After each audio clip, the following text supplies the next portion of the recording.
Forsaken Fae, Book 2. Written by R.A. Stephan. Narrated by Nick Hudson. Chapter 1. Len looked up from the pile of vegetables he was dicing, startled out of his dark thoughts by the furry lump that flopped limply onto the counter next to the cutting board. A pair of vacant, beady eyes stared at him with a vague aura of disgruntled accusation. He blinked and turned slowly in place until he was facing the kitchen's other occupant. Okay, so I get that I'm human and you're Fae, and we still have a fairly significant cultural disconnect going on, but why did you just drop a dead opossum on the counter where I'm trying to do meal prep? Albigard of the Unseelie wore an irritated expression, not dissimilar to the unfortunate animals, right down to the curled lip bearing sharp canines. The sneer didn't quite succeed in covering the gaunt cast to the Fae's features, though, or the haunted look in his forest green eyes. You complained of the lack of meat for your meal. I acquired meat. This delivered in the impatient, you are obviously an idiot tone that Len had come to expect from the man in their relatively short, albeit eventful acquaintance. Len turned his attention back to the unlucky opossum. It had been pierced through the ribs by what looked like a short arrow, complete with fletching made of bird feathers. All I said was that there were a limited number of things I could make using only carrots and potatoes, Len replied slowly. Also, that was like 15 minutes ago. You seriously went hunting in your backyard in Chicago and killed an opossum in 15 minutes flat? Albigard was still looking at Len as if he were mentally deficient. The creatures are plentiful in this area. They are also slow, easy targets with a crossbow. Do you want the meat or not? Len pondered that question, mentally assessing the likelihood that the thing was harboring one or more dangerous zoonotic diseases. He then weighed the odds of succumbing to foodborne illness, given that the wild hunt, a rampaging Fae archetype of death, was currently stalking them across dimensions. After a moment, he shrugged. Sure, why the hell not? I've never butchered one before, though, much less cooked one. You'll have to give me some pointers. Some of the Fae's bristling defensiveness drained away, as though he'd been prepared for Len to throw the opossum right back in his face, metaphorically, if not literally. Len rummaged in a drawer for a reasonably sharp boning knife. He handed it over, trailing after his companion as Albigard took the animal to the heavy butcher block table and laid it out on the wooden surface. He removed the crossbow bolt from its body with a sharp tug. Len could see that it already had been bled via a neat slice across its throat. I thought you said you were trained in the culinary arts, the Fae muttered. He began skinning the opossum efficiently as he spoke. Len shot him an exasperated look. I can break down a side of pork or beef into steaks and roasts. I once plucked and processed a fresh chicken on a dare, though the end result wasn't what you'd call pretty. I worked at restaurants, Albigard. We didn't serve roadkill. I did not kill this animal near the road. Here, observe the musk glands. They must be removed before cooking. Len took a moment to remind himself forcefully that there was nothing charming about being given a dead opossum as a peace offering. Any softening of emotion he might be experiencing toward the Fae at this particular moment was a side effect of both of them having been put through the ringer over the past few weeks. That was all. 2 of their friends were dead, unless someone could miraculously come up with a way for a demon to retrieve their souls from the void and return them to their bodies. In other news, it was quite possible that the Earth was poised to once more play the role of battleground in a vicious war between Hell and the Fae realm of Dine, assuming, of course, that the Wild Hunt didn't manage to burrow through another weak spot in the veil separating the worlds and lay waste to humanity in a cataclysmic orgy of death in the meantime. So, no. Whatever bizarre emotional reaction Len felt in response to having a dead wild animal presented to him because he'd complained about limited dinner options was merely due to stress and grief. He watched closely anyway as Albigard dressed the carcass with deft movements. For one thing, it was interesting, and for another, at this point in his life, Len couldn't totally rule out opossum butchery as being a useful survival skill to acquire. Guts spilled onto the table. The heart and liver are edible, Albigard said, freeing both organs from the tangle of intestines. He cut a small green mass free of the liver. Len recognized it as a bile sac from his earlier misadventure in do-it-yourself chicken processing. Huh, he said, a few moments later when the headless, stripped-down carcass lay spread-eagled on the tabletop. Once it's skinned, it looks kind of like rabbit, which I have, in fact, cooked before. The meat is more like pork in terms of preparation, Albigard told him. This specimen is young, so it should be reasonably tender. Good to know, I guess, Len said. He scooped up the meat and moved it back to the counter where he'd been working. I'll take it from here. Give me about an hour and a half. And thanks. He paused before adding, I think. The Fae shrugged his indifference and crossed to wash his hands in the sink, not looking at Len.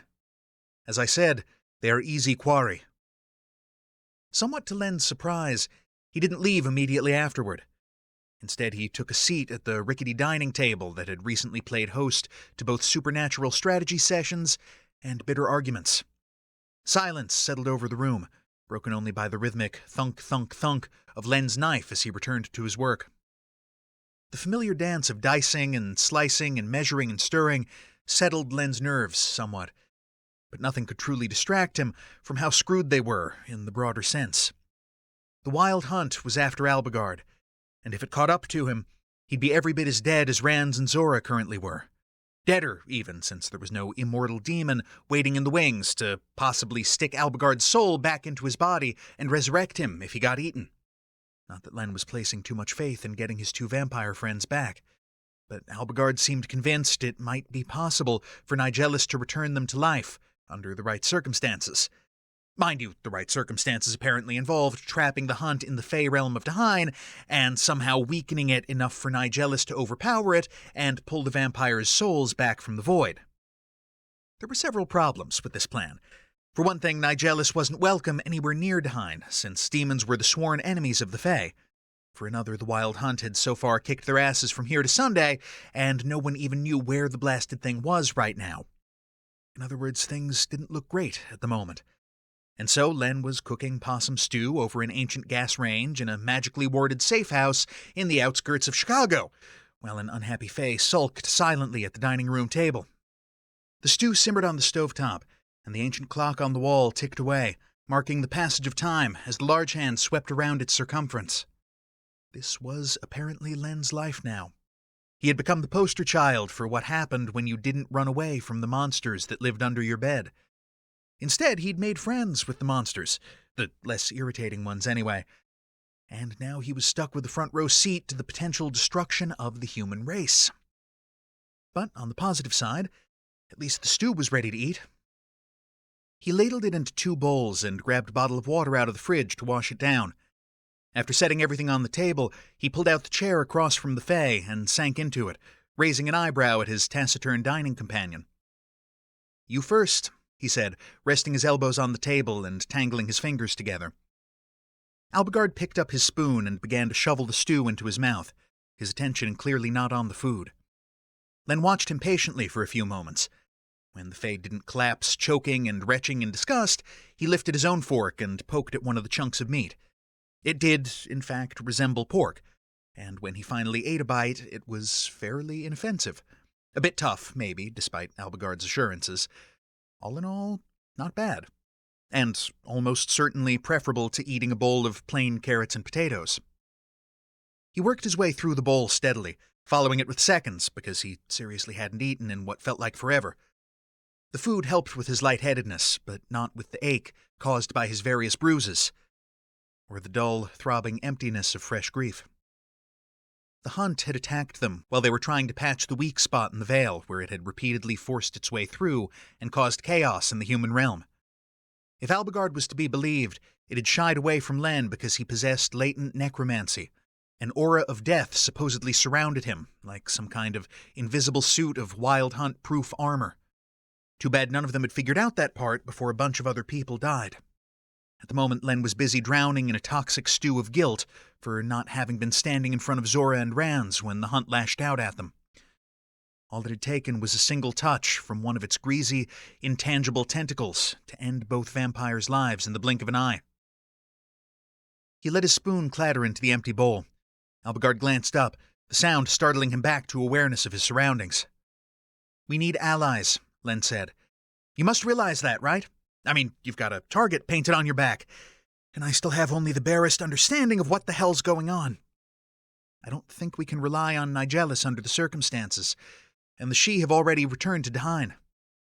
"I should travel to Dahain as well," Albigard retorted, grim-faced. Len sighed. "No, you really shouldn't. If my presence draws the hunt back where it belongs, I am willing to face death," said the Fae. "Perhaps then the demon could retrieve the vampires' souls and revive them." Len sighed and rubbed at his face. "Stop and think for a minute. You and the others sealed the hole in the veil, right?" "Yes," Albigard allowed cautiously. "But the Sidhe went back to Dahain afterward and confirmed that the hunt wasn't there," he continued. "Which implies—" The Fae's expression closed off. "Which implies that the hunt already has access to other passages between the worlds. So, the idea that you're somehow going to trap it in the Fae realm is a fantasy," Len finished. "You'd go there, and it would probably pop in just long enough to eat your soul before heading on its merry way again." Albigard's jaw clenched. "You know I'm right," Len pressed. Uneasy silence reigned for the space of several heartbeats. Then, "Perhaps so." Len nodded. "So, once again, we need allies. Who can we call?" More silence. "There is no one powerful enough to make a difference. No one who doesn't already wish me dead." Len closed his eyes and took a slow breath. "Fine. Set the bar lower, in that case. What about Guthrie Leonidas and Vonnie Morgan? You saved her kid's life recently. I guarantee she doesn't want you dead." "You'd be surprised," Albigard retorted. "Look, I can't speak for the Fae," Len said, "but human beings can be pissed off at you without literally wanting you to die. Trust me on this one, okay?" The answering nod he received was grudging. "Awesome." Len considered logistics for a moment. His phone was on the charger in the guest bedroom upstairs. There was a small crack in one corner of the screen, which had presumably happened when he'd been thrown to the ground after the tear in the veil closed. "My phone may still work. I'm not sure. Can you tamp down the tech-killing Fae aura thing long enough for me to go and check?" Albigard waved a hand in a vaguely affirmative gesture. Len rose and dumped their bowls and silverware in the sink to soak before sticking the leftover stew in the fridge for later. His bruised hip twinged as he jogged up the stairs and entered the bedroom he'd been using, flipping on the light by the doorway. He was caught momentarily by his reflection in the mirror as he crossed the room. His face held the same pale, haunted look as Albigard's, but with the addition of dark under-eye circles and lank, blue-dyed hair falling over his forehead. He shook himself free of his momentary distraction and powered on the phone. It started up and responded to his touch, though there was an ominous bloom of darkened pixels on the screen beneath the broken corner. Vonnie had texted him about a week ago. He hadn't felt emotionally able to respond to her at the time, since his relationship with his former co-worker was on the rocks these days. Still, at least it meant that he had her current cell number. He pulled up the secure semaphore messaging app and hesitated over what wording to use. "Hey, Red. My turn to need help. Text or email me when you get this, please. There's trouble at the OK Corral." Len made sure the text wasn't set to delete itself automatically after a set time and sent the same message to her email. Then he sent an email to Guthrie Leonidas for good measure. After waiting around for a few minutes to see if there would be an immediate response, which there wasn't, he powered the phone off and went downstairs. "I left messages for both of them," he said. "I'll need to check for replies every couple of hours." "Check in the morning," Albigard said, rising. "It's the middle of the night, and you're still exhausted." He was, but he also knew that any attempt to sleep was going to end up turning into Nightmare Central. "Yeah, so are you," he pointed out. "So we'll reconvene in the morning and take a fresh look at things then?" Albigard gave a single, reluctant nod. Yes.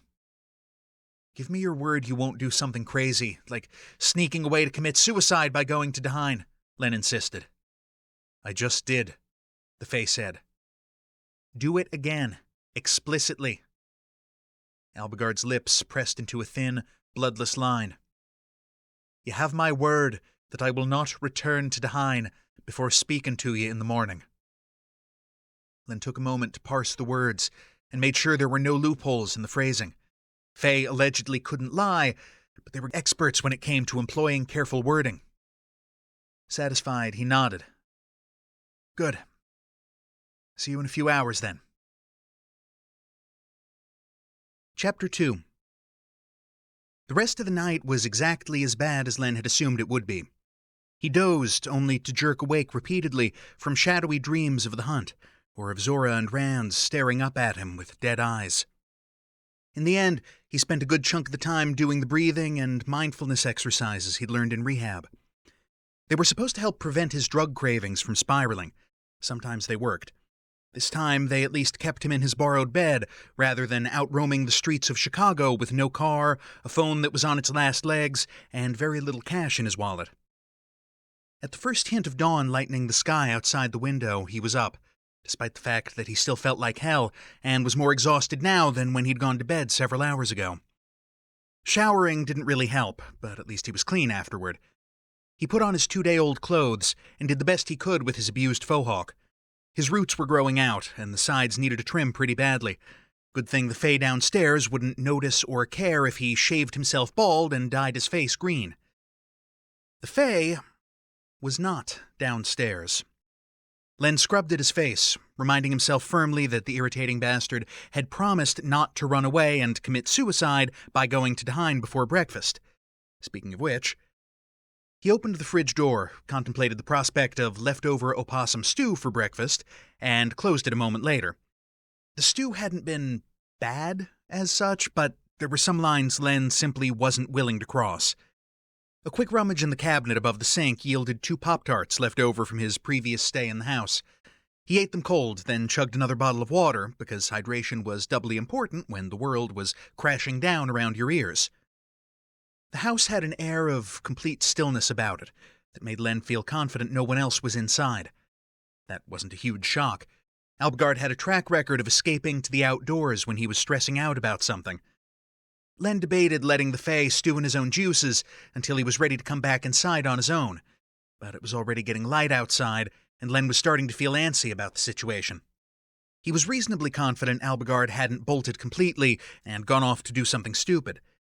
That being said, reasonably confident wasn't quite the same as totally confident. Len did take a few moments to check his phone for messages first, however. There was nothing from Vonnie or Guthrie, but there was a voice message from Kat, checking to see if he was all right.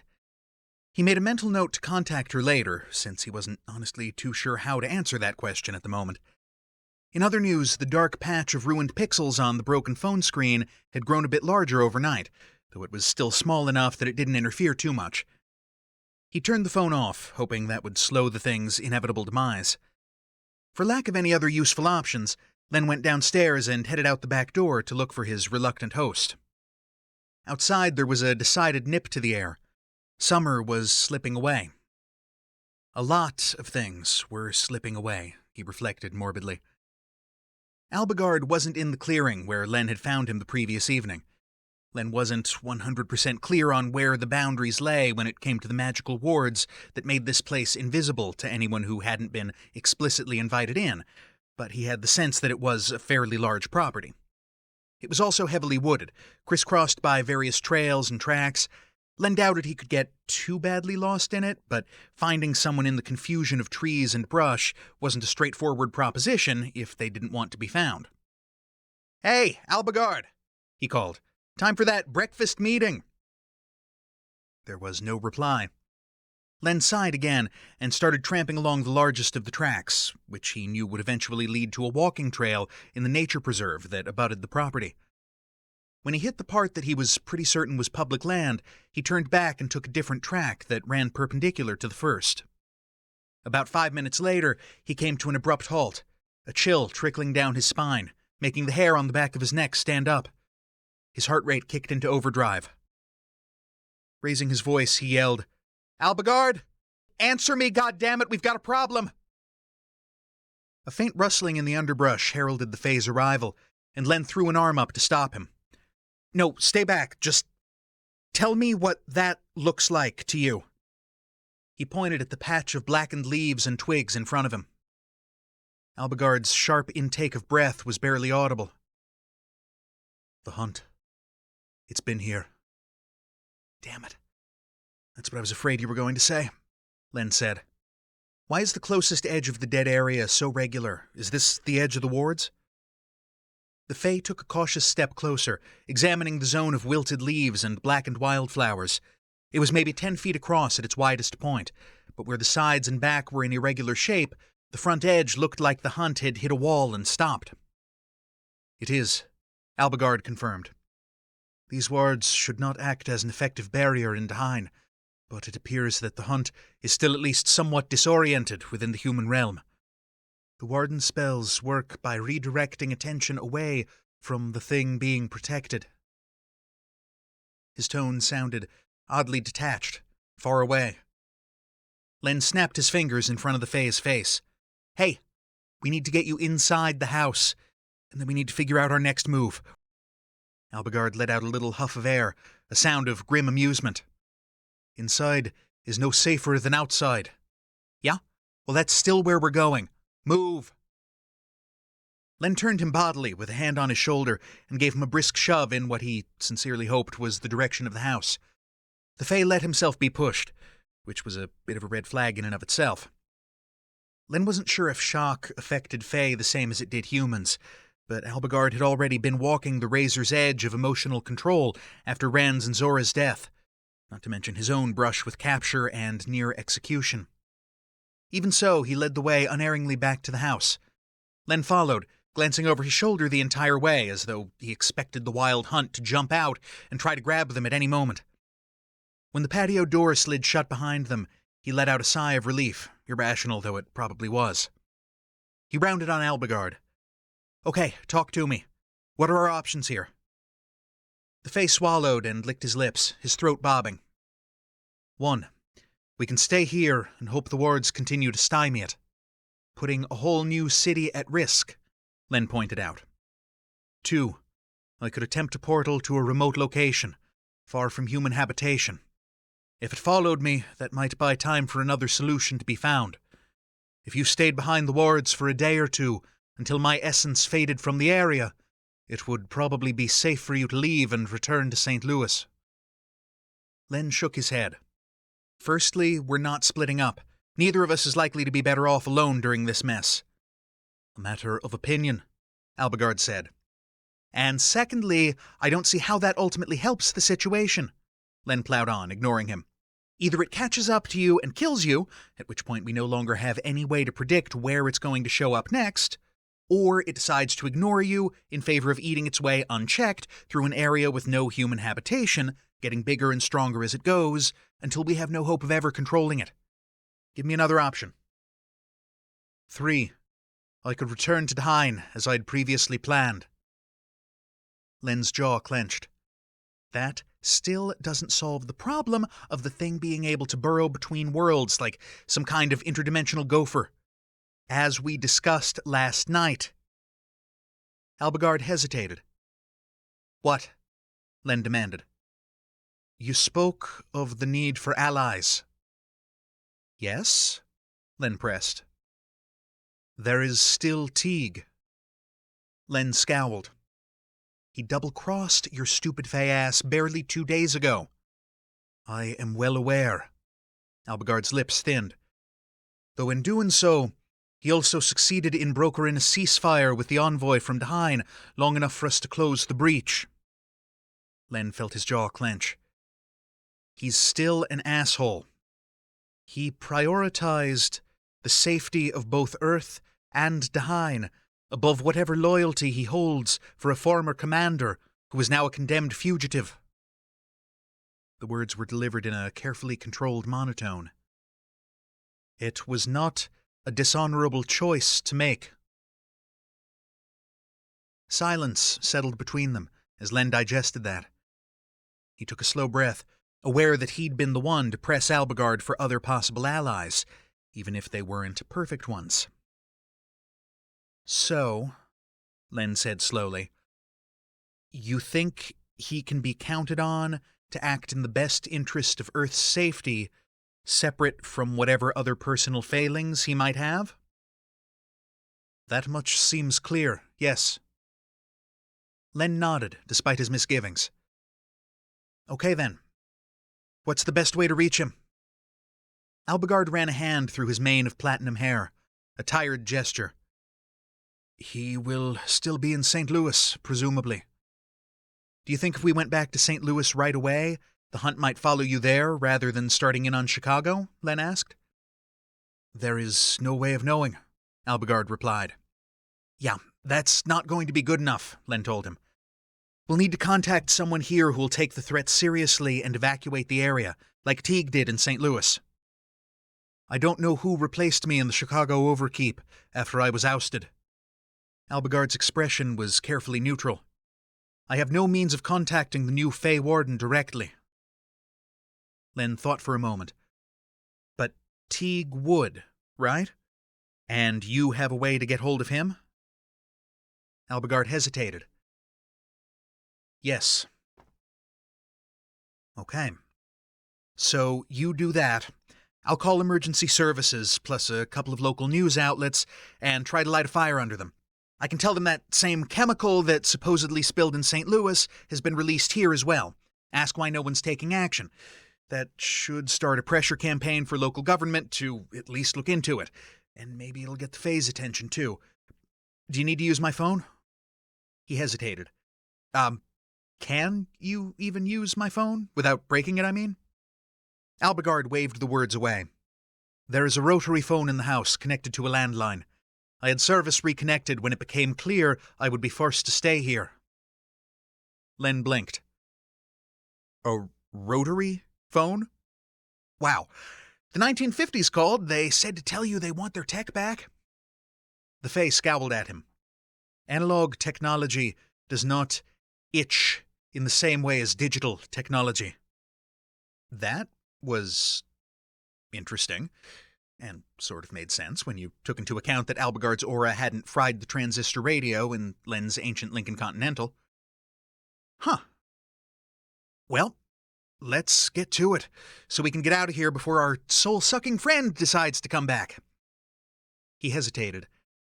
"I'll go outside for my calls. That way you don't have to worry about tamping down your Fey mojo or whatever."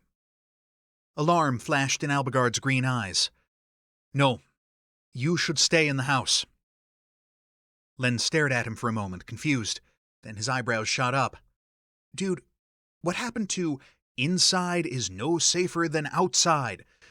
Plus, you're forgetting something important. The hunt doesn't like me very much. Apparently I reek of death." The Fae opened his mouth to reply, but the words seemed to catch for a moment. "Stay inside the wards," he managed after a brief pause. "Yeah, I'd planned on it, thanks," Len told him. "In spite of what you may have been led to believe, I'm not actually a complete idiot." Albigard's expression closed off. "He attacked an angry Kushi with pepper spray and walked into the grasp of the wild hunt without knowing what would happen to you. I consider the matter up for debate." Len's lips twitched in irritation. "Go make your 1950s rotary phone call. I'll be back in a bit." Chapter 3. 25 minutes later, Len returned to the house. Though he had no intention of telling Albigard, he'd returned to the edge of the wards where they'd found the Wild Hunt's newest incursion, so he could get precise GPS coordinates. It wasn't a frivolous risk. He'd wanted to be able to give the 911 operator something a bit more concrete than near the edge of the Messenger Woods Nature Preserve. Happily, the dead patch seemed unchanged from earlier that morning. Even with the coordinates, the operator had sounded both bored and skeptical as he relayed his crazy-sounding report. She did grow a bit more engaged when he trotted out his rusty emergency services lingo, however, proving that he was at least a few steps up the evolutionary ladder from some random junkie calling in a drug-fueled hallucination. Since Len and drug-fueled hallucinations were actually pretty well acquainted, the irony wasn't lost on him. At any rate, it seemed likely that they'd at least send a squad car out to check on the situation, though it was anybody's guess whether the officers would take one look at the blackened patch of forest and assume it was just a small fire that had burned itself out. He had higher hopes for the other calls he'd made, leaving anonymous tips with several news outlets, accusing the city government of ignoring evidence of a chemical release identical to the one that had destroyed an entire neighborhood in St. Louis. With luck, media sensationalism would cause enough of an uproar to get the attention of whichever Fae was in charge behind the scenes, assuming Albigard wasn't able to get a message through to them before then. Albigard was in the kitchen looking jumpy when Len entered. "Any luck on your end?" Len asked. The Fae shook his head. "I was forced to leave a message." "Okay. Well, the police should be sending someone out to take a look at the dead patch." Len hesitated. "Which I sincerely hope doesn't backfire spectacularly if the hunt decides to come back while they're there." Albigard raised an eyebrow. "If nothing else, the mysterious death of uniformed officers would likely motivate quicker action from the authorities." Len frowned at him. "Nice." "And the media?" Albigard pressed. "Seemed much more interested in the situation than the 911 operator did," Len confirmed. "After St. Louis, something like this must look like an automatic ratings boost. With luck, it'll be plastered all over the local papers and TV. That should get someone's attention, I hope. In that case, we should leave now." Len regarded him closely. "For St. Louis? You don't want to wait until you hear back from Teague?" "No." The Fae paced across the kitchen, restless. "It will be easier to arrange a meeting once we are there. And as you so astutely pointed out earlier, I have no wish to place yet another human city within the hunt's sights if it can be avoided." Len, by contrast, wasn't all that thrilled about potentially luring the thing back to his city, but at least the area around his neighborhood had already been evacuated, so if the hunt returned there, the place wouldn't be crawling with innocent people. Also, the hunt would have to make a brand new hole through the veil, since they'd patched the old one.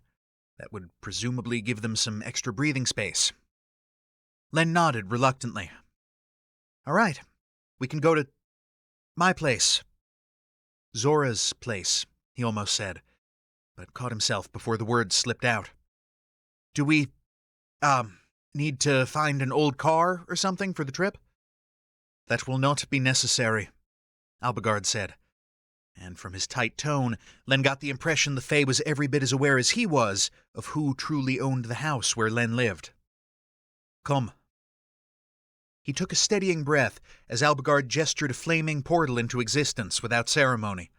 Stepping through it, he swallowed hard against the disconcerting, stomach-swooping sensation as his feet landed on the familiar, threadbare carpet of his living room. Albigard followed immediately behind him, snapping the portal shut with a flick of his fingers once they were through. The Fae glanced around the room, his gaze falling on the battered sofa with distaste. "Make yourself at home," Len said dryly. "I want to do a quick walkthrough. This is the first time I've been back since—" His throat closed around the words, "since the hunt killed everyone and everything in my neighborhood." Albigard seemed to understand the unspoken conclusion to the sentence, because he nodded absently in response. Len left him alone in the living room to brood and headed toward the kitchen. Sick curiosity drew him to check on the state of the few living things he'd kept inside his house. As expected, nothing remained of his sad little collection of houseplants, except for brown and drying leaves flattened against their potting soil. He hadn't been sure about the food in his fridge, but apparently vegetables were still living things, because the hunt had turned them into slimy, deflated shapes inside their plastic bags. By contrast, the milk smelled all right, and the packaged meat in his freezer seemed fine. He closed the refrigerator door and went down the hall to his bedroom for clean clothes. Unfortunately, the stench of decay that permeated the entire neighborhood hadn't spared his closet. He changed anyway, because if they stayed here for any length of time, the clothes he'd been wearing would absorb the smell as well. At least the new change of clothes didn't also reek of 2-day-old sweat. He'd purposely been avoiding the windows, having little desire for any more reminders of the devastation outside. Movement in the corner of his eye as he was pulling a dark hoodie over his head made him turn, however. And that was when he saw the work crews across the street. "What the hell?" he muttered, jamming his arms into the sleeves and hurrying down the hall to the front room where he'd left Albigard. The Fae was standing in front of the living room window, his expression drawn into tight lines. "Fools," he hissed. Outside, workers labored with rakes and tillers, sowing fresh grass seed in the dead lawns and covering it with straw. Down the street, a tree-trimming crew fired up their industrial wood chipper as Len watched in disbelief, feeding it branches from the huge oak that had died while he was out having coffee on the morning of the attack. Someone had swept up and disposed of the dead birds and squirrels that had been littering the roadway. A woman whose neat pantsuit screamed, "Real estate agent," walked slowly down the sidewalk with a clipboard in her hand, stopping to take notes at every house. Len resisted the urge to rub at his eyes in hopes that the scene outside the window would somehow change. "They opened it back up?" he asked. "Are they crazy?" The last time he'd been here, the place had been under military control, cordoned off and under constant drone surveillance, with the area around it evacuated. And now they were bringing in landscapers? He ran a hand through his hair, ruffling it. A muscle twitched in Albigard's jaw. Human avarice. No doubt there are surviving relatives clamoring for the sale of the homes, since scientific testing will have shown no evidence of harmful residue in the area. Len made a noise of frustration. "I thought your people were supposed to be running all this from behind the scenes. In fact, isn't that Teague's literal job?" "Yes," Albigard said in a flat tone. "It is." Len tried to think past his paranoid worry that the hunt would show up any minute and start eating people again. "All right, we need non-magical transportation, and all I've got here is, a motorcycle."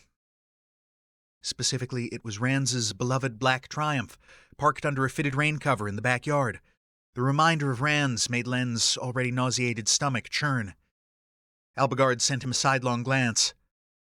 "What about your car?" The word dripped with distaste. "Shut up and don't diss my car. It has character," Len retorted out of habit. "It's in storage, not too far from here." "Is there a phone inside this dwelling?" the Fae asked. "You mean a landline?" "No, just my cell phone." He thought for a moment. "But I'm betting there's one across the street and one house east of here. The owner was elderly. And dead. They're all dead. Betty is dead." "I assume you can use your creepy Fae influence to get in there, even if someone tries to stop you, right?" Albigard grunted what was probably meant as an affirmative reply. "Fine," Len said. "In that case, you can go try and get hold of your slacker protege. I'll stay here and check my emails and messages again. Maybe also see if I can bum a ride from someone to get the Lincoln out of mothballs, since I'm guessing you've never been to the self-storage place west of Tower Grove Park and can't portal us there." "You guess correctly." The Fae pushed away from the windowsill. "I will return in a few minutes." He turned and walked out the front door. Len watched him head toward Betty's house for a moment, before pulling his phone out of his pocket. He powered it on, revealing a bit more of the screen obscured by the leaking LCD material. Still no messages from Vonnie or his vampire ex-boss. But there was another message from Kat. He pulled up her number and hit the call button. She picked up on the second ring. "Hey, Len! You're okay?" asked the welcome voice. He closed his eyes. "Hey, Kat. That might be a bit of an optimistic assessment, but I'm not hurt or anything. I'm back in St. Louis." "So am I. Gina's getting the new club ready to open, and they said on the news that things were under control again after the quote-unquote chemical spill, so I came back. That's all good news, right?" Len rubbed a hand across his mouth, worrying at his lip ring before he answered. "Yeah, it's really not. Under control, I mean. Look, I could use a ride from my place to the storage units over by Tower Grove to pick up my car. Are you free? We can talk more, and if nothing else, I can tell you exactly what to look out for, so you'll know when you need to run like hell." Her voice softened. "Sure. I can do that, babe. I'm with Gabe right now, but we can come get you in a few minutes. I've been wanting you to meet him anyway. Will we be able to get to your place okay? I drove past the neighborhood when I got back into town yesterday, and it seemed like they'd opened it up again. Len looked at the bustle outside, with vehicles coming and going among the work crews. It's wide open, yeah. Just keep your eyes peeled, all right? If you see anything that looks like a dense cloud of black smoke hovering in the air, pull a U-turn and drive like hell to get away from it. Gotcha, Kat replied, taking this latest round of craziness effortlessly in stride. We can be there in 15, maybe? Thanks, Kat. See you then. He hung up and powered the phone off before plugging it into the charger in the kitchen. The familiar surroundings paradoxically made him feel on edge, and he was pacing restlessly back and forth between the kitchen to the living room by the time Albigard returned a few moments later. I've got a ride coming to take me to the storage place, Len told him. Any luck on your end? Albigard closed the front door. I spoke with Teague. Apparently the court has ordered their representatives in the human realm to maintain as much normalcy as possible in hopes of preventing panic. Len stared at him in shock. But that's crazy. He hesitated. Wait, to prevent the humans from panicking, or to prevent the Fae from panicking? Albigard didn't look pleased. An excellent question, to which I have no answer at present. At any rate, Teague agreed to inform the warden of the Chicago Overkeep about the newest incursion. He also agreed to meet with me. When and where? Len asked. Here, in an hour. You should make a point of being elsewhere. Not happening, Len said, without stopping to think about it. For one thing, I already told you what I think of the idea of splitting up. For another, if the hunt shows up, I'm your only defense against it. Albigard's lips thinned. You place too much faith in your own abilities. Hey, I didn't say I was a good defense, Len told him. I said I was your only defense. The Fae drew breath as though to reply, but didn't. Kat and her boyfriend will be here in a few minutes, Len continued. It shouldn't take long to pick up the car. I'll send them on their way as soon as they drop me off at the storage place and be back here in time for Teague 2, the sequel, because we seriously need to brainstorm a plan. Preferably one that's a bit more in-depth than city-hopping back and forth from Chicago to St. Louis while crossing our fingers and hoping for the best. On that point, we agree wholeheartedly, Albigard said. Len couldn't help noticing that the haunted, haggard look had returned to the Fae's features as he spoke. Chapter 4. Kat knocked on the door about 10 minutes later and flung herself into Len's arms as soon as he opened it. He caught her with a surprised oof noise, peripherally aware of a prickling sensation on the nape of his neck that made him think a certain Fae asshole was burning holes through the back of his head with the force of his glare. You scared me half to death, Kat said, pulling back from the embrace in favor of smacking him on the arm. Her eyes tracked over Len's left shoulder, and she cleared her throat as she, too, registered Albigard's patented look of disapproval at the oh-so-human display of emotion. It wasn't something I planned, Kat, Len told her. Believe me. Still, I'm sorry I couldn't keep you in the loop better than I did. She shook her head and patted him on the same arm she'd just smacked. No, don't be ridiculous, babe. I know how it is when the level of crazy gets turned up to 11. Come on, let's go get you your car and we can have a talk. She aimed an uncertain smile at the Fae looming behind him. Len could have told her not to bother. He shot a glance over his shoulder. Back in a few minutes. Please don't get killed, maimed, kidnapped, or otherwise damaged in the meantime. The Fae somehow managed to convey all the long-suffering irritation of an eye roll without actually moving his eyes. It was mildly impressive. Len sighed and followed Kat out the door. Rather than Kat's aging sedan, an older, nicely maintained dark green Ford Expedition was parked in his driveway, with a guy he didn't recognize behind the wheel. This apparently was Kat's new man, Gabe.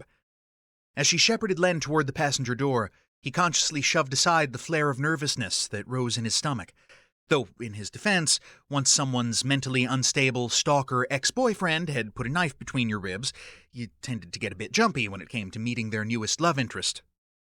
Kat opened the door and stuck her head in. Hey, Pumpkin. This is my friend Len. Len, Gabe. Here, you take the front seat since I don't know exactly where we're going. Gabe was a black man residing near the upper end of his 30s and on the hipster side of handsome, with his hair in bantu knots and sporting a neatly trimmed goatee. He reached a hand out, a friendly smile crinkling the corners of his eyes behind a pair of tortoiseshell-rimmed glasses. Hey, man, nice to finally meet you, he said, as Len returned the firm grip and shook hands. Kat talks about you a lot. Hop in, we'll get you where you need to go. And you can tell us what the hell is really going on. His voice was light and pleasant, and he seemed to be taking whatever Kat had already told him about the insanity surrounding their lives in stride to a refreshing degree. Thanks, Len said. It may be a longer story than a trip to Tower Grove will support, but I'll try to hit the high notes at least. He paused for a moment. No offense, but if I start talking about demons and fairies, are you going to drive me straight to the nearest psych ward? Kat scoffed from her place in the back, leaning forward in the space between the front seats. Give me some credit, babe. I dumped the paranormal shit on him right up front, before we ever started dating. Really? Len asked. So how did that conversation go? Gabe made a rueful noise. Well, world leaders had been dropping dead like flies every morning. And I'm currently parked in a destroyed neighborhood that was supposedly the site of a dangerous chemical spill, but a few days later there are guys out raking leaves and replanting the lawns. He turned the key and the Ford's engine roared to life. It's pretty obvious we're being lied to, and have been for a long time. Len considered that and tilted his head in acknowledgement. Okay, good point. Gabe checked over his shoulder and backed out of the driveway, heading toward Hampton Avenue. Go on, hon, Kat prompted. Break it down for us. What's really going on? With a deep breath, Len launched into what he knew about the Fey archetype of death that had followed Albigard into the human realm, then finished up the story with the breach in St. Louis being sealed and another one opening in Chicago. He didn't mention anything about necromancy, or about Ranz and Zora. Gabe was silent, but Kat frowned at Len's reflection in the rearview mirror. You were with a couple of vampires before, right? Did they stay behind in Chicago to keep an eye on the thing? Len felt the unpleasant, sideways mental lurch that sometimes preceded a fit of mental disassociation. He swallowed hard, trying to ground himself. No, he said in an absolutely flat tone. They died right before Nigellus sealed the rip. The hunt killed them. He gripped the edge of the passenger seat with his right hand, hard enough to feel every stitch in the aging vinyl upholstery digging into his skin. Kat inhaled sharply, and Gabe shot Len a sideways glance before returning his eyes to the road. Turn left here, Len told him, still in a monotone. Then take a right on Arsenal, and the storage place is off of Hereford. Len? Kat said carefully. You said one of the vampires was Leonides' granddaughter, right? Yes. The word emerged sounding hoarse, and he cleared his throat. Does he know yet? She asked, softly enough that it stabbed at Len's gut. I don't think so, he told her. At least I haven't been able to get a hold of him or Vani, and it's not the kind of thing you put in a text or an email. The idea that he might have to be the one to break the news to the pair wasn't something he was really equipped to handle right now. In the cowardly depths of his heart, he'd been half hoping that Nigellus would perform his soul retrieval miracle before Guthrie or Vani ever had to learn that Zora and Ranz were dead. A slender hand closed around his upper arm. He narrowly avoided jerking away from Kat's offer of comfort, not feeling as though he deserved it. I'm so sorry, sweetheart, Kat said. Len looked out of the side window as he tried to pack everything away, knowing there wasn't time for any of it right now. After a few moments, the hand slid away, and he knew he'd been silent too long. He cleared his throat again. Anyway, he said, from what we can tell, Albigard's the one drawing the hunt to new places and motivating it to rip through the veil to get to him. But once it succeeds in opening a new hole, it gets distracted and starts eating whatever it can reach. So, as far as I know, there aren't any open rifts in St. Louis right now. But if he stays here too long, there will probably be a new one, unless the thing's too busy chowing down on Chicago to notice that he's not there anymore, which is also a possibility. They passed a Schnucks supermarket, and Gabe looked thoughtful as he made the left turn onto Hereford. If this thing can follow him anywhere, where's he going to go next? That's still a point of debate, Lynn said, thinking of Albigard's earlier insistence on going to Dehain to commit the Fey version of seppuku. But I would definitely make a point of steering clear of all things Fey, if I were you two. Especially Albigard. Kat gave a dramatic shiver. Ugh. No argument from me. The way he glared at me earlier. Yeah, no, Len told her, feeling on firmer ground here. Don't take it personally. That's actually just his face. You get used to it. An endless maze of ugly metal buildings surrounded by a 6-foot fence appeared on the left side of the road. Here, I'm pretty sure that's the place. Gabe pulled into the parking area. Kat wasn't done with him, though. And what about you? You don't look like someone who's getting ready to take their own advice about steering clear. He hesitated with his hand on the door handle, remembering the way the hunt had flinched away from him, retreating. I can't. Not yet. He opened the door and stepped out. Len? Kat began. He stuck his head back in. Hey, I almost forgot. Where's the new club going to be located? Kat blinked, derailed. Gina found a place on the east end of the Delmar Loop, down by Rosedale. You know that high-rise with the new student apartments? It's in the basement of the building. We're supposed to have the grand opening tomorrow night. Len nodded. Great. That's a terrific location. Not bad for the commute, either. He glanced between them, his brows drawing together. Look after each other, okay? We'll try to get out of St. Louis before we end up drawing the hunt back here, but I'm not sure how bad this mess is going to get. At the moment, there's no strategy, and frankly, that's scaring me. Kat's expression drew into worried lines, but it was the way Gabe's eyes fell on her, drinking her in like she was the most important thing in his world, that made Len's throat close up. His gaze caught the other man's in a moment of mutual understanding, before Len tore himself away. I'll be in touch, he said, and closed the door with a firm shove. In typical fashion, rather than leave Len's name with the owner of the self-storage units, Rands had apparently identified him only as a bloke with blue hair and facial hardware. Don't worry, you can't miss him. Even given this less-than-stellar method of identification, retrieving his car only took a few minutes. How many bullet holes does it have?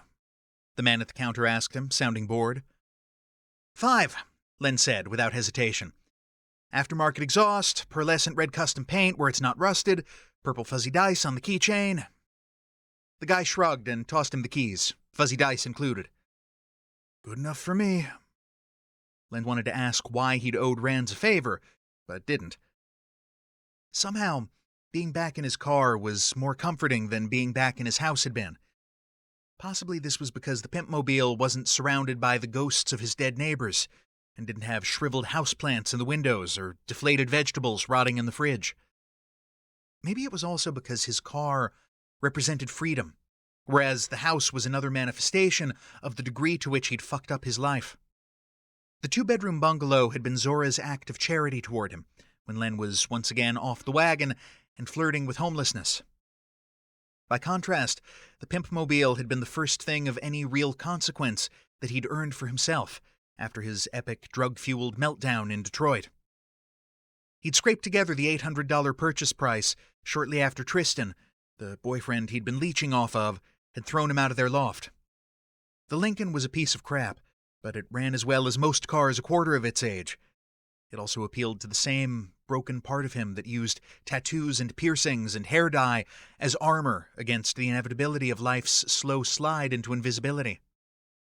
Len had lived on the street, and it was amazing how quickly people stopped seeing you when they could tell you had no place to go. He'd become a part of the scenery, the lump on a bench, the figure slumped in a doorway. In his heart of hearts, he'd known how easy it would be for him to disappear completely, to be erased from the world without a single soul noticing his absence.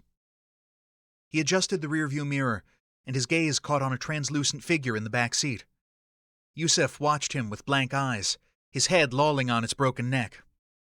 "Don't worry, buddy," Len told the ghost who wasn't. "I remember. I'll remember all of you until the day I die, even without the creepy visitations." He blinked, and Yusuf was gone.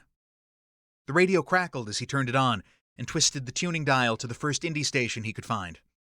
Hosier's "Take Me to Church" emerged from the static, and he cranked the volume until the dark lyrics squeezed out some of the thoughts circling endlessly in his head. Unsurprisingly, the drive back to his house didn't yield any grand strategic epiphanies, not beyond the reluctant acceptance that punching Teague in the throat for being a backstabbing dick abscess probably wouldn't advance their cause of trying to save the world, anyway. He only hoped the smug little fey fucker would actually be of some use to them, because he was fresh out of ideas if this one turned out to be a waste of time. His car garnered a few odd looks from the work crews as he turned onto his street. He wondered distantly if anyone else had been away from the neighborhood when the hunt had showed up and sucked the life out of it. Surely there must have been a few other survivors, third-shift employees or people on vacation maybe. He had no clue how to find out, and besides, he really couldn't spare the time right now. Len pulled into the driveway and turned off the car's engine. It was still about 15 minutes until Teague was due to arrive, but when he swept a quick look up and down the street, he saw a very familiar copper-haired figure approaching him on foot along the sidewalk. The Fae was wearing his "Don't mind me, I'm a normal human" disguise, looking like some thoroughly beige and boring middle-management grunt, except for the shoulder-length ponytail. With a huff of irritation, Len let himself into the house and tossed his car keys into the bowl sitting on the table next to the door. "Your own personal Judas is here," he said. Albigard turned from the window. "Yes, I'm aware. It really would be more prudent for you to leave." "That's still not happening," Len said tiredly. Albigard shot him a look of irritation and brushed past him, heading outside to meet Teague on Len's front walk. Len followed, staking out a spot beneath the covered porch and settling in to watch with his arms crossed. "Teague," Albigard acknowledged as the other Fae approached. His former protege ran a wary eye over Len before focusing his full attention on Albigard. "You wish to discuss the current situation with me, I believe." "Yes, the current situation is untenable, as you must surely be aware," Albigard replied without preamble. "The wild hunt did not return to Dahain after we forced it out of the human realm. It's clear that the veil between the worlds is far more damaged than we originally assumed." "Yes," Teague agreed readily, and something about the one-word answer prickled at Len's instincts. Albigard hesitated minutely before continuing. "In the absence of useful guidance from the court, we must discuss next steps. Those in power seem more interested in maintaining the appearance that everything is under control than in addressing the problem proactively." A shining black Mercedes, dating from 30 years ago or more, turned onto the street, and Len straightened abruptly. "Albigard?" Teague's expression grew flinty. "That's not entirely accurate." A second, identical car approached from the other end of the block. "The Unseelie court does, in fact, have a plan for dealing with the situation." Albigard's gaze flicked from one end of the street to the other, and his face closed off abruptly. Len's stomach dropped, even as his anger surged. "Are you kidding me right now? You're stabbing him in the back again?" Before Albigard could stop him, Len crossed the handful of steps separating him from Teague and drove his right fist into the bastard's jaw with all the force he could muster. Teague's head snapped to the side in a deeply satisfying way, and he took a single staggering step backward before regaining his balance. Len's sense of gratification lasted for approximately 1/2 of 1 second, until the Fae straightened with his teeth bared, and magic crackling around his right hand. Chapter 5. Before Len could properly brace for having his head blown off, or all his bones dissolved, or whatever other horrible thing was imminently going to happen to him, a hand grabbed his shirt and threw him backward with inhuman strength. By rights, he should have crashed spine first into the concrete steps leading up to his porch. Instead, he sailed through a crackling ring of fire that had somehow materialized behind him and landed hard on his back in the dirt, rolling once. Adrenaline propelled him to his feet, just in time to see the Fae portal snap shut in his face. He looked around wildly, feeling like his synapses were operating on a 2-second lag. After a blank moment of incomprehension, he recognized the intersection where the military had set up an emergency operations center after the hunt had first turned the neighborhood into a dead zone. Albigard had tossed him through a short-range portal to get him out of the way of whatever was about to happen. "Son of a bitch!" he yelled as his brain finally caught up with events.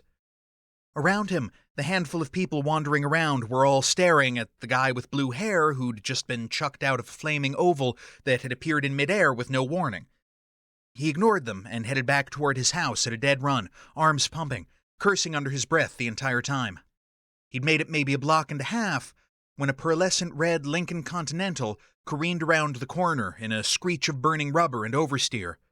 Len stumbled to a halt, panting and open-mouthed, as the Pimpmobile blew past him and disappeared around the next bend with its rear bumper dragging the ground in a shower of sparks.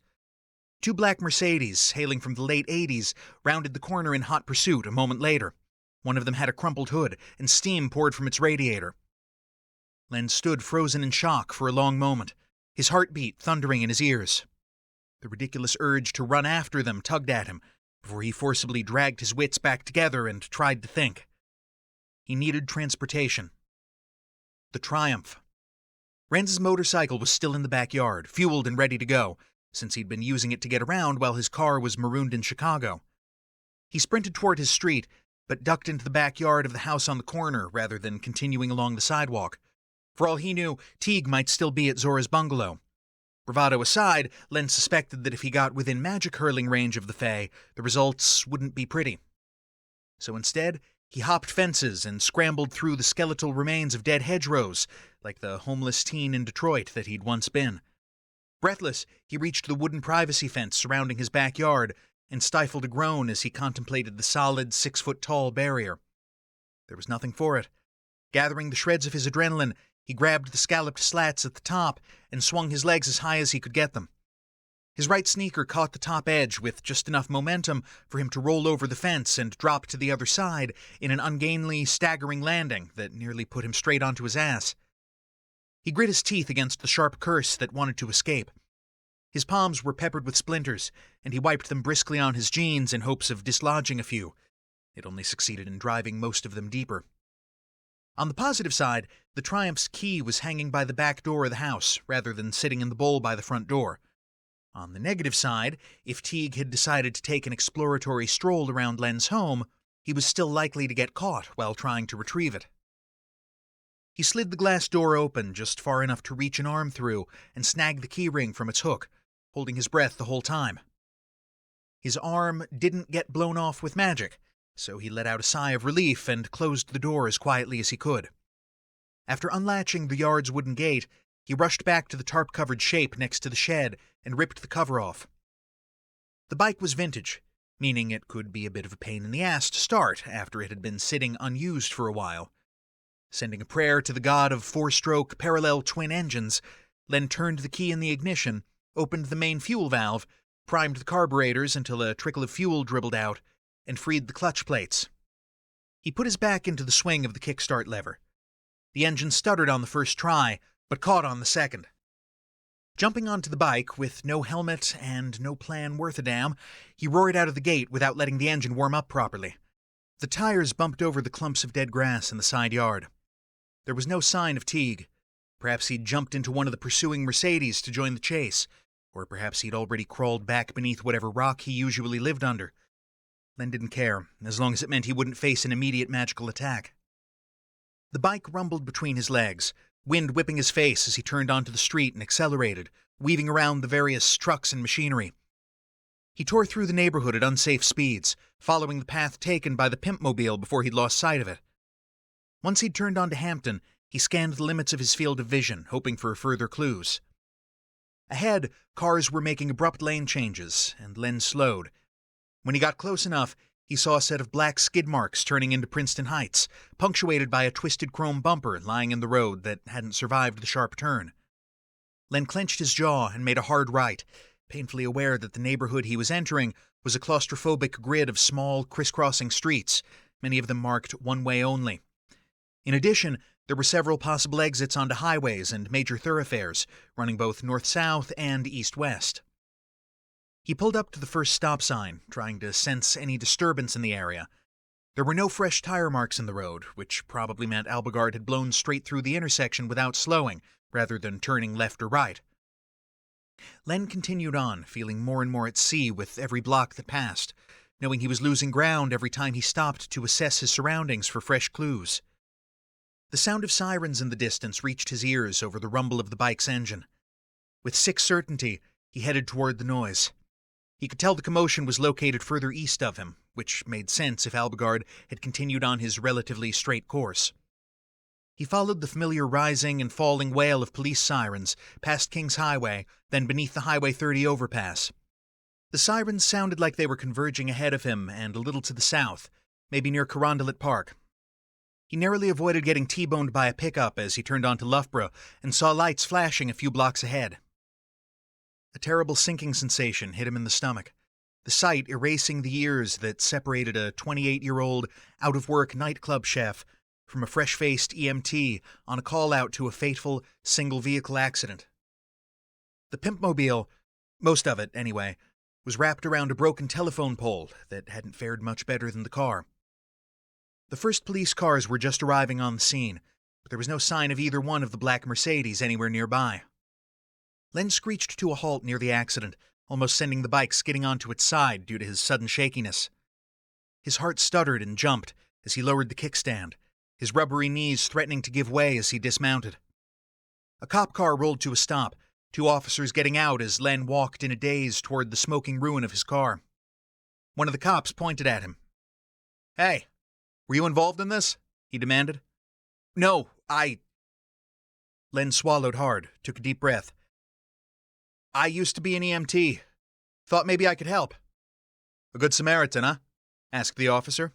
"Okay, whatever, just stay back for now." Len didn't want to stay back.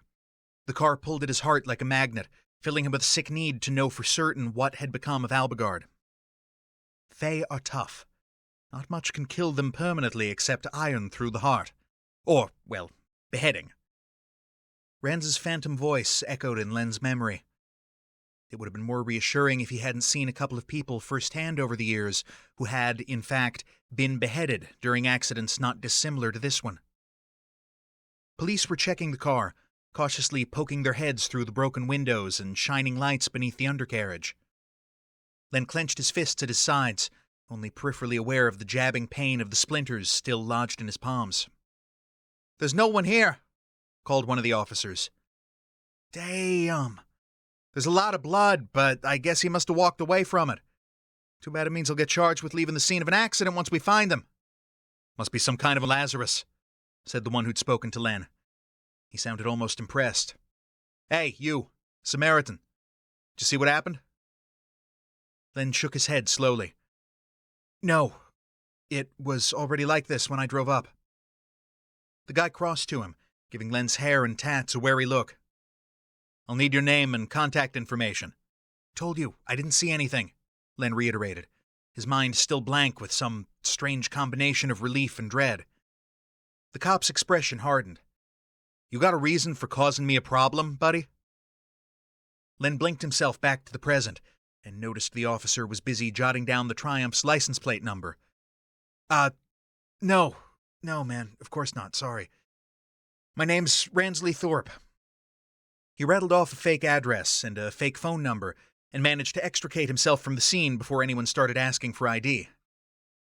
With no other option immediately presenting itself, He got on the bike and drove very slowly and carefully back to his house, fighting a serious case of the shakes the whole way. After he'd safely parked the Triumph in the yard and put its cover back on, he went inside and unplugged his phone from the charger. With a call to the local police station, he reported his car stolen by an unknown thief. "You didn't see or hear anything?" the desk sergeant asked. "Well," Len told her, "I saw a weird guy with green eyes and long light blonde hair skulking around the place earlier. About 6 feet tall, athletic build. I guess it might have been him." After he sheepishly added that he might possibly have accidentally left his keys in the car that morning, the woman grew increasingly short with him. "At least it's a distinctive vehicle," she said when he described it. "I'll file a report. We'll contact you if anything comes up on either the car or the potential perp, but I wouldn't hold out much hope, to be honest. You got insurance on it?" Len didn't bother to point out that no one in their right mind would pay for comprehensive auto insurance on a 40-year-old $800 Lincoln Continental with bullet holes in the quarter panels. Instead, he finished the conversation as quickly as he could, then he went into the living room and collapsed onto the sofa, which creaked loudly in protest. All the strength drained out of his muscles between one breath and the next, and he stared at nothing, trying to quiet the nausea roiling in his stomach. There was no avoiding the logical conclusion. Albigard had been taken prisoner by the Fae again. He was definitely injured, possibly badly. And Len had absolutely no idea how to find him. Chapter 6. The subscriber you have dialed is not available or has traveled outside the coverage area. The tinny, artificially cheerful voice repeated the same message it had given Len when he'd tried to call Vani's phone on all the previous occasions. He thumbed the disconnect icon and let his head fall back against the broken couch. "God damn it, Vani. Is it too much trouble to check your texts or your emails once in a while?"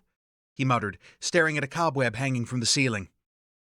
His thoughts itched with the need to do something, and he was well aware of how easily that itch could transform into a powerful craving for temporary oblivion. It was the middle of the night. He'd been chasing his thoughts in circles for hours, and his biggest defense against the desire to go out and make terrible life choices was the fact that he could barely keep his damned eyes open at this point. The police hadn't even managed to make the connection between the mystery wreck and his stolen vehicle report yet. That would probably come sometime tomorrow, unless the Fae were actively working to obscure the case using their influence behind the scenes, which was certainly possible. Not that it really mattered. He'd only filed the police report so he wouldn't be personally implicated in the accident, and in hopes that someone else would start actively looking for Albigard. But the sobering truth was that Albigard could be anywhere right now. St. Louis, Chicago, Ankara, Tokyo, Daheim. He could already be in Daheim.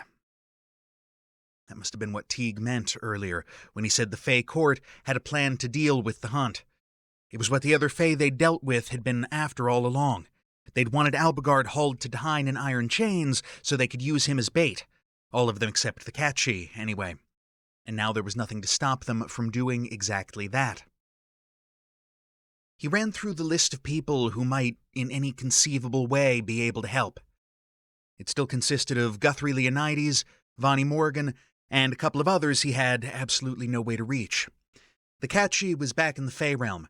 Nigelis was in some undisclosed location, hiding Rand's and Zora's bodies to keep them safe, on the off chance he could retrieve their souls at some point in the future and resurrect them.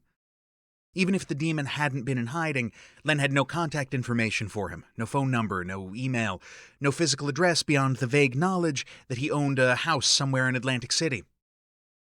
A Google search brought up nothing useful. Nigelis supposedly had a human servant named Edward who knew about magic and supernatural stuff, but as far as Len knew, Edward was still holed up with Vani and Guthrie, helping with the human children who'd been kidnapped by the Fae and retrieved after the battle at Stonehenge. Kat would offer a sympathetic ear if he called, but she wasn't in a position to help him find Albigard, and Len really didn't want to have to ring her in the middle of the night to talk him down from the metaphorical ledge, especially not the night before the Brown Fox's reopening, when she was so excited to finally be getting back to work.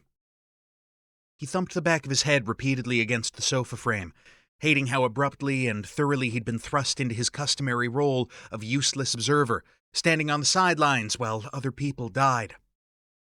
Len squeezed his eyes shut. Please, please let the prickly fey bastard not be dead. Unbidden, he remembered how Albigard had tossed him through a portal to get him out of Teague's crosshairs, and he cursed the Fae creatively for that unasked-for act of kindness. Hell, Len was desperate enough at that point that he'd briefly considered trying to contact Teague as a way to get to Albigard, suicidal as that idea probably was. But, of course, he didn't have an address or phone number for the Unseelie fucker either. It was, he supposed, vaguely possible that Teague would come back here to wreak some kind of terrible revenge on Len for punching him in his smug Fae face. However, he found it more likely that he wasn't important enough to bother with, and that fact rankled. He lifted his head from his weary inspection of the ceiling panels, and found the room full of familiar specters. "Oh," he said stupidly. "Hi." The faces of the dead surrounded him, battered and vacant, and he should absolutely in no conceivable way have found their presence comforting. "Don't take this the wrong way," he told them, "but if I could figure out the actual logistics of absorbing you all so I could become more powerful or whatever, I'd probably do it right now." Yusuf shrugged, apparently indifferent to the idea. The others didn't react at all. "Okay," Len told them. "It's good we got that out of the way, I guess." He lifted his phone from the couch, called Vonnie again, and got the same canned response as before. Texted her, emailed both her account and Guthrie's for the dozenth time, looked up at the specters again. They stared at him, unblinking. "Yeah, you guys are probably right," he said. "I should see if there's anything in the house strong enough to put me to sleep for a few hours, and take a fresh stab at things in the morning." He paused. "Either that, or maybe Teague will show up and drag me away to the same place they're holding Albigard. Or he might just kill me," he didn't add, because it seemed rude to talk about dying in present company. Unsurprisingly, the specters didn't answer, so Len got up and tracked down a bottle of Tylenol PM in the bathroom cabinet that was still a few weeks away from its expiration date. After popping a couple of the pills, he dragged his laptop to the kitchen table and started searching for any online conspiracy theories featuring a blonde-haired master race pulling the levers of humanity from behind the scenes. He woke with a kink in his neck and a line of drool forming a small puddle on the cracked linoleum of his table. An endlessly rotating Escher Cube screensaver bounced back and forth on his laptop screen. It was late morning, and apparently no one had considered him worth capturing or killing while he'd slept. He straightened in the kitchen chair with a wince and fumbled for his phone. The broken screen was getting worse. Enough of it was still usable to confirm that there were no missed calls, no messages, and no emails from either Vonnie or Guthrie. Out of sheer stubbornness, he sent another round of texts and emails to them, because at least it was something positive to do. As he was typing out the messages, his stomach reminded him in no uncertain terms that his body occasionally required food for continued functioning. He rose and shuffled over to the kitchen cabinet next to the stove, where he confirmed that the sealed packaging had prevented his cherry Pop-Tarts from absorbing the neighborhood's choking miasma of decay. After sticking a couple of them in the toaster, he started a pot of coffee with mechanical movements and tried to brainstorm possible next steps. It was more of a brain sprinkle, really, a brain drizzle, barely settling the dust of hopelessness and impotence. "Seriously, what the hell am I supposed to do now?" he asked the empty house, since even his specters had abandoned him this morning, it seemed. Len was the only person who'd shown even the slightest ability to control or influence the wild hunt while it was in the human realm. And he'd been abandoned. Adrift, with all of his useful contacts either dead, kidnapped, or unreachable. The insidious, niggling idea that Albigard might have already been sacrificed to the jaws of his childhood nightmare tried to force its way to the front of his consciousness. He stomped on it mercilessly. The toaster dinged. Len ate the Pop-Tarts without tasting them and burned his tongue on the first cup of coffee. He drank a second cup anyway, on general principles, and indeed, as though some sort of magic critical mass of caffeine had been reached, his brain synapses started knocking together properly for what felt like the first time since he'd seen the pimpmobile wrapped around a telephone pole. The club. Gina. Shit, he said blankly, freezing with the coffee cup halfway to his lips. Blinking free of the sudden reverie, he set the mug on the counter and hurried to the bathroom for a quick piss and to splash water on his face. 5 minutes later, he was in the backyard, strapping a helmet onto his head and kicking the Triumph into life. Gina Vanderland hadn't randomly stumbled into ownership of the Brown Fox after Guthrie Leonidas let the club go a few months ago. No, she'd worked for him, back in the days when he'd specialized in making obscene amounts of money for the rich and undead, as a demon-bound investment manager with a reputation for discretion. Guthrie had transferred ownership of the nightclub to Gina because he trusted her. She wasn't a hugely hands-on owner, but she'd let slip a couple of things in the months Len had known her that made him think she was aware that her former boss was a night person with dental abnormalities and severe dietary restrictions. Maybe it was a long shot, but if Gina was tight enough with Guthrie to know that he was a vampire, she might have other contacts in the paranormal world. Len pointed the motorbike toward the loop, heading for the renovated high-rise building at the corner of Del Mar and Rosedale.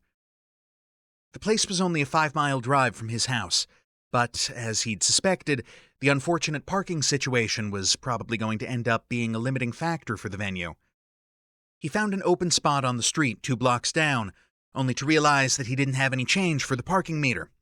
Fortunately, or unfortunately, parking tickets were pretty low down on his list of worries these days, so he left the bike there anyway and jogged toward the building. It took a minute to find the entrance leading to the basement venue, which was on the Rosedale side rather than the Del Mar side. It wasn't a big surprise to find it locked up tight at this time of day. He pounded on the door, knowing that if tonight was the grand opening, there would already be people here getting the finishing touches ready for the public. He ignored the occasional odd look from people walking by and kept thumping away. Eventually his persistence was rewarded. The door clicked and swung open, revealing Maurice, one of the bouncers. The man's bulk nearly filled the doorway. He raised non-existent eyebrows in surprise. Len? Huh. Didn't think you were on the schedule today. Come on in, man. Take a look around the place. Hey, Maurice, Len said, trying to muster a smile. From the feel of things, it probably looked more like a death rictus. Maurice was in shirt sleeves, rolled up to the elbows to reveal forearms the size of Len's biceps. It was a bit shocking to see him in anything less than a well-tailored 3-piece suit. Sweat beaded his dark skin. Evidently he'd been drafted into moving tables and equipment around today, rather than merely standing in the corner looking intimidating. Len followed him down the steps leading to the venue, which was indeed in a state of controlled chaos. Parking issues aside, he'd been right in thinking this place would be a great location. Old instincts drew him to find the kitchen and poke around inside, but that wasn't why he was here. "This place looks great," he said. "Hey, I don't suppose Gina's around? I really need to talk to her." Maurice shook his head. Nah, not yet. I'm sure she'll make an appearance this evening, though. Len cursed internally, knowing that every hour he wasted might be Albigard's last.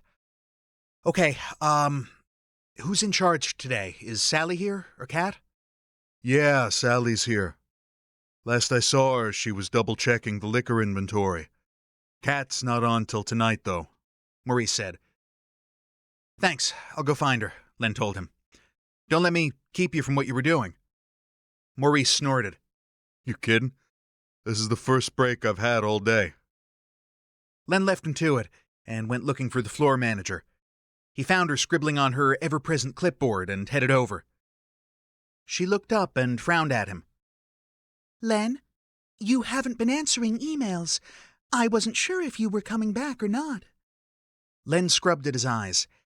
"Yeah, sorry about that. There's been a bit of a situation." One of the nice things about the Brown Fox was that most of the employees were holdovers from the time when Guthrie had been the boss. Sally knew all too well what that particular tone of voice meant. She lowered the clipboard, giving him her full attention. Are we talking a bombs in the basement kind of situation, or an every president and prime minister in the world dropping dead kind of situation? Closer to the latter than the former, he told her. You heard about the so-called chemical spill that killed a whole neighborhood? Well, that was my neighborhood. It's related to that, though as far as I know, there's nothing about it that should affect the club specifically, but I really, really need to speak to Gina, like right now. Sally's worried frown deepened. She's not here. Len nodded. Yeah, Maurice said, have you got her cell number, though? Her expression lightened. Oh, of course. Here, let me... She fumbled in her pocket, presumably for her phone, but was interrupted by a commotion coming from the front of the venue. Several people cried out, and though they sounded more surprised than alarmed, Len's muscles still jerked in hyper-reactive awareness. Sorry, Sally said. Give me just a second first to find out what's happening. Len followed her up front, his nerves jangling. A knot of employees, mostly female, had gathered around a table and were cooing over something Len couldn't see. Hey, people, Sally called, no nonsense. What's going on? And why aren't we working? Jen, one of the waitstaff, turned around with a wide grin. It's a cat. It must have wandered in, or else it's been hiding down here somewhere. Oh, hi, Len. Len caught sight of the large black cat with the white diamond on its chest, sitting primly on the table, and his jaw dropped. He quickly snapped it closed.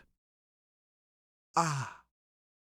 Hi, Jen, he managed in a faint voice. Sally bustled forward. We can't have a cat in here. It's against code. The cat flattened its ears and hissed at her, bringing her to an abrupt halt a few steps away.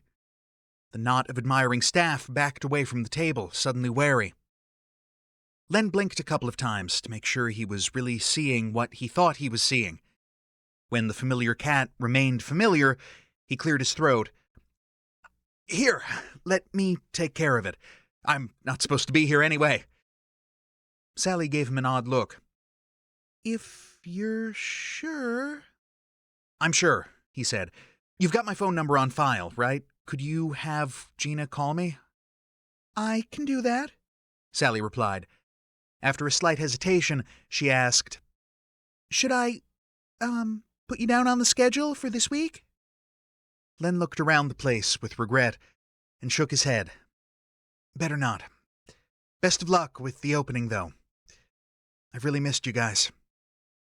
Sally's expression said she saw more than he really wanted her to. Come back when you can, and be careful, okay? He nodded and let his gaze run over the faces he'd worked with for months. I'll do my best. Later, guys. Rather than scoop the cat up in his arms, he headed for the stairway leading to ground level. As he'd known it would, the animal hopped down and trotted after him. Halfway up the stairs, he paused and turned. Reality twisted, and the catchy stood 3 steps below him. We have a problem, Len said. Well, several. The catchy blinked green eyes at him. Oh, human, you have no idea. We must leave now, before it's too late. Len's pulse picked up. Too late for what? The she's mouth twitched into an unhappy frown. Too late for Albigard of the Unseelie. Chapter 7. Albigard? Where is he? Len demanded. Someplace very bad, the catchy replied, doing nothing to calm Len's racing heart. Come, there is no time. The petite fay opened a portal right inside the stairwell. Len stared at it, briefly wondering when he'd lost the last vestiges of his sense of self-preservation. The answer was some time ago, so he walked through it without another word. The disorientation of stepping from a stairway onto a relatively flat surface, combined with the usual swooping sensation of magical travel, caused him to stumble as his feet met unfinished stone. He caught his balance and looked around, peripherally aware of the She following him through and closing the portal behind them.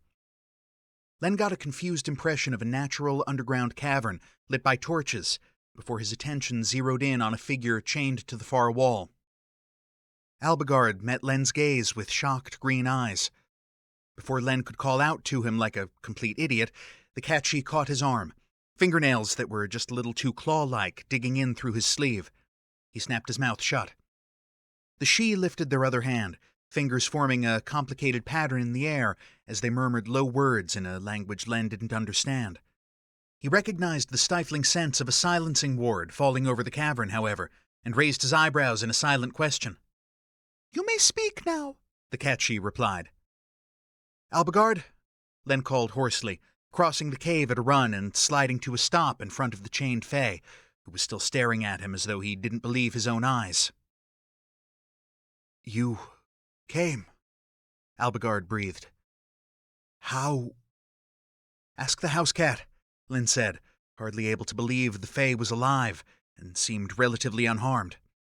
"I'm just along for the ride." "We must free him quickly and leave before the guards realize we are here," said the She.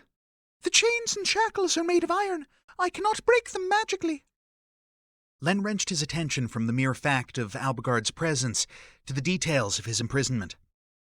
His captors had collared him, and something about that fact raised a slow burn of acid in Len's stomach. Iron wrist shackles held his arms stretched over his head, connected by short lengths of chain to bolts in the rock wall. It was a stress position, one that had been commonly used by humans as a form of torture over the centuries. The acid in his gut rose higher. They'd stripped Albigard of his customary buckskin and linen garments, possibly because the clothes were imbued with magic. He was bare above the waist. Vaguely Celtic-looking tattoos twined across his torso, fully visible except where they dipped beneath the waistband of the loose cotton pants his jailers had dressed him in.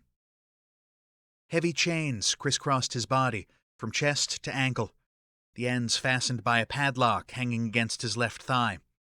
2 more padlocks held the wrist shackles closed, and another locked the collar in place. "Keys?" Len asked, knowing the question was probably a waste of time. Albigard shook his head, confirming Len's fears. "Where are we?" the Fae asked, his voice a bare rasp. "California," said the Catchy. Albigard's eyes flew to the diminutive Fae, alarm obvious on his face.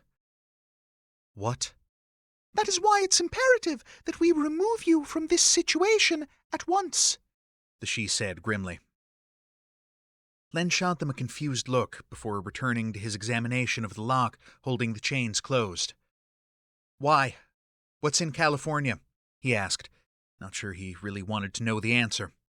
"The entrance to hell," the Catchy replied, in the same dark tone as before. Okay, Len said slowly. He shook his head abruptly, dismissing the other questions he wanted to ask. On second thought, you know what? Never mind, not exactly the most pressing issue right now. He lifted the padlock he was examining, ignoring Albigard's slight flinch at the brush of his fingers against the thin cotton pants he was wearing. The Catchy watched nervously. "Can you open it, human?" The thing looks ancient, Len told them. So, maybe? I need something flat and narrow, and strong enough that it won't break when I twist it, like a screwdriver or a... The She drew a slender dagger from a sheath at their waist and handed it to Len, hilt first. Or like that. Okay, I also need a piece of wire or something. You've done this before? Albigard asked warily. Len snorted. I've been homeless. I've lived on the streets, on 2 separate occasions, actually. Yes, I've picked locks before, though nothing exactly like this one. He looked around, searching for anything that might work to manipulate the tumblers inside the padlock. His gaze fell on the golden clasp, like a brooch holding the Catchy's collar closed. He pointed at the jewelry.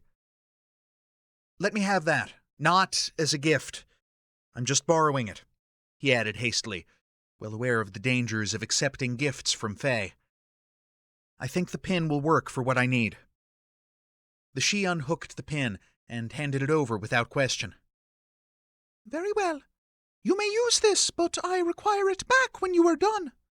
The dagger as well. It's a deal, Len said. He knelt in front of Albigard's bare feet, trying to ignore the awkward connotations of the position, not to mention the way the Fae's muscles stiffened in reaction to his proximity. How did you find me here? Albigard asked, presumably directing the question to the catchy this time. Len could still hear a faint tremor behind the Fae's words, though he couldn't have said whether it was due to the uncomfortable position he'd been chained in for hours, or something deeper. The Sidhe's reply was chiding. What have I told you about Unseelie wards, Olanov? From this, Len gathered that the cave had been magically warded against detection in the same way as Albigard's house in Chicago. Evidently the Sidhe could see straight through such Unseelie protections, and Len had never had more reason to be happy for the fact. He focused on the first lock, inserting the dark metal tip of the dagger into the bottom part of the keyhole and putting a bit of clockwise tension on it as he prodded the top of the keyhole with the pin. The court is intent on a reckless course, the catchy continued. They must not, under any circumstances, succeed. Once you're freed, it's vital that you find a hiding place where they cannot easily follow. Do you understand, little one? A full-body shiver racked Albigard, making Len's pin slip inside the lock. Yes, The Fae swallowed audibly. Yes. What kind of reckless course are we talking about here? Len asked, not looking up from his work. Or is that another one of those answers I'd be happier not knowing? The catchy replied in a tone that indicated it probably was. Unlike the gate between Earth and Hine, the gate between Earth and Hell only opens in one direction. Any may enter, but only demons and those bound to them may leave Hell once they are inside. Nothing else can pass through, and the veil around the demon realm is very thick. All right. So... Len prompted, trying to follow. I assume my captors intend to throw me through the gate to Hell, in hopes that the hunt will follow me inside, and become trapped there with me, Albigard said distantly, which would neatly solve both the problem of the hunt itself and potentially the long-term issue of our enemies, the demons, as well. Len's mind stuttered over that, grinding to a momentary halt before he dragged it free. But demons can't die. The hunt couldn't kill Nigelis. There are humans living in Hell, as well as demons, Albigard replied. Specifically, the kidnapped children sent by Dahine as a tithe over the years, in place of our own Fae children. The tithe of souls to Hell was one of the provisions of the peace treaty. Len's stomach churned. What do you think happens to the human infants who have been replaced with Fae changelings? The catchy added tartly. And while it's true the wild hunt cannot kill demons, there are those who seem willing to gamble that if it's trapped with them in Hell forever, it may weaken them enough to prevent them from threatening the Fae again in the future. The horror of it hit him properly then. Not content to sacrifice Albigard to the monster that lurked under every Fae child's bed, his captors first intended to throw him, chained and helpless, into the maw of his people's hereditary enemies. Len closed his eyes, remembering the way every Fae present had flinched in poorly hidden terror when Nigelis had called up his flaming sword. I'm trying really hard not to hate your people right now, he told them, jabbing the pin deeper into the lock and sawing it rapidly back and forth across the tumblers. But you aren't making it very easy for me. Whether either of the Fae would have said something in reply would remain a mystery, since the padlock chose that moment to pop open. Ah! Well done, human! The catchy exclaimed. Quickly now, the others! Len unwound the chains from Albigard's torso and legs, making note of the link-shaped burns where the iron had rested against bare, pale skin. When he was done, the ends of the chains hung loose from the rings of the collar. They probably weighed a freaking ton, so he tackled that padlock next. Albigard turned his head away, clearly uncomfortable having Len's face so close to his. The movement caused a few strands of his long platinum hair, still matted with blood in places from the car accident, to fall over the padlock. Len awkwardly smoothed them back and hooked them over a delicate, pointed ear so he could work. "So, you realize you totally wrecked my car yesterday, right?" he added, with most of his focus still on the lock. "I'm pretty upset about that, actually." "It was not a very good car," Albigard retorted, his tone gruff. "I already told you it had character," Len said by rote, and surprised himself by choking up a bit as he thought about the old land yacht. He cleared his throat. "And, as you might guess, unexpectedly coming upon a wrecked car that was being driven by someone I know isn't my idea of a good time."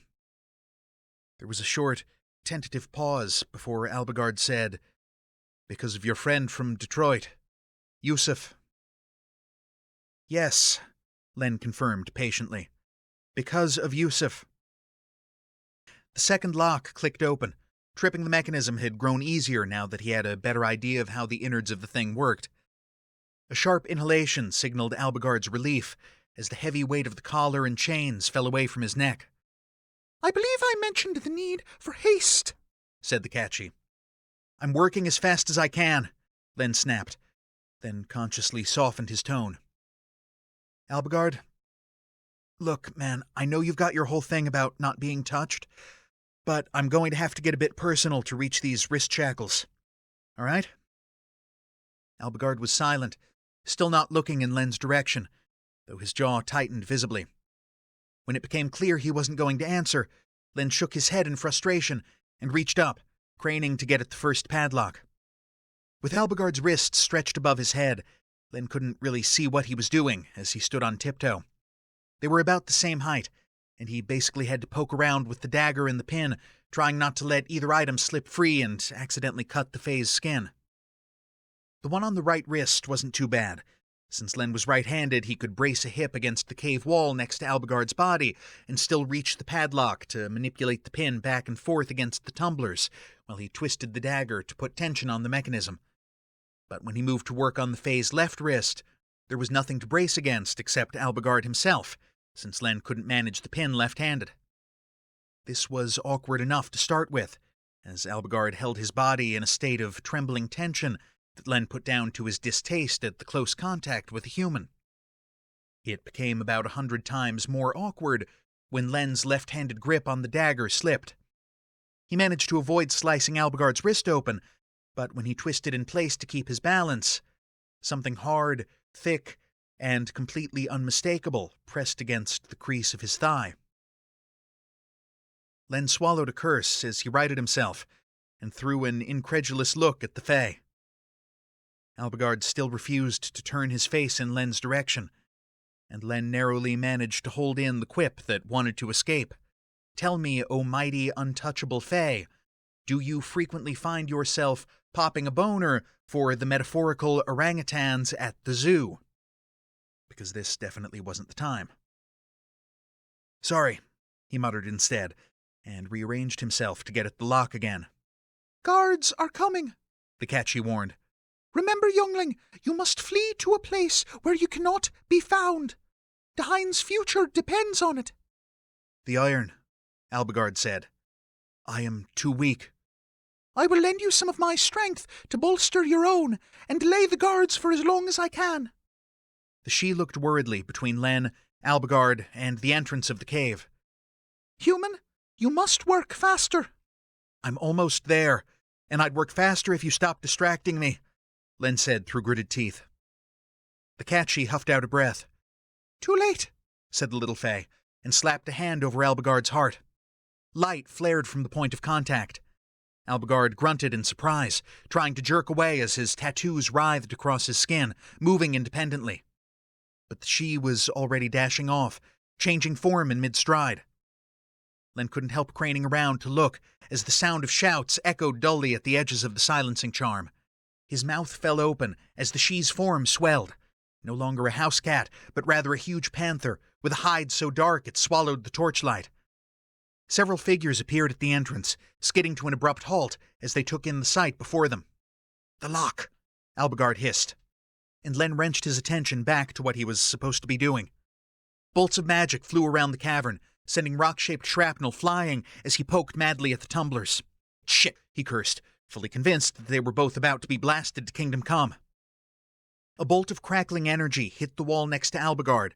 At the same instant, the last padlock finally gave way, and Albigard spun to the side to avoid it, taking Len with him. "Whatever you're planning on doing, do it now," Len said with a gasp, as another blast shattered rock above their heads. Albigard's jaw clenched so tight the tendons stood out in sharp relief. He lifted a hand, fingers curled into claws as he called up the brightest, sharpest portal Len had ever seen. Len let himself be dragged through it, the pair stumbling out the other side in a tangle of legs and arms. He only had time to take in the utter desolation of the dead landscape that materialized around them before his mind short-circuited. He staggered like a drunk, his muscles instantly seizing beneath an uncontrollable magnetic pull that felt all too familiar. Chapter 8. "Stop!" The word was a snarl, and green eyes materialized in the forefront of Len's wavering tunnel vision.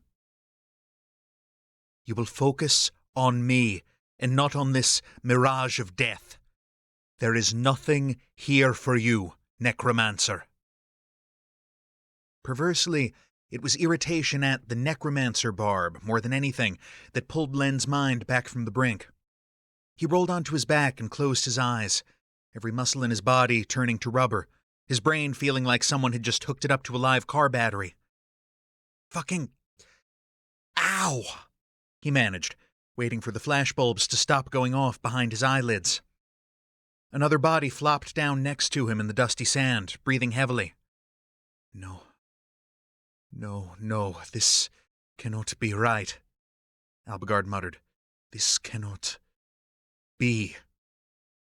Enough synapses were firing now for Len to make the connection between his body's reaction when he'd first stepped into the dead zone in his neighborhood and what had just happened to him. He blinked at the cloudless sky and tried to make sense of his surroundings. "Is this... Chicago?" he asked, forming the words around a tongue that seemed a couple of sizes too large. But that didn't feel right. For one thing, the sky in Chicago hadn't been lavender-colored the last time Len had checked. Chicago had also had more plants and buildings and... stuff. Like, lots more. Also, and perhaps most importantly, it hadn't been dead. Not except for a tiny patch of forest near the edge of Albigard's wards, anyway. "Please, say this isn't Chicago," he urged. "This is not Chicago." The hoarse note in Albigard's voice had returned. Silence fell, eerie and absolute. After a few moments, Len managed to get his muscles working well enough to sit up and look around. They had emerged onto a gently sloping stretch of sand, leading down to a good-sized body of water. Uphill from them, Len could make out the skeletons of trees forming a dead forest, or at least he thought they had probably been trees once. The proportions and shapes of the bare branches were subtly off, alien, almost. Beyond the maybe trees lay a steep, rocky hillside. "Dude, help me out here by using your words, okay?" he pressed. "Where the hell are we?" Albigard wet his lips, drawing Len's gaze to his mouth before he jerked his eyes back to the phase. "Far from hell," Albigard said slowly. "Far from anywhere, in a place where we will not be found by the Unseelie. This is a pocket realm, I suppose you'd call it. An uninhabited backwater of reality." "A pocket realm," Len echoed dully. "So, it's like another parallel dimension, but, what, smaller?" "Yes." Len blinked at the Fae. "And, dead? What's that about?" It should not be dead. This time Len waited him out rather than pushing. Albigard rolled to a sitting position and wrapped his bare arms around his knees. Sand clung to his skin.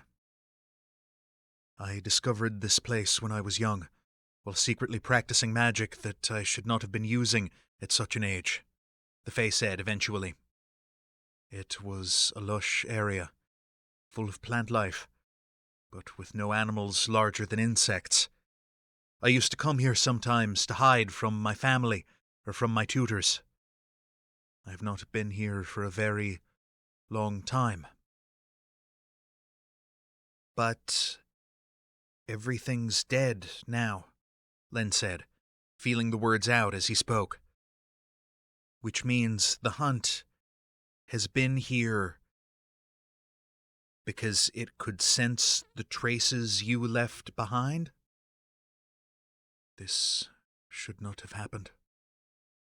It was a whisper, barely audible. Then louder. I am responsible for the destruction of an entire realm. Len squeezed his eyes shut for a long moment, trying to pull himself together. No, he said. Don't say that. The Wild Hunt is responsible for the destruction of an entire realm. And we already knew that was the kind of risk we were facing. Better this realm than some place where people live, right? This was a beautiful place, said the Fae. It was a haven, a refuge. He sounded utterly lost, which both freaked Len out and kindled something complicated and unwelcome inside his chest. Rather than engage with that response in any kind of a meaningful way, Len concentrated on getting his feet under him and standing up. He swayed for a moment, but succeeded in locking his knees and staying upright. Look, he said, it sucks that this happened. I won't argue that part. But I also stand by my statement that it could be worse. And right now, we need to come up with some kind of a plan. Because while this might be a great hiding place from the Fae who want to chuck you into hell, it's apparently a less than stellar place to hide from the hunt. Albigard was silent, still sitting hunched on the ground. Len sighed and plowed onward. So, the way I see it, we'll have a bit of breathing room before we have to worry too much, because the hunt's already sucked the place dry. I can't imagine it's a very attractive lure anymore. At least not until it realizes that you're actually here this time and your scent or whatever isn't just traces from long ago. So we can probably chill out here for a few hours while we brainstorm where to go next. I was thinking maybe if there are other pocket realms like this one. We can't leave. The three words cut across Len's stream of consciousness abruptly. What? He asked with a frown. Albigard finally looked up, his perfect features twisted with frustration and anger. We can't leave. Len blinked at him, trying to rewind his brain until he found some kind of context around this declaration that made sense. You mean because you're too weak from the iron chains to make another portal yet? He hazarded. Okay. No big deal. We can hang out here until you're rested up. Like I said, I doubt the hunt will be in a huge hurry to come back here. Hopefully, he added in the privacy of his thoughts. Furious green eyes pinned his. You are not listening. This place is dead. There is no life here from which I might replenish my magic. I am not strong enough to make another portal between realms, and I will only grow weaker as more time passes. There is no food. The water may or may not be safe to drink, and, as you so helpfully point out, the Wild Hunt will return eventually.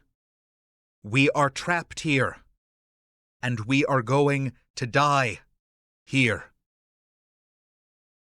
The sense of the words penetrated, but Len's mind rejected them immediately. He shook his head slowly back and forth, barely aware of the movement. No, he said. Don't be ridiculous. You can't know that for sure. We can walk around, explore a bit, and find some place that the hunt didn't drain so you can top up your magic. Do you smell any decay in the air? Albigard's voice was a snarl. Do you smell anything except rock and sand and water? Not even the smallest single-celled creature has escaped the hunt's destruction. There is no life here. Len's hands balled into fists. You can't be certain of that, he shot back, his voice rising to a shout. He dragged himself under a semblance of control and continued in a more reasonable tone. Just because the area around here is dead doesn't mean all of it is. The Fae let out a huff of bitter laughter. This realm is tiny. We could circumnavigate it in a day. If there were anything left alive, I'd be able to sense it. He covered his face with one hand, grimacing. Len looked around in increasing desperation, taking in the unnatural stillness and quiet.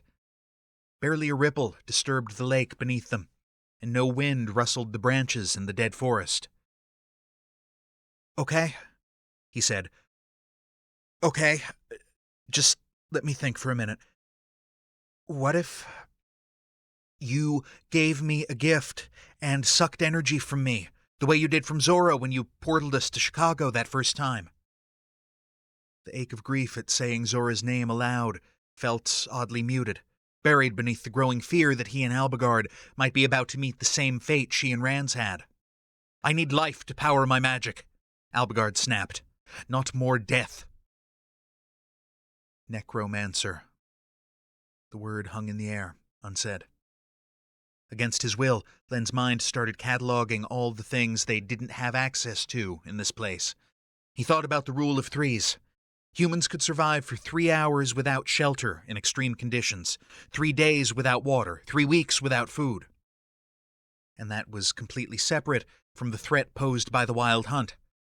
The hunt was a whole different level of danger, but it wasn't something that Len could control, at least not beyond jumping in front of Albigard if it showed up and hoping that the thing was still afraid of him.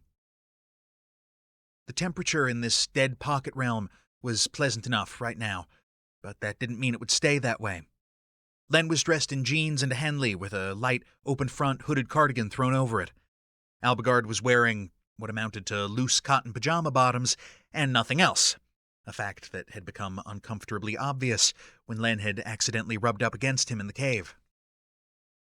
On the positive side, there was a huge body of water only a few dozen yards away. If Albigard was right about all of the single-celled organisms being dead, it would be sterile. That might or might not mean it was safe to drink. Some bacteria released toxins as they died, and Len was willing to bet that a lot of bacteria had died in that lake when the hunt sucked the life out of it. When it came to food, however, they were probably fucked. Len remembered in vivid detail what had happened to the vegetables in his fridge, reduced to useless husks. He doubted whatever was left of the plants in this realm retained any nutritional value. Albigard had said there were no animals bigger than insects, which was too bad. If there'd been dead fish floating in the lake with no microorganisms to rot them, they might still have been edible. Maybe there were some bug carcasses lying around. He blew out a breath and concentrated on prioritizing. Fine, he said, and gestured at the lake. Do me a favor and go drink some of that water. Tell me if it makes you feel sick afterward. Why bother? Asked the Fae. Len gritted his teeth. Because even if it's full of toxins, I gather it won't actually kill you. And if I'm going to die of something, I'd prefer it not to be thirst, because dying of dehydration sucks balls. Albigard pushed himself reluctantly to his bare feet. This is merely delaying the inevitable, he said. Yes, Len retorted. That is, in fact, kind of the whole point of the exercise. Delay the inevitable for as long as possible in hopes that a solution will eventually come along. Useless, Albigard muttered. Fuck you, Len told him. Drink the damned water and see if you puke it up in an hour or two, because I'm fucking thirsty and you're harder to kill than I am. His fists were clenched again. He consciously relaxed his hunched shoulders and opened his hands, working the tension out of his fingers. Somewhat to his surprise, Albigard turned without another word and made his way down to the beach to kneel at the edge of the water, where he drank from his cupped hands. Len took the opportunity to look around the immediate area. He must have dropped the catchy's brooch thingy in the cave, but the dagger had come through the portal with him. He picked it up and wiped the blade against his jeans to get the dust off. Albigard returned a few moments later, and Len held the weapon up for inspection. "This came through with us. It might be useful?" He paused. I haven't brought a curse down on myself by accidentally stealing it from a fae, have I? Let's see. You're trapped in a dead subrealm with no means of escape or long-term survival, Albigard pointed out, laying on the snark with the trowel. Does that count? Never mind, Len told him, not amused. Sorry I asked. The water tastes pure, for whatever that's worth, the fae went on. Give it until tonight, Len said, sticking the dagger through his belt. If you still haven't suffered any ill effects, I'll have some then. He ran a hand roughly through his unstyled fringe of hair. And hey, just think, you and I will be single-handedly responsible for repopulating this place with our disgusting bacteria and parasites. Yes, until the hunt returns and sterilizes it again, I suppose. Albigard allowed, frowning. In truth, I find the concept vaguely disturbing. Oh, come on. Just picture it. Planet of the eyelash mites, Len quipped. I can see it now. Not without a microscope, surely. Albigard returned, though he sounded tired. Len raised his eyebrows. Holy crap. So you do have a sense of humor buried in there somewhere. And don't call me Shirley. Albigard didn't dignify that with a reply, so Len went on to broach another subject that had been bothering him. Okay, I have a question. You said we could circumnavigate this place in a day, but you can't mean it's a spherical globe, right? The horizon's all wrong for it to be that tiny, and the gravity would be almost non-existent. So, what did you mean by that? The Fae pulled his blood-matted hair back from his face and plaited it into a messy braid. You're correct, insofar as it goes. It's probably easier to see for yourself, rather than have me attempt to explain it in your language. He waved a hand to Len's left. We are near the boundary in that direction. Curiosity pulled at Len as he looked in the direction Albigard had indicated. He couldn't see anything unusual about it. He turned back to the Fae. You'll be all right here? Giving Albigard a searching look up and down, he added, Sorry, I should have asked earlier. Are you okay, after wrapping my car around a telephone pole and being chained up in iron for hours? I am weakened. Not to mention, as has been previously stated several times, trapped and facing certain death. So you'll forgive me if I don't join you on your sightseeing trek.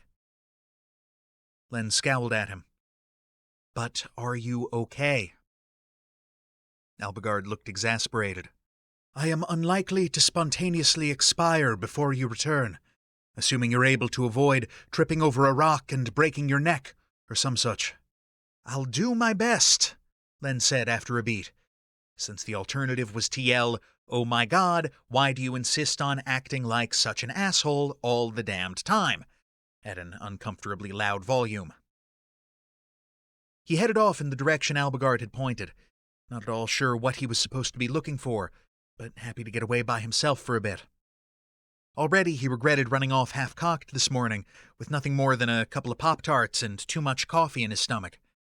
He'd be paying for his poor eating habits before long, though the situation would at least be improved if he ended up being able to drink the water safely. As Albigard had predicted, his surroundings remained as bleak as the place he'd started from. The bare sand of the sloping beach gave way to dry, crunchy remnants of grass or some kind of similar ground cover. Every once in a while, he ran across piles of dead leaves that had collected in hollows formed by jutting rocks. That was a bit worrying, since it implied strong winds.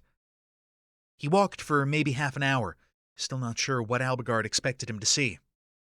The ground grew rockier, forcing him to focus his attention on picking his way safely among the scree. The next time he glanced up, It was to find the lake in front of him, rather than behind him. He stopped abruptly, unsure how he could have gotten so thoroughly turned around in such a short space of time. Pivoting so the lake was once more at his back, he started off again. A few seconds later, the lake was once more in front of him. Very deliberately, he turned around and took a few steps. Though he was absolutely certain he was walking a straight line, the landscape twisted around him, and he was looking at the lake.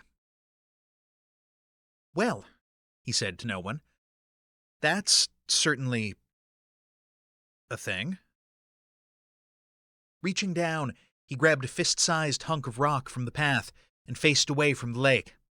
After a brief wind-up, he hurled it with all his might. A clatter sounded behind him, and he whirled, nearly tripping over his own feet in his haste. The stone bounced to a stop, 180 degrees opposite from the direction he'd thrown it. Admitting defeat, he headed toward the beach located between the lake and the skeletal forest on the hillside. Thankfully, it stayed put as he walked toward it. The deeply buried science geek in him was fascinated by what he'd just experienced.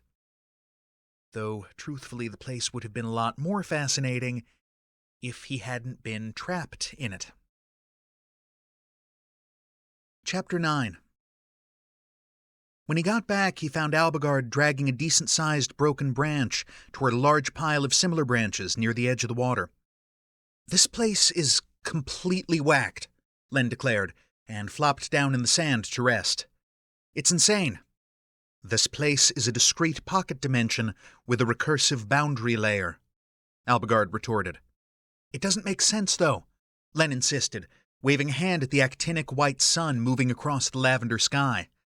"I mean, that's a star, right? And we're obviously orbiting it. That's outer space up there, a whole sky's worth of space." The Fae shrugged. "No doubt you saw a landscape beyond the boundaries of the pocket as well. You simply couldn't get to it. If you attempted to launch some sort of flying craft into the sky here, it would reach the boundary, twist around the edge of the dimensions, and crash back to the ground." "It's crazy," Len said with finality. "Utterly batshit." He indicated the pile of branches. "What's all this for?" "Dead wood still burns," Albigard replied. "It will grow cooler here at night." "Do we have a way to start a fire, though?" Len asked. "Because I don't have a lighter or matches, and if it's a matter of me rubbing two sticks together, we're probably screwed." Albigard flicked his fingers toward a small pile of twigs and bark, which promptly burst into flame. He broke a few larger pieces off the branch he'd just hauled over and tossed them on top, where they quickly started to smolder as the dry wood caught. Len stared at him. "I thought you couldn't do magic here." Albigard's expression hardened. "I cannot replenish my magic here. The amount of power necessary to cast a portal that crosses between realms is orders of magnitude greater than what's required to light a pile of dry tinder." Which, all right, made sense, Len supposed. "The journey here did not quite succeed in draining me dry," Albigard continued, bitterness creeping into his tone. "That particular achievement I will leave for the hunt." Len didn't have an answer for that, so he busied himself breaking one of the branches into usable lengths and feeding a few more pieces to the growing fire. "So, bonfire on the beach, huh?" he said to fill the silence. "I've always wanted to do one of those. Maybe not quite like this, admittedly." The Fae sank down to sit in the sand, facing the flames. "No doubt your fantasy involved more alcohol and debauchery than our present circumstances allow." Len shrugged and built the fire up a bit more. "Alcohol and I don't get along very well. I'm neutral on the debauchery, though you can bet your Fae ass I'm jonesing for another pan of pot brownies right about now." Albigard didn't look like he disagreed with the sentiment. "For what it's worth, the water does appear to be potable.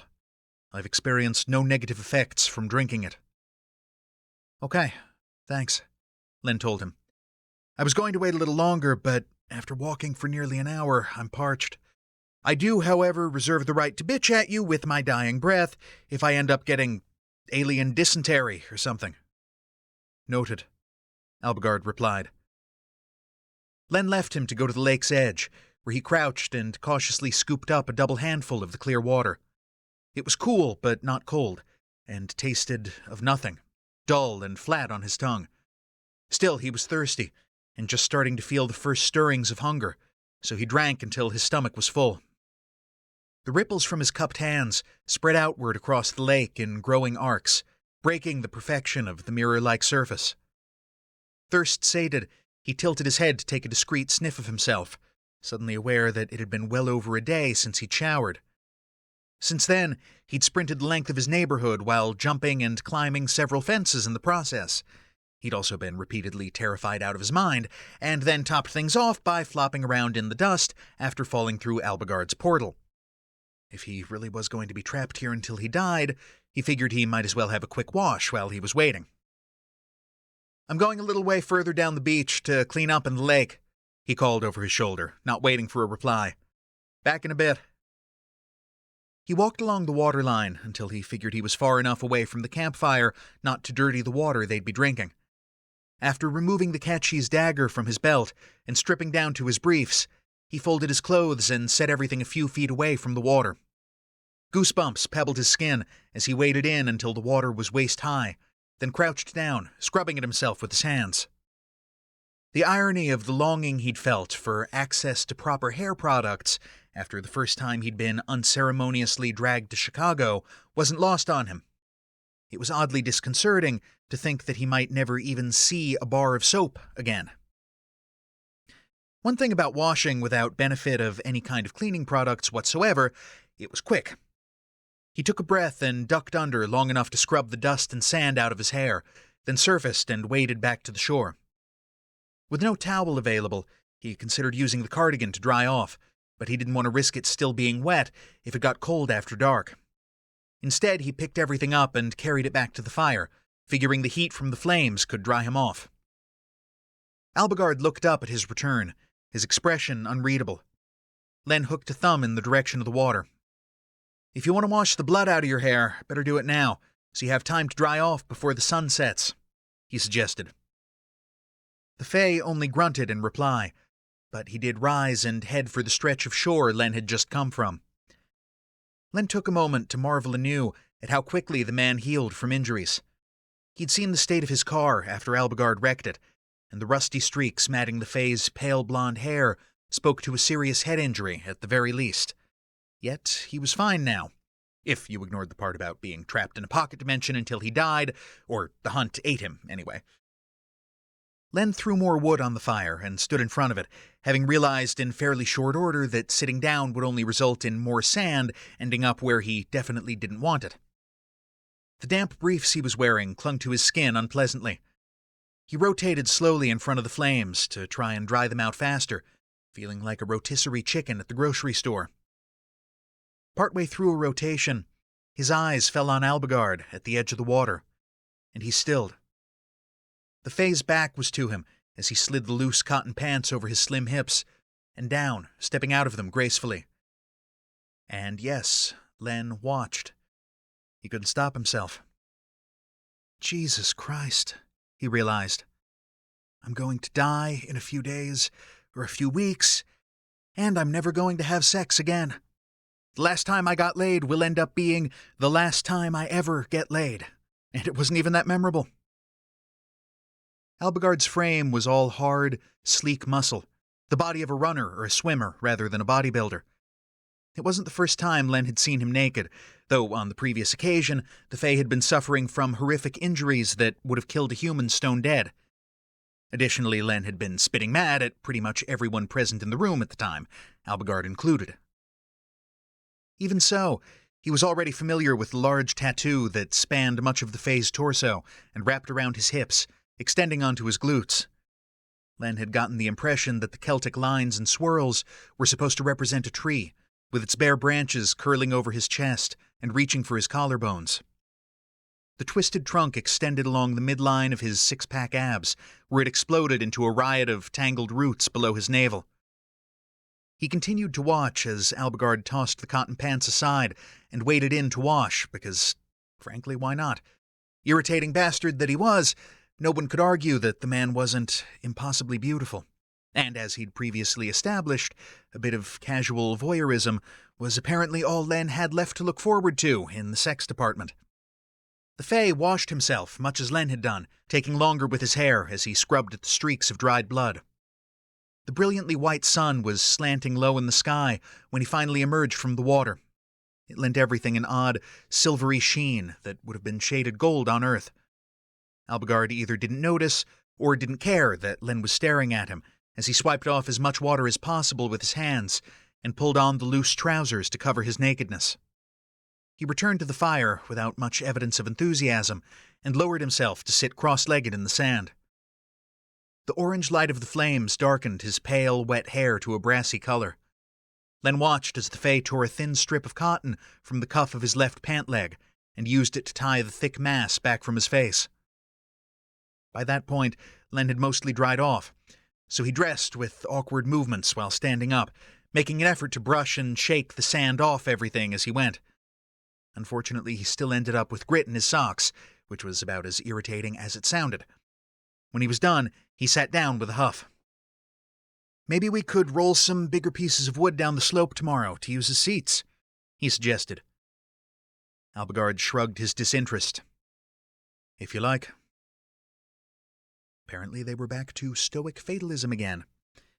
The Fae's apathy pissed Len off, but he caught himself before he could lash out at his companion in favor of asking himself why it bothered him so much.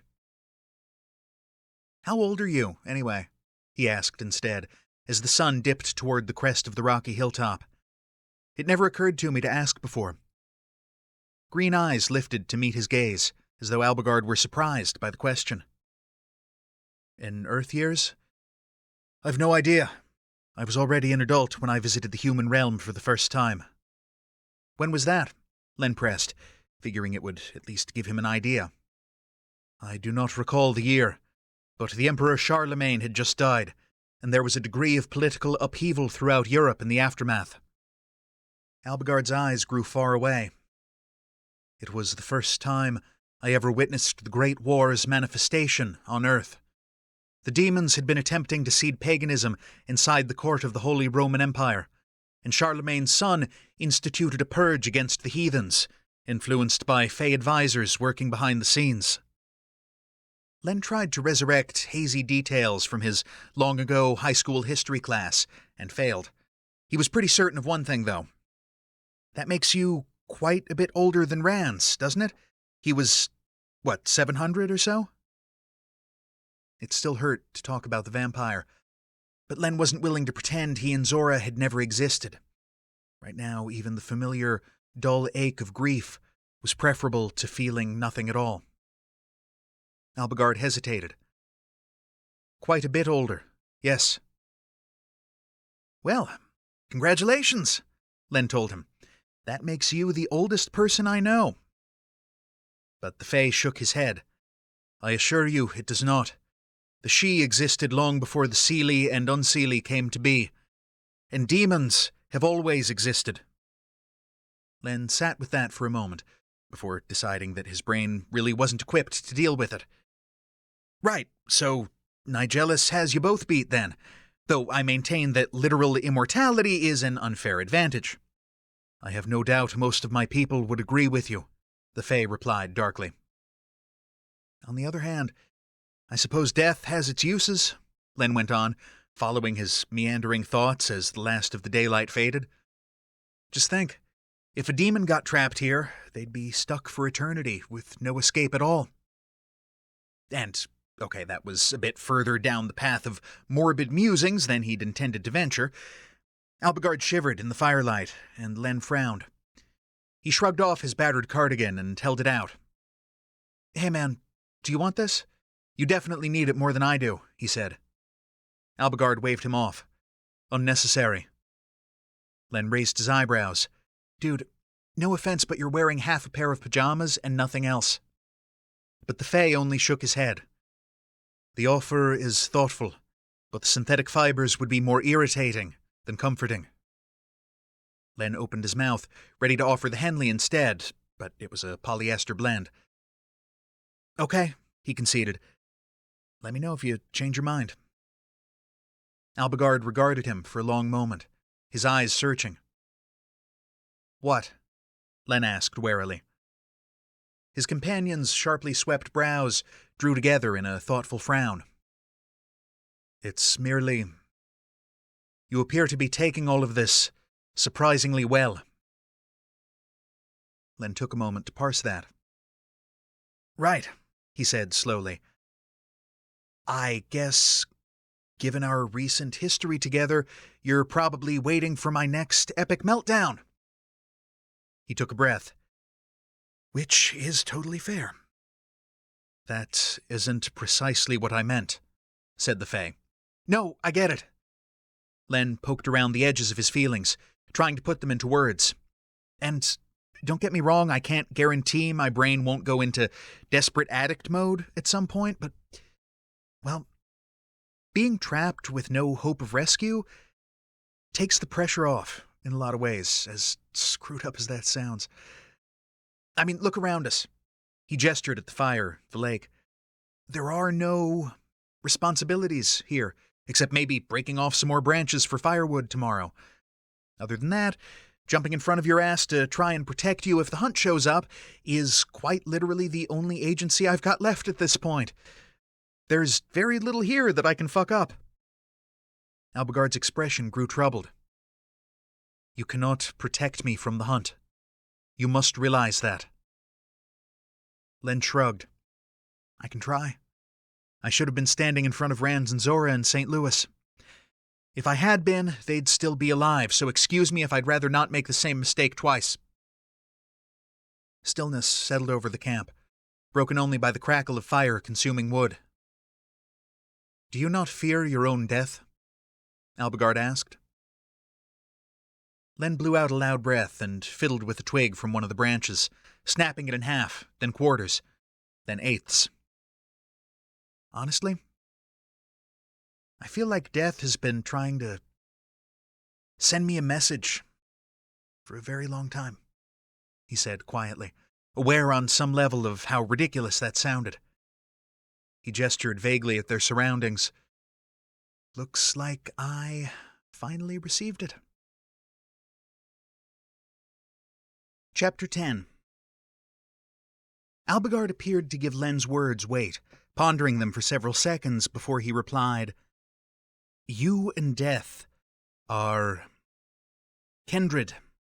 Its power would have been your power, had you ever chosen to reach out and take it. And they were back to this again. Len threw up his hands in frustration. Seriously, what does that even mean? I've told you, I have no clue how anyone's supposed to suck up death like some kind of paranormal vacuum cleaner.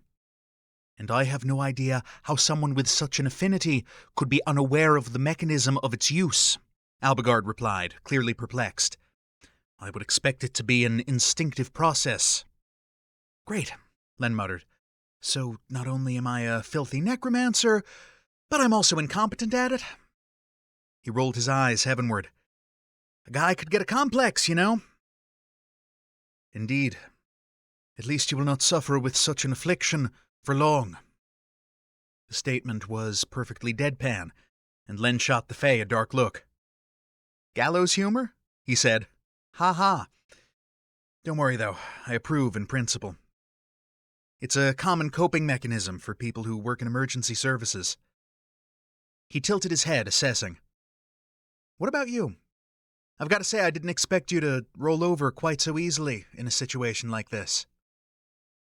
If he expected anger in response to the observation, he was apparently destined to be disappointed. Albigard directed his attention to the crackling flames as they feasted on their bounty of dry branches. Immortals and other long-lived species are notoriously greedy for life, even when they grow too jaded to live in it fully. I am beginning to understand the situation Ransley Thorpe found himself in after the end of the last war. Isolation from one's own people is a heavy burden. Len pondered a vampire who'd outlived the rest of his race, and a fae who'd been abandoned by his. "You're not alone, you know," he said after a long moment. Albigard glanced up at him again. "Well, I appreciate the sentiment." But Len cut him off. "I don't just mean me, even though, well, it looks like you're kind of stuck with me at this point, but there's the catchy, for one." The fae seemed to consider that. "Perhaps," he allowed, "though it seems something of a moot point under the circumstances." "Yeah, and another thing about that," Len continued, "you were pretty quick to dismiss the idea of using me as a jumpstart battery to get us out of here. I understand that my supposed necromancy gig isn't very fae-friendly, but you've gone on and on about how I haven't actually used that power. It just kind of floats around me like a cloud of death-scented cologne, right?" "What an unpleasant metaphor," Albigard observed. Len scowled at him. "But what about my normal human life force? I've obviously got some of my own to draw from. I eat and drink and breathe to survive. It just seems like it would be smart to try and use whatever juice I've got available sooner rather than later. Like you, I'm only going to get weaker as time goes on." The faintest hint of a rueful smile tugged at one corner of Albigard's lips, so brief Len wasn't sure he'd really seen it. "You are, indeed, not what I expected," he said, looking back to the flames. "But the animus of a single human is not enough to fuel the kind of portal that spans 2 realms. It would barely be sufficient to power a portal on Earth. The Catchy lent me all the animus they could spare, and even combined with my own depleted powers, it took most of that to get us here." "Will the Catchy be okay, do you think?" Len asked, sobering as he thought of the little fae charging into a magical battle to cover their escape. Albigard appeared troubled. "I cannot believe Unseelie would dare kill a she, even if that she was weakened enough to be vulnerable to such a thing. But many things are changing on Dain these days, and not for the better." There was little to say to that. Len joined Albigard in contemplating the shifting light of the campfire. He considered trying to sleep, but knew there was no way in hell he'd be able to manage it right now. He felt jittery, out of sorts. Some of it was probably down to low blood sugar. The rest might conceivably be tied to the whole trapped and almost certainly going to die thing. Albigard had been onto something when he talked about being alive without truly living. Somehow the idea of sleeping away whatever time Len had left before he became too weak to do anything seemed almost disrespectful, for lack of a better word. "Do you need to rest?" he asked, aware that the fae had been pretty thoroughly battered over the course of the last day or so, and might have a different opinion on the matter of getting some shut-eye. Albigard lifted a bare shoulder and let it drop in a careless gesture. "As I have said before, sleep and I are not close companions these days." Len nodded and tried to make himself more comfortable on the bare sand. "In that case, tell me more about Dain. What was it like growing up someplace where magic is just a normal, everyday thing? I'm guessing the sorting hat put you in Slytherin?" The fae shot him a sidelong glare. "Harry Potter," Len clarified. "It's a book series by—" "I understood the reference, thank you." He settled back, resting his weight on his hands, and Len found himself watching the play of firelight over pale skin and twisting tattoos. As with any talent, there are wide variations in aptitude among the fae. Those with more affinity for magic receive earlier and more intense training in its use. And my aptitude was greater than most. Wasn't a boast. If anything, there was a hint of bitterness underlying the words. "Because you'd absorbed your twin sister's magic?" Len hazarded. Albigard's brows drew together, his expression growing distant. "Yes. As the Catchy pointed out, twins were common in my family line, though vanishingly rare overall among the fae. Since the death of my older brother and sister, there are, to my knowledge, only 5 fraternal pairs left." Len's eyebrows shot up. Okay, that's definitely rare. 2 of the pairs are quite elderly, Albigard went on. They've been spared, so far, as they are the repository for specialized magical knowledge about twins. 1 pair is of adult age, but they fled into Dahine's wildlands during the war in an effort to escape their fates. The other 2 pairs are still children, and I weep for their future prospects should the peace with the demons crumble. As he spoke, Len's stomach sank. I don't understand. With the exception of the Wild Hunt and Dahine itself, living male and female twins are the most powerful magical force in the entirety of the Fey realm. Their complementary abilities feed off one another and allow them to act as conduits for raw power on a scale unheard of for a single individual. It did not take the court long to realize that this ability made them useful as weapons. Albigard's features had grown increasingly drawn as he spoke. Unfortunately, a bomb seldom survives being dropped on the enemy. Len made a soft, punched-out noise as the connections slid into place. Your siblings, he said. Len had been an only child. Not exactly a blessing in his case, since it meant all of his parents' hopes and expectations had rested solely on his shoulders. When he'd failed to uphold those expectations, the fallout had been predictably ugly. But it also meant he had no real frame of reference for the idea of losing a sibling, or multiple siblings in Albigard's case. He could only imagine that it was worse, even, than losing friends, and that was something with which Len had far more experience than he would have liked. It was no surprise that the vampires sided with the demons in the last war, Albigard observed, given the contempt Fae have always held for night creatures. But they were a bane against us in battle, far more numerous than demons, and at least somewhat resistant to common Fae magic. I did not learn the details until relatively recently, but the search for a weapon against them had been ongoing for the better part of a millennium, shrouded in secrecy. When one was finally developed, the court was eager to use it as soon as possible in hopes of ending the conflict. Len scrubbed at his face, feeling the tug of the metal piercings in his skin. Why do governments always feel the need to use the big new bomb on the battlefield, instead of just saying, hey, we've got a big new bomb, and maybe now would be a good time to rethink that peace negotiation? Albigard sighed. An excellent question. In this case, I suspect those in power had a genuine desire to see the vampires removed permanently from the field of play. My people have a bad habit of regarding other species as mindless beasts rather than fellow sentients. Unable to let that pass, Len raised an eyebrow. Really? I hadn't noticed. Either the barb sailed straight over Albigard's head, or he had a really good poker face, because he didn't react. At any rate, Oren gave his blessing for my brother and sister to be deployed to Earth with the weapon. Their flight commander gave them final orders to detonate its magic, and all the vampires, except Ransley Thorpe, safely hidden away in hell, died in a single instant. No one thought it prudent to mention ahead of time that using the weapon would burn out my siblings' magic and leave them as little more than blackened husks. Len's stomach churned.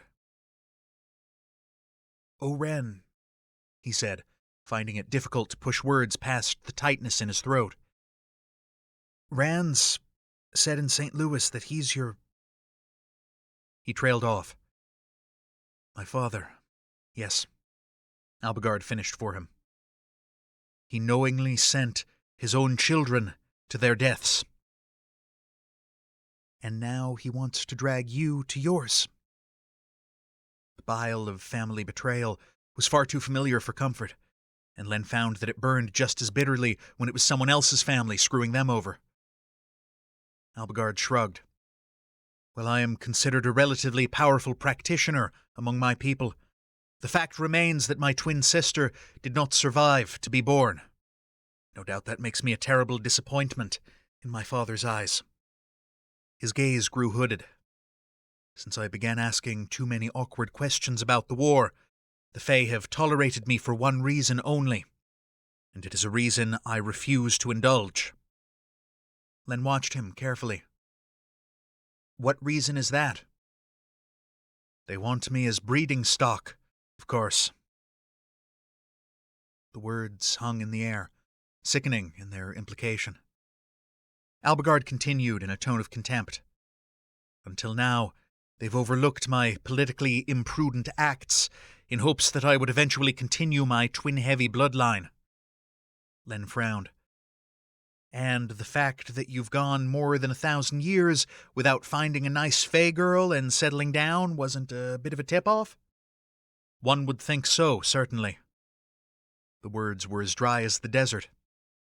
But with my mother dead, and the only other twins of reproductive age hiding beyond the court's reach, I suppose their options are somewhat limited at present. They sat in silence for a few minutes, each lost in his own thoughts. Len rubbed at his jaw, debating whether to ask the question he wanted to ask, since it was none of his damned business, really.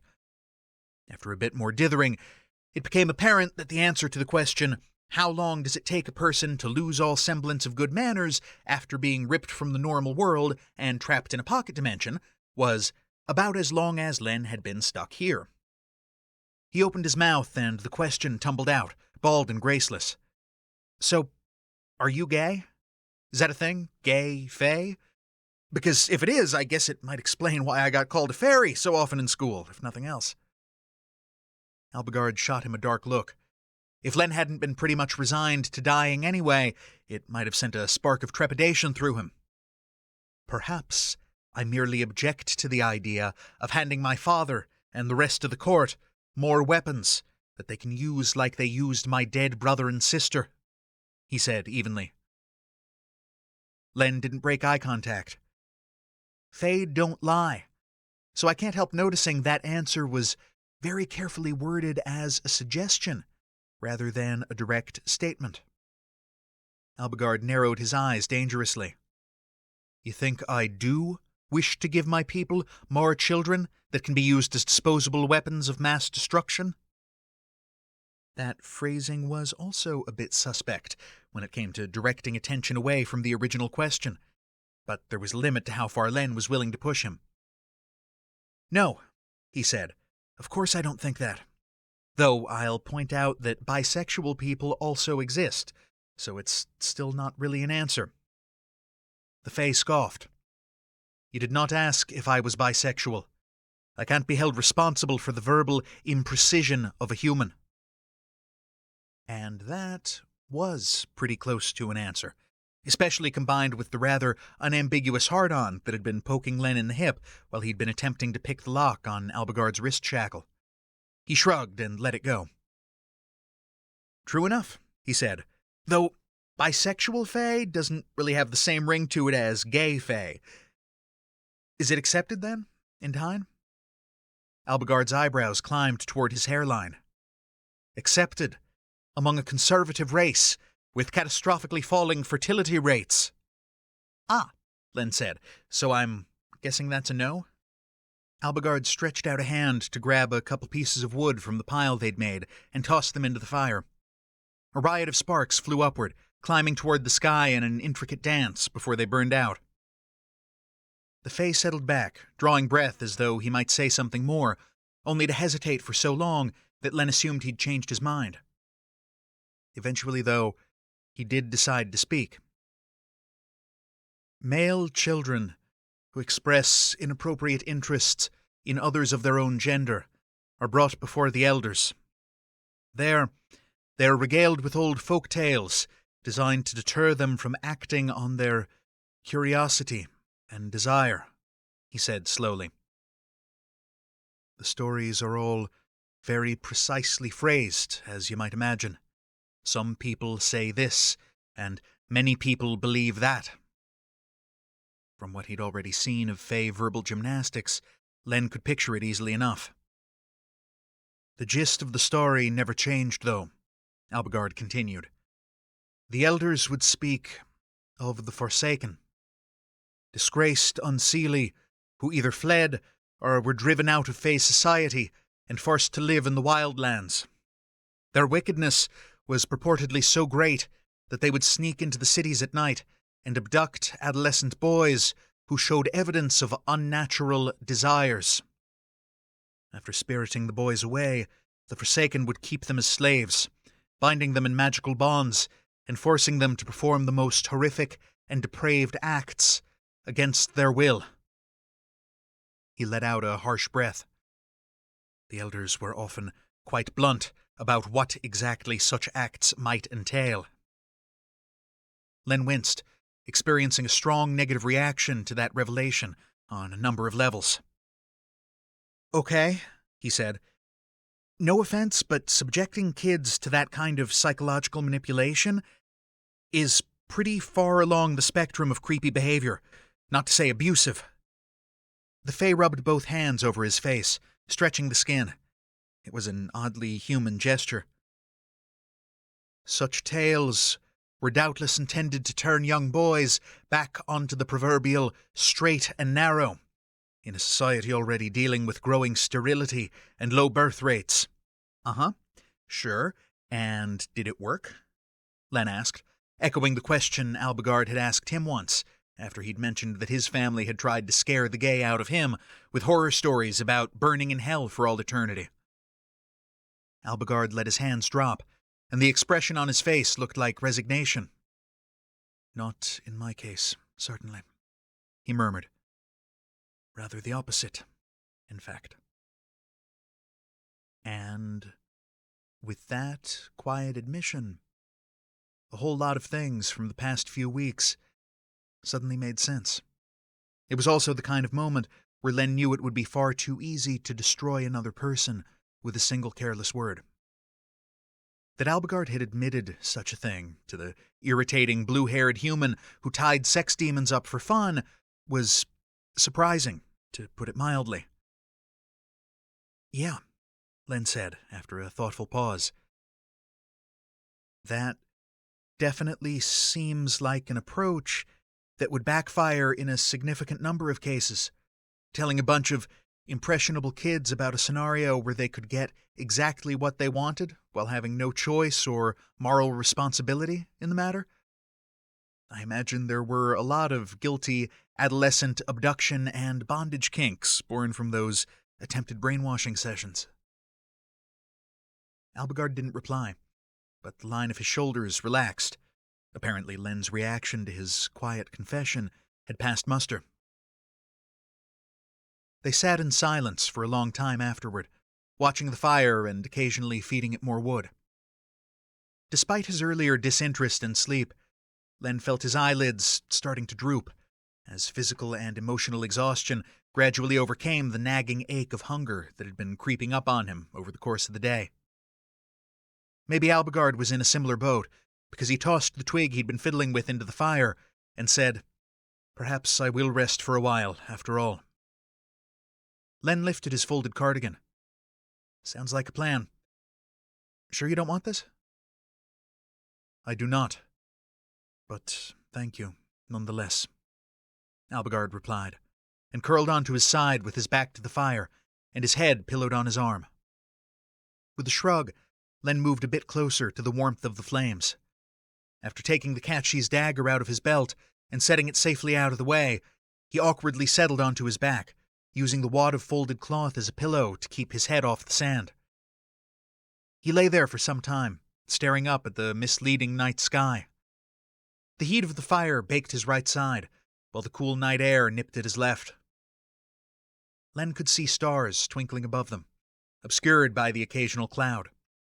Idly, he wondered if those clouds were inside or outside of the dimensional boundary. He eventually decided that since there had been plants growing here, that must mean it rained, so apparently there was enough clearance above them to allow for weather systems at least. As time slipped slowly by, his thoughts turned inevitably to Albigard's confession. On one level, it broke his heart.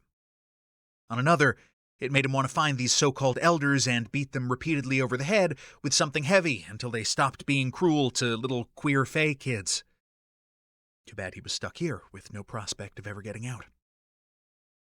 Eventually he drifted off, his throat aching with someone else's melancholy, his mind conjuring hazy images of a tragically beautiful, blonde-haired boy locking his desires away for 1,000 years. Chapter 11. It was still dark when a low cry of distress jerked Len from his restless doze. He scrambled to a sitting position and looked around wildly, disoriented in the unfamiliar surroundings. His gaze landed on the embers of the campfire. Its presence brought him back to an unwelcome awareness of where he was, and with whom. His first thought was that something had attacked the camp, but there were no animals or people here. His second thought was that the hunt had returned while he and Albigard were both sleeping at the same time like a pair of idiots. But if the hunt had come for the Fae, he would already be dead.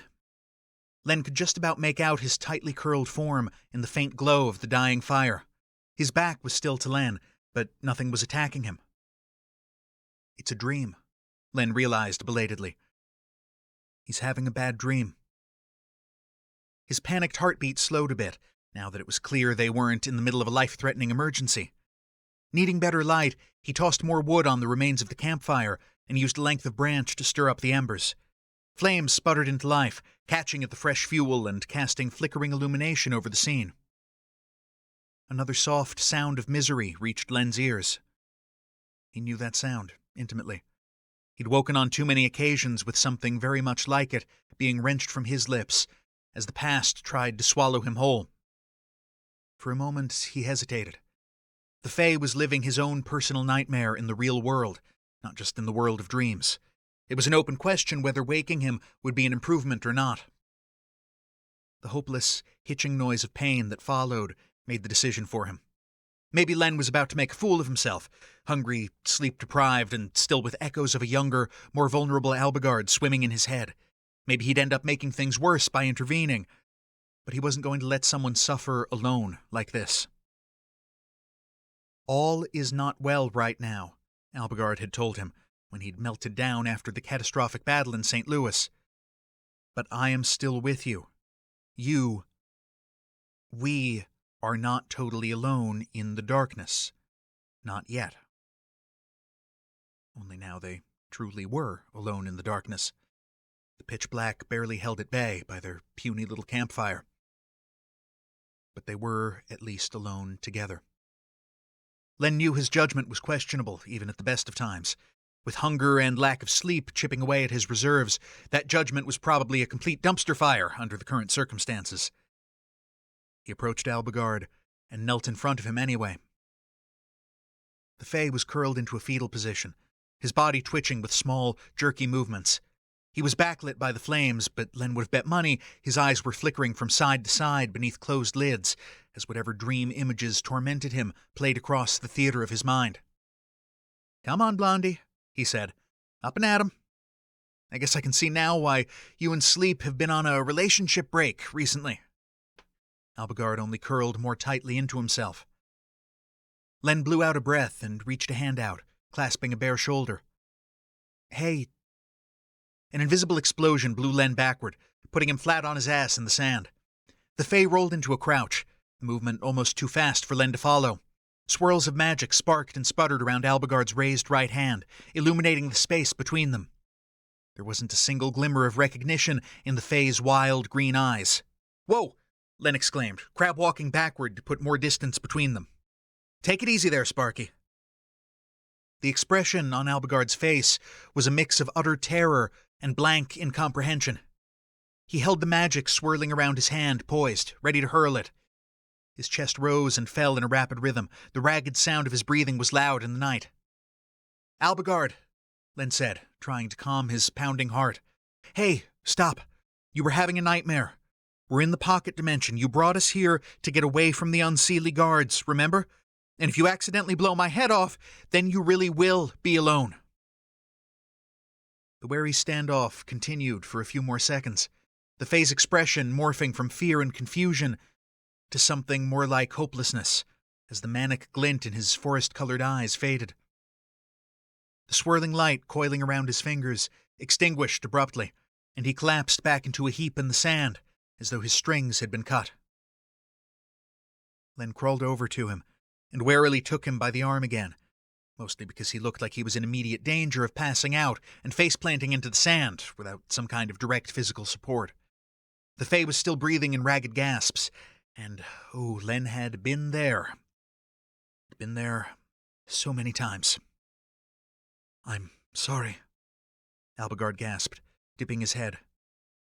Some of his long hair had slipped free of his makeshift hair tie, and it hid his face from view like a curtain. "For all of it.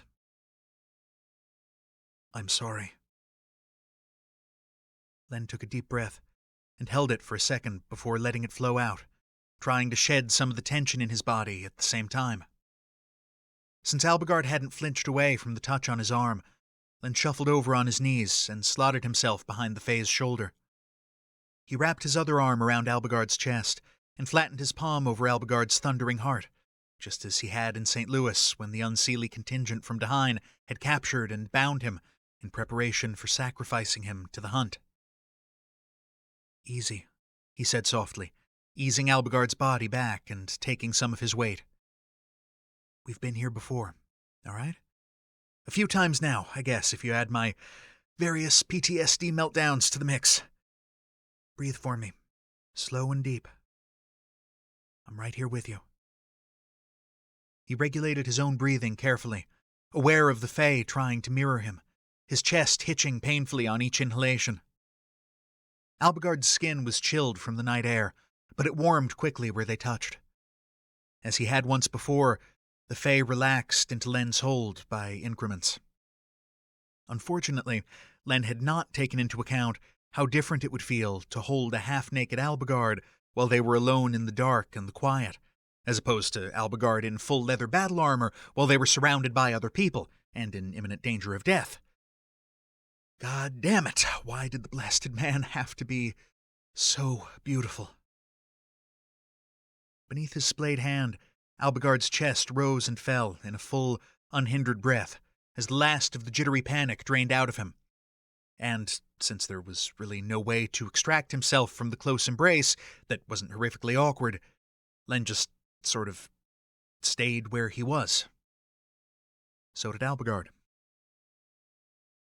They were quiet in the stillness of the night, listening to the crackle of the fire, their breathing perfectly synchronized.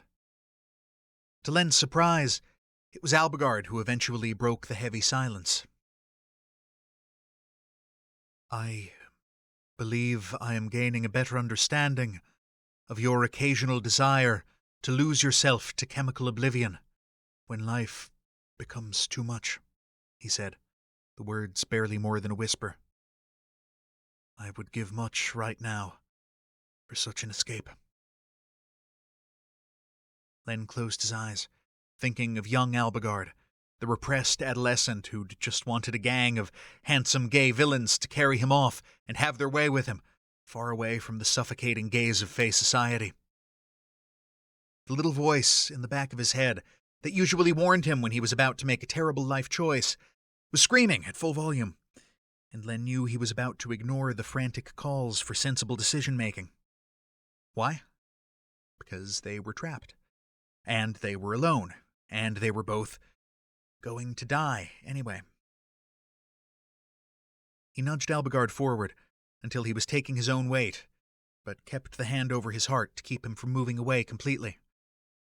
With his other hand, Len unbuckled his braided leather belt and slid it free of his belt loops. Albigard craned around, trying to look at him. "What are you—" Len showed him the belt. "Hush," he said. "Look. I know you could snap this leather as easily as I could break a rubber band. And I also know you could throw me off with magic if you wanted to, because you did exactly that a few minutes ago, and you weren't even properly awake at the time. So, I need you to keep both of those facts firmly in the back of your mind for me. All right?" Wariness crept into the Fae's tone. "Why?" "Because I'm about to do something ethically questionable that would get me immediately thrown out of any reputable club in the country." Len ran his hand down the Fae's arm and eased his right wrist behind his back, looping the belt around it. He repeated the action with Albigard's other wrist, sliding the loose end through the buckle and tightening it into a snug figure eight before wrapping the excess length around the center of the makeshift handcuffs several times and tying it off. Albigard froze, his body going stiff. "What is the meaning of this?" he demanded, just a hair too breathlessly to be properly intimidating. Len felt the muscles in the Fae's forearms flex. "You asked for oblivion, and this is the closest I've got for you right now," Len told him, half expecting to be hurled across the camp by a blast of magic in the next instant. When it didn't happen immediately, he let out the breath he'd been holding. "Hundreds of years, and no one's ever just taken you in hand and given you exactly what you needed, have they?" he asked. Albigard sucked in a sharp breath. Len cupped his fingers around the Fae's throat, not squeezing, but using the light grip as leverage to pull Albigard back against his body again, holding him tense and off balance. "No one ever saw past the prickly exterior," he continued, murmuring the words directly against the shell of the Fae's ear. "No one saw through to the repressed teenager who just wanted someone to tie him down, take all the hard decisions away from him." The heady power trip of watching someone decide whether to struggle or submit to bondage rushed through Len's veins, banishing the hunger pangs and brain fog like mist beneath the sun. Some people liked to fight against restraint and fail, Len knew, while others liked to sink into it and lose themselves. Of course, if Len had guessed wrong about which category Albigard fell into, he was about to end up in a whole world of hurt. Somehow that risk only made the rush of anticipation sharper. The Fae seemed balanced on the cusp. His bare heels scrabbled in the sand as he sought to regain his center of balance, and failed. His pulse rabbited beneath Len's fingers, but the makeshift bindings stayed in place. No blast of power threw Len backward. Albigard's throat bobbed beneath Len's cupped palm, a hard swallow. "Unhand me," the Fae whispered unconvincingly. Len settled into the role of Dom like pulling on a pair of old, broken-in gloves that still fit perfectly after months hidden away at the bottom of a drawer. "No," he said, reveling in the welcome sense of control over something, despite the fact that it was every bit as illusory as Albigard's helplessness. He ran his free hand over the Fae's smooth chest, following the tattoo down the midline of his abs.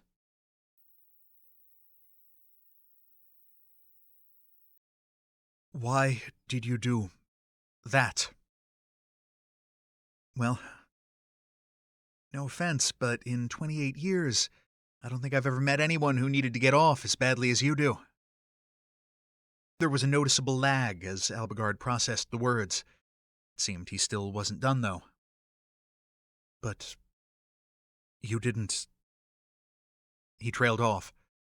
When he didn't continue, Len took that to mean, "But you didn't try to use my body for your own pleasure." No," he said firmly. "Definitely not. There's ethically questionable, and then there's ethically reprehensible. Anyway, this wasn't about me. And I'm just saying here, but you're way too talkative right after you've busted a nut. Stop asking questions and enjoy the afterglow, okay? That was kind of the point of the exercise, after all." He was pleasantly surprised when Albigard seemed to take the advice to heart, relaxing into the loose embrace of Len's arm around his chest. Len rearranged himself a bit to better support the Fae's solid weight. The position wasn't what you'd call comfortable, exactly, but of the extremely limited options available inside a dead pocket realm, there wasn't any place else he wanted to be right now. The feeling of satisfaction flooding him was along the same lines as gentling a feral alley cat that had always hissed and clawed at you before, only to have it decide one day to crawl in your lap and accept chin scratches. As a bondage rigger, Len had always been a huge proponent of aftercare. In fact, he had a sneaking suspicion that a good percentage of the people he'd tied up over the years had been there as much for the quiet pampering that came afterward as for the restraint itself. The Fae in his arms would never ask for such a thing, That much was clear. Hell, he probably had no idea it was even something that people did. Len settled in and began stroking his fingers through Albigard's tousled mane of corn-silk soft hair. His fingers caught on the strip of cotton that had been tying it back earlier. He tugged the hairband free and stuck it in his pocket for safekeeping, reflecting that the pale locks had no business being as silky as they were after being dunked in a lake and air-drying. Albigard made an odd, almost questioning noise as Len resumed his ministrations. Len ignored him and kept on with what he was doing, dragging his fingertips over the Fae's scalp with every pass. Within minutes, his companion's breathing had deepened into the slow rhythm of exhausted sleep. Len continued to run his fingers through the thick blonde waves, his thoughts growing far away. Some time later, with the Fae dead to the world and both of Len's legs starting to fall asleep, he eased his companion down to lie on the ground. Albigard mumbled a wordless protest, but didn't wake. Len climbed to his feet, wincing as his joints protested, and went down to the water's edge to get a drink. When he was done, he tossed more wood on the fire and set his coiled belt next to the Catshee's dagger so he wouldn't lose either one. He shook as much of the sand out of his folded cardigan as he could, knowing it would probably result in an awkward morning after, and also that he didn't much care. He returned to Albigard and arranged them so the Fae was lying between Len's body and the fire. He lay on his back again, side by side with his companion, startling a bit when Albigard rolled toward him and ended up with his head pillowed on Len's shoulder. The Fae hadn't woken up during the maneuver. Len figured he was just painfully touch-starved, something Len was a bit too familiar with himself these days. In the next moment, he was asleep. Chapter 12. A fat drop of cold water splattering against his right eyelid jerked Len awake hours later.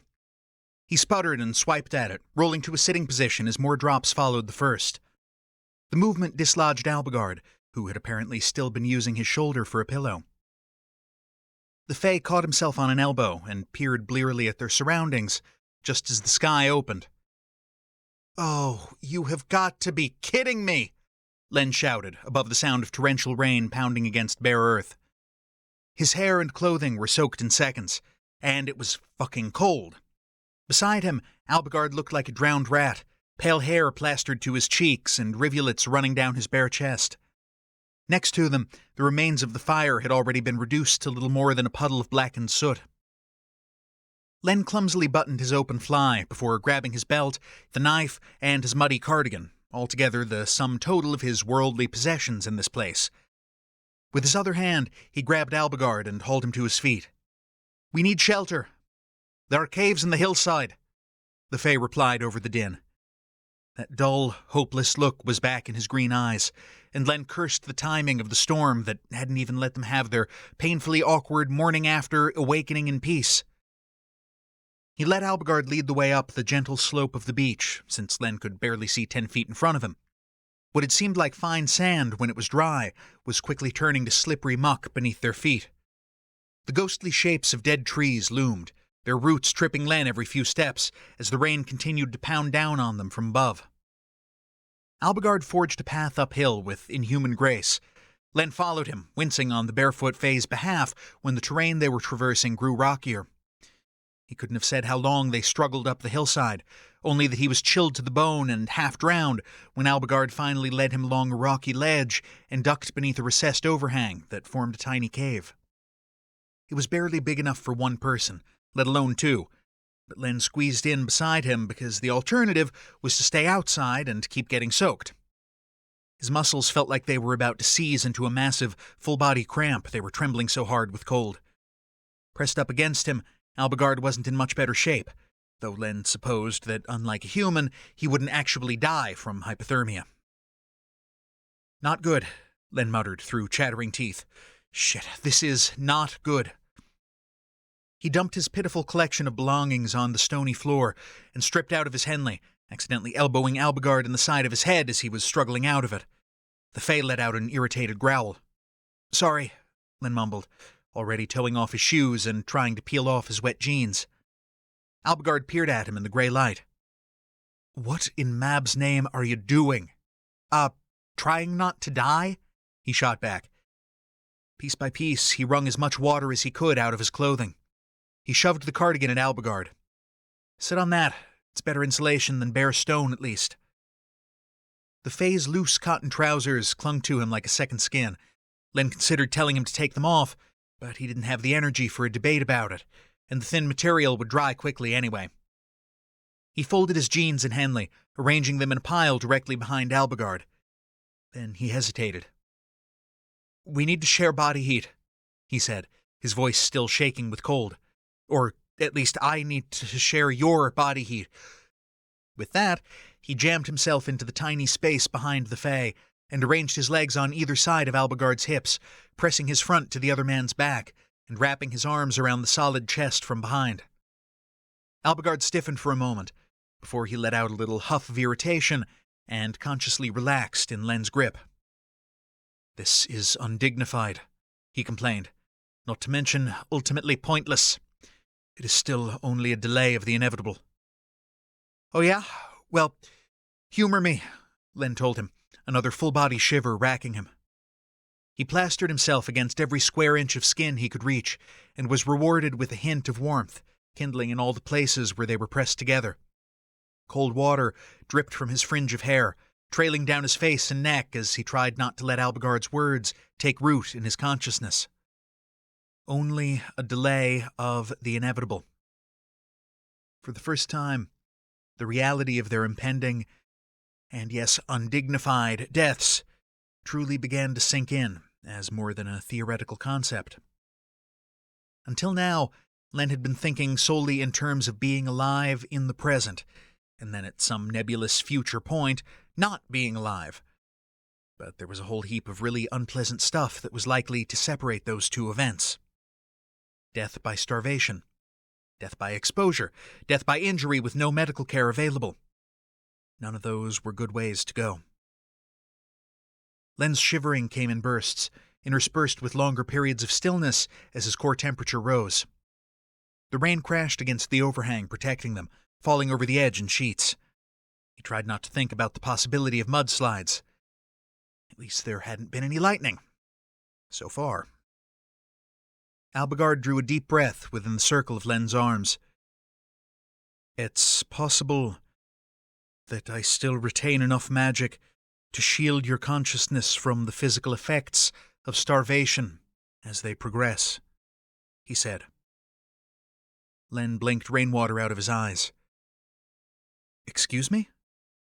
My influence over human minds, Albigard clarified. If you do not fight me, I believe I can prevent you from experiencing distress during your physical decline over the coming days. I cannot slow the inevitable process of starvation, but I could make you not care. Len's breath caught, because what did you even say to something like that? I'll think about it, he managed. For now, though, I'm fine. That, of course, was a lie. He was huddled in a rocky depression carved in the hillside, shivering away calories he didn't have to spare. His stomach felt like a black hole, and his head ached with an inescapable pounding throb in time with his heartbeat. They huddled together as the rain gradually subsided from torrential to steady. But there was no point in moving from their pathetic little cave, since every bit of dead wood in the area was now completely soaked. Maintaining a fire would be utterly impractical, even with magic to spark it. Against Len's cheek, Albigard's hair had slowly begun to air dry. On a whim, Len freed an arm and fumbled in the pocket of the folded jeans he was sitting on and came up with the makeshift hair tie. You want this? He asked, reaching around Albigard's body so he could see it. The humidity's going to make you all frizzy before too long. Albigard took the strip of torn cotton from him, but made no move to put it to its intended use. Instead, he fiddled with it, drawing it rhythmically through his fingers in an endless, repeating motion. Len wasn't sure how long they sat like that. Long enough for him to go from being mildly curious about how a weather pattern could dump so much rain in a pocket realm as small as this one supposedly was, to being irrationally angry about it. His stomach ached and cramped, demanding sustenance that didn't exist. The hopelessness of their situation crept to the forefront of his thoughts and stayed there, forming a knot of tightly focused worry that he couldn't seem to shake. "You're going to outlive me," he blurted eventually, unable to hold the words inside any longer. He took a deep breath and forced his voice into something calmer.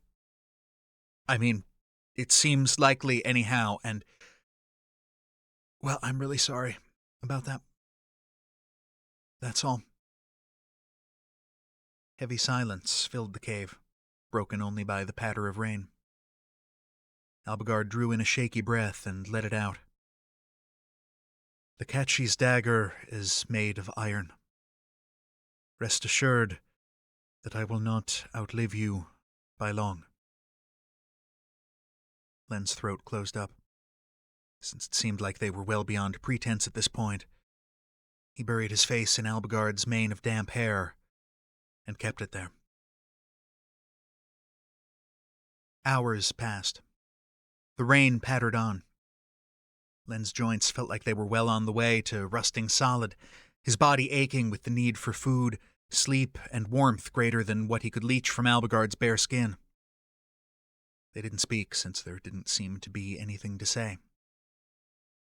The afternoon light was starting to fade to a deeper shade of gray when Len became uncomfortably aware of a change in the quality of his stomach's complaints.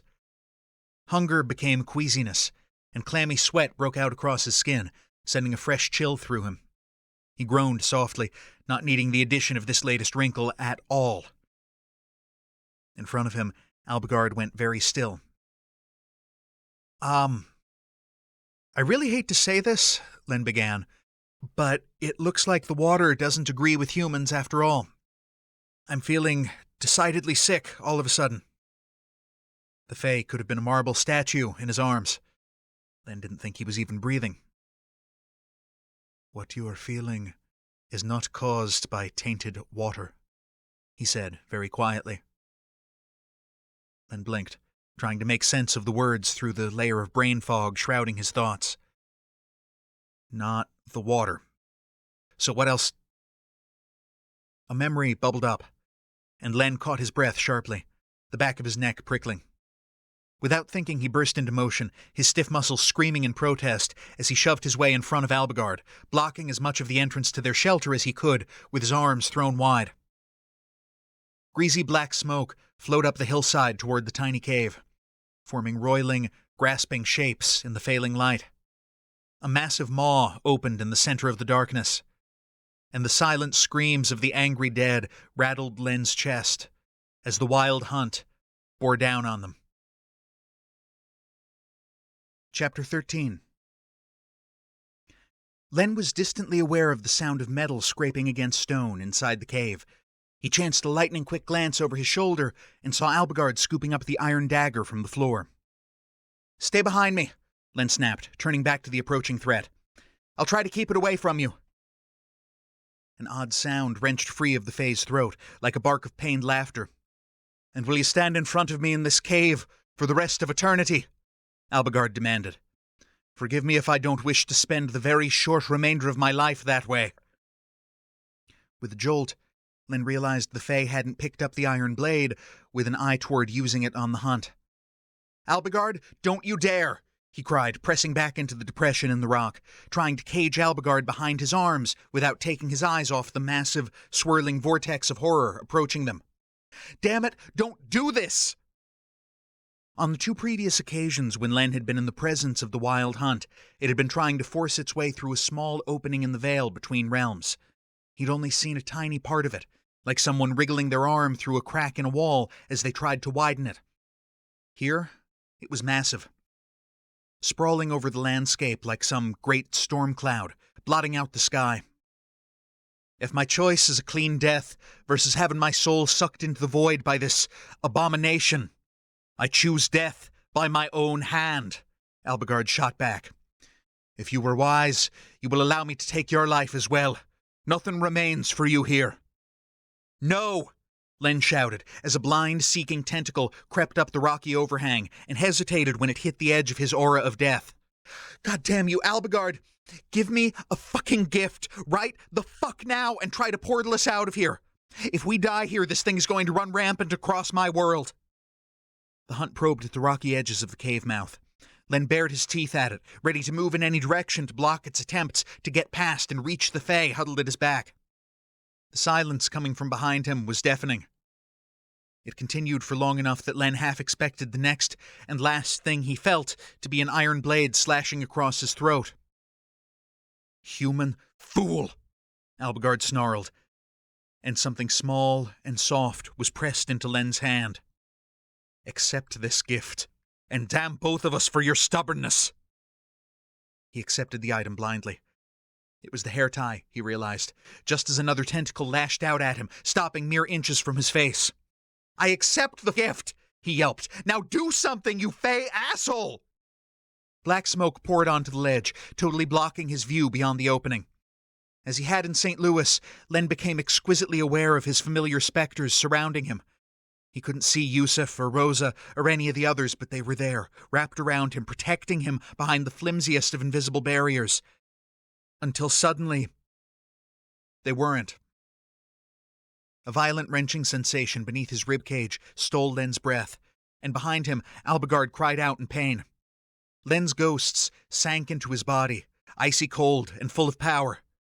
Just as quickly they were yanked away, disappearing from his awareness entirely. The hunt loomed in front of him, poised to pour into the now undefended cave like a breaking wave. An arm wrapped around Len's torso and dragged him backward. Albigard's skin was clammy as a corpse's where it touched him. He was vaguely aware of a crackling sound like fire consuming ice. And an instant later he collapsed onto a dusty tile floor in a tangle of arms and legs. He stared uncomprehendingly at the small oval of cold blue flame hovering in midair, barely tall enough for two people to squeeze through without touching the edges. It collapsed to nothing as he watched, cutting them off from the hunt's darkness. Len was on his back, half crushing Albigard beneath him. The Fae groaned in distress and shoved Len off, barely managing to roll onto his hands and knees before his body convulsed, retching. A thin stream of dark bile dribbled from Albigard's mouth, followed by a second larger gush as he heaved again. Len managed to get to his knees and shuffle close enough to wrap a supporting arm around Albigard's shoulders before the Fae collapsed face first in the mess. "What the hell?" demanded a deep voice coming from somewhere nearby. Len jerked around to look behind him as the voice's familiarity registered in his fractured consciousness. It was a voice he knew all too well, but he absolutely hadn't expected to encounter it here and now. The room resolved itself into the bleak kitchen in Albigard's warded house in Chicago, where Len had simmered opossum stew and baked bad pot brownies only a handful of days ago. Standing frozen by the kitchen door, Guthrie Leonidas and Vonnie Morgan gaped at him with matching expressions of open-mouthed shock. Len stared back at them stupidly as his brain rebooted through the 5 classic stages of, "Hey, I'm not dead yet." Stage 1. Wow, I'm still alive, and did not, in fact, end up dying horribly, so, yay. Stage 2. Shit, that was close. Stage 3. Does this mean it's safe to pass out now? Stage 4. Wait, hang on, what just happened exactly? Stage 5. And I'm totally kneeling on the floor right now in front of my ex-boss and former co-worker while wearing nothing but my underwear, aren't I? Stage 5 was admittedly a bit of an on-the-fly modification, since before today it had always consisted of the question, have I or have I not just pissed myself in terror? Len blinked up at the pair, scrambling to catch Albigard as the half-naked Fae collapsed sideways into his arms, still retching weakly. Hey there, guys, he told them. How's it going?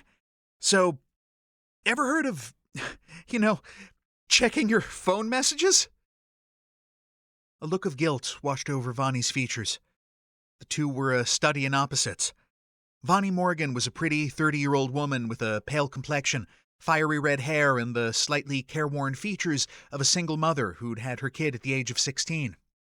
Guthrie Leonidas appeared to be a handsome black man in his 40s, but was in fact a 100-year-old demon-bound vampire currently the last vampire in existence. Len felt the blood drain from his face at the reminder of what had happened to the other vampires on his watch. Vani was speaking. Len dragged his attention back from the ongoing horror of the situation and made himself focus on the words through his haze of weakness. And then some of the kids accidentally destroyed all the phones in the area when they were practicing electrical magic with Edward. I'm so sorry, Len, but the supply chains in England are still a complete mess, and we weren't able to replace them immediately. We haven't had internet or phone access for weeks. But Nigelis dropped in 2 days ago with an update about what's been going on, Guthrie said flatly. and this would be a really good time for you to tell me he was lying through his teeth. Albigard made a low sound of pain. Len swallowed hard, trying to pack away all the emotions that were threatening to well up and drown him. He wasn't lying. Zora and Rans are dead. Nigelis tried to bring them back, but the Wild Hunt had already ripped their souls away from his grasp, and... There's reason to think the Hunt may eventually destroy the entire planet if we can't get it under control somehow, he added as an afterthought. At the end, he almost tacked on a ridiculously inadequate, "I'm sorry." Zora had been Guthrie's biological granddaughter, though the two had only found each other recently. In some ways, Len felt like that made the situation even worse. Plus, Rans and Guthrie had been friends for a long time, decades easily. But saying sorry wouldn't make any of it better. No more than Vani's apology and perfectly reasonable explanation for not returning his increasingly frantic messages made it any better. Guthrie's face settled into grim lines as Len delivered the bad news, his expression turning to stone. Vani raised her hand to cover her mouth, grief shining from her green eyes. In Len's arms, shudders racked Albigard's freezing body in uncontrollable waves. Len watched, unable to summon the strength to move, as Vani dragged herself visibly under control. She pulled the aura of unflappable single mom around her like a cloak, and crossed the distance separating them. "Okay, we'll worry about the rest of it in a bit. You're both hurt," she said, crouching next to Len on the side away from the puddles of black vomit. "What happened?" "Not hurt," Len said, aware that his words were starting to slur a bit. "Just, dehydration and hypothermia. Oh, and I haven't eaten in, 2 days. Albigard shivered uncontrollably against him. "Same for him. But then I made him put diesel fuel in a gasoline engine, and now I'm worried I might have broken him." He blinked, not having intended to say that last part out loud. Vani put the backs of her fingers against the side of Len's neck, and then against Albigard's. The Fae flinched hard in response to the unexpected touch. "Okay, I don't know what that last part means, but yeah, you're both freezing," she agreed. "Let's get you into a hot shower as the first order of business." Silent and imposing, Guthrie appeared next to them and bent to haul Albigard upright with vampire strength. The Fae groaned again, but managed to shuffle his feet forward with his arms slung across Guthrie's shoulder for support. Len made to follow him, only for his knees to wobble the moment he made it to his feet and tried to take a step. Gray fog swam across his vision as Vani darted in to steady him, taking his weight with a grunt of effort.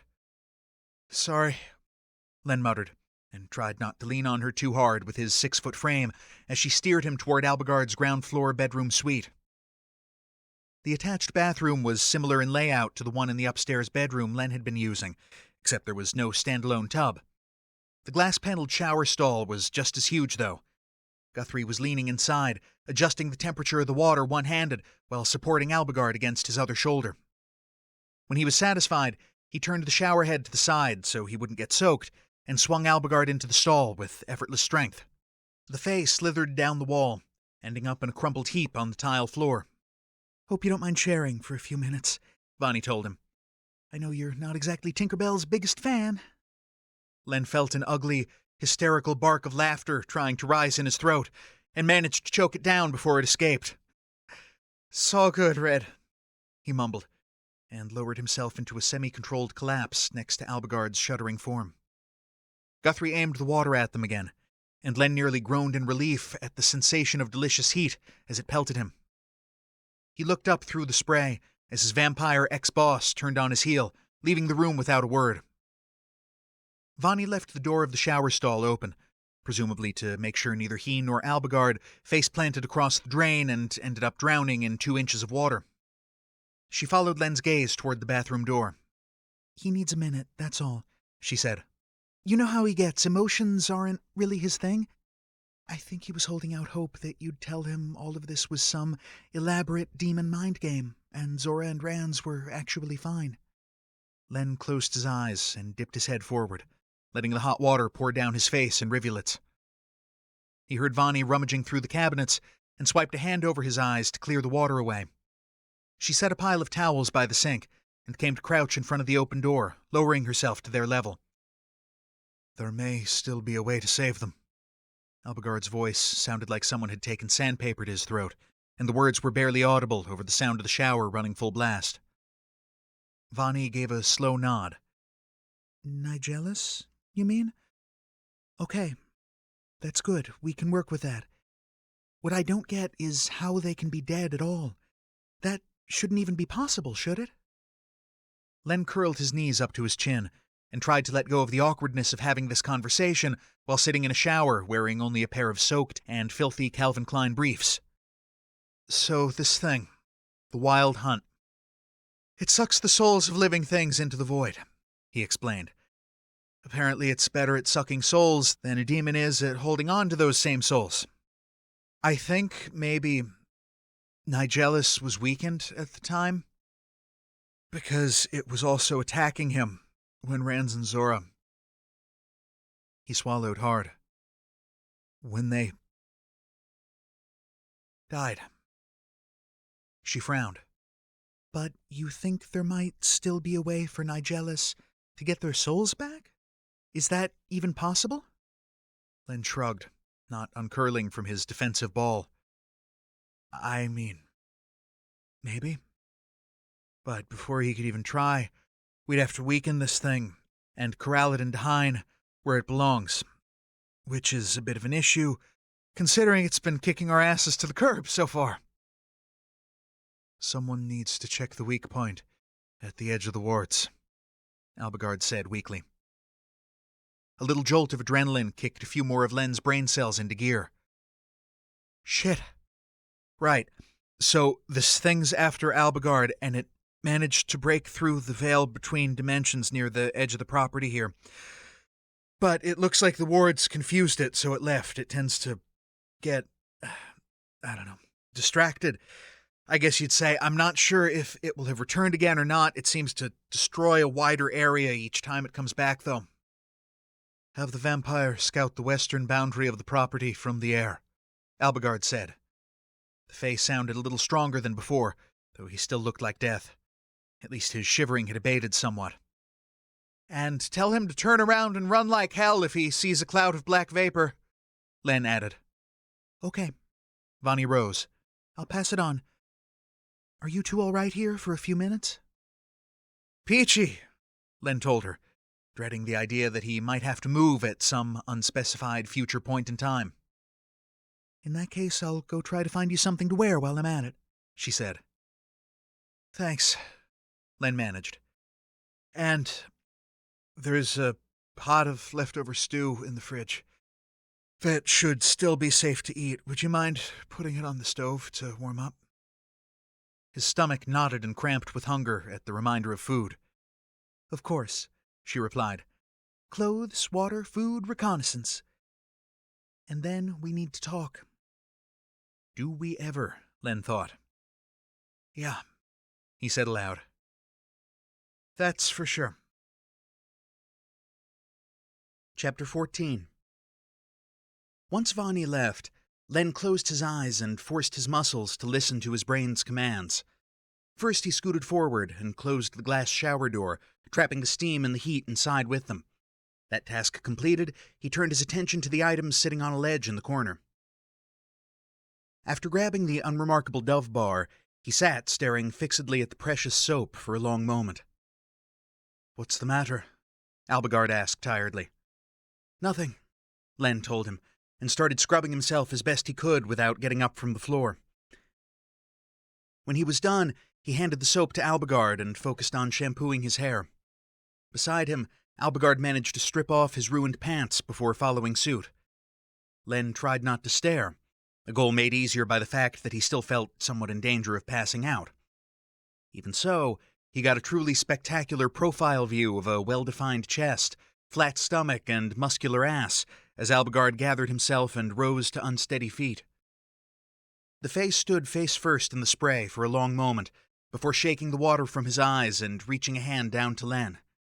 Len blew out a resigned breath and accepted it wordlessly, letting Albigard pull him to his feet. Once he was steady-ish, Albigard opened the door and stepped out, leaving Len to give himself a final rinse before following. They were both drying off when Vani came back in. She blushed scarlet and looked pointedly away from Albigard's naked ass, hurriedly placing 2 piles of clothing on the vanity. If no one's in imminent danger of collapsing, I'll just, wait outside, she said, before suiting action to word. Len watched her go before lowering the towel he'd been holding in front of his body like a shield. He turned toward the fogged-up mirror. "You know, this is humiliating on so many different levels. I'm losing count," he told his hazy reflection. "Human views on nudity are bizarre and tiresome," Albigard said, sorting through the pile of clothing Vani had left him. Len briefly considered calling him out on his general prudishness regarding all things related to sex, as a way of pointing out the hypocrisy inherent in his statement. It took him about half a second to decide he was too tired to bother. "Thank you for getting us out of that place," he said instead. "I'm sorry it hurt you." Albigard stilled, and was silent for a long moment. "Had you not pressed the matter, I would be dead," he said eventually, "and you would have been trapped alone with the hunt. I should have attempted it sooner. In my defense, I genuinely did not think you would be a viable source of magical power." The memory of the wrenching sensation when Albigard had drained him made Len's breath catch on the inhale. He cleared his throat and pushed the feeling away, before the spreading sensation of cold could banish the heat he'd managed to soak up in the shower. "All that matters is that it worked," he said, aware that his voice had gone hoarse. He cleared his throat and focused on getting dressed without his knees going rubbery on him again. When he'd successfully donned the same sweats and hoodie he'd been wearing when Rand and Zora had sprung him from the hospital in St. Louis and dragged him here, he headed for the door, following the mouth-watering smell of food. Vani was waiting outside in the hall, leaning against the wall with her arms crossed tightly. She tried to smile at him, but it was crooked and strained. "Leo's checking on things outside," she said, and Len felt his eyebrows trying to climb up his forehead. Leo? He glanced at Albigard, but the fact that Vani now had a private nickname for their icy and unapproachable ex-boss appeared to hold no interest for him. Okay, Len said. "We can wait for him to get back before we get into things any further." His stomach distracted him the moment they entered the kitchen. The fact that his body's single-minded lust for sustenance was focused on 3-day-old opossum stew was something that would probably cause Len to question the entire state of his life, once his blood sugar level was no longer hovering somewhere around his ankles. "Sit down before you fall down, both of you," Vani told them, waving them toward the table. It was embarrassingly difficult to convince his feet to move away from the food rather than toward it, but he managed to walk to the table and sink into one of the chairs. Albigard lowered his body into the chair opposite Len's, with the air of someone who had, in fact, been a step or two away from total collapse. Len was in slightly better shape now that he'd thawed out, but not by much. Vani had put water out for both of them, and Len drank his greedily. She brought 2 steaming bowls of stew a moment later, and he fell on it with all the grace and restraint of a ravenous wolf.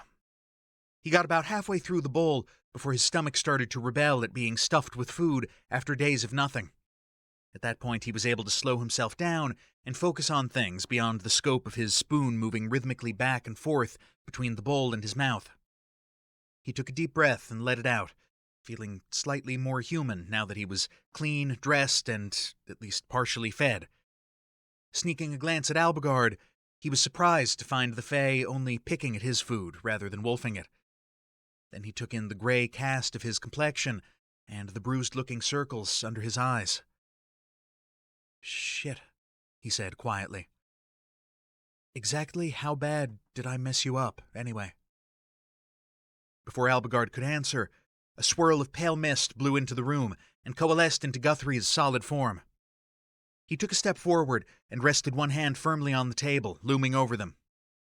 "How about you start from the beginning and clue us in on exactly what the hell is going on?" said the vampire, his tone making it clear that it was less of a request and more of an order. Albigard was obviously in no condition for storytelling. Len drew breath to ask after his health again, but the Fae waved him off with a weary gesture, lowering his gaze to avoid the other's eyes. It was pretty clear that he blamed himself for much of the current situation, just as Len blamed himself for not protecting Rans and Zora. "Okay then," Len said tiredly. "Story time." He made a concerted effort to gather his thoughts into some kind of coherence, and launched into an abbreviated version of the past couple of weeks' events. He outlined Albigard's arrival on his doorstep with Rans and Zora, the Hunt's first appearance, and their flight to Chicago, followed by Len's catastrophic return to St. Louis. When it came to the battle to close the original breach, he painted things with the broadest possible brushstrokes, because he still wasn't confident of his ability to dwell on the details without melting down again. From there, he described the Unseelie's attempt to capture Albigard and toss him through the gate to hell, followed by their escape with the Catchi's help, and finally the events inside the Dead Pocket Realm. Well, most of the events inside the Dead Pocket Realm, anyway. There were a couple of aspects he hadn't even begun to wrap his brain around yet, and those were decidedly not for public consumption. He realized after the fact that he'd also glossed over the whole necromancy thing pretty thoroughly, which he knew he'd have to rectify at some point, assuming Albigard didn't blurt it out for him and save him the trouble. Vani looked increasingly appalled as the story unfolded. By contrast, Guthrie had that super scary, calm thing going on that had historically meant heads were about to roll, figuratively and quite possibly literally.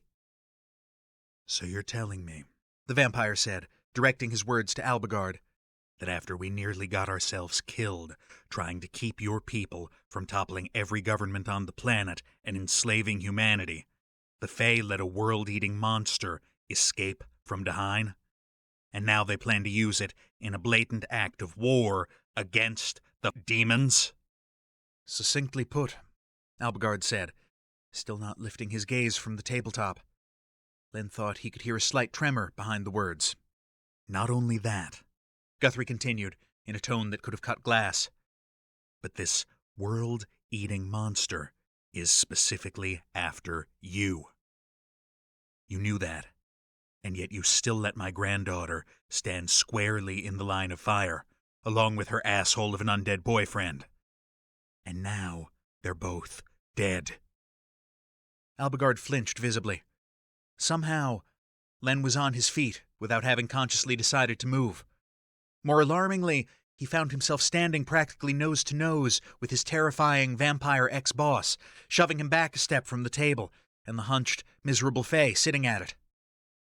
"Do not," Len said viciously, "put that on him."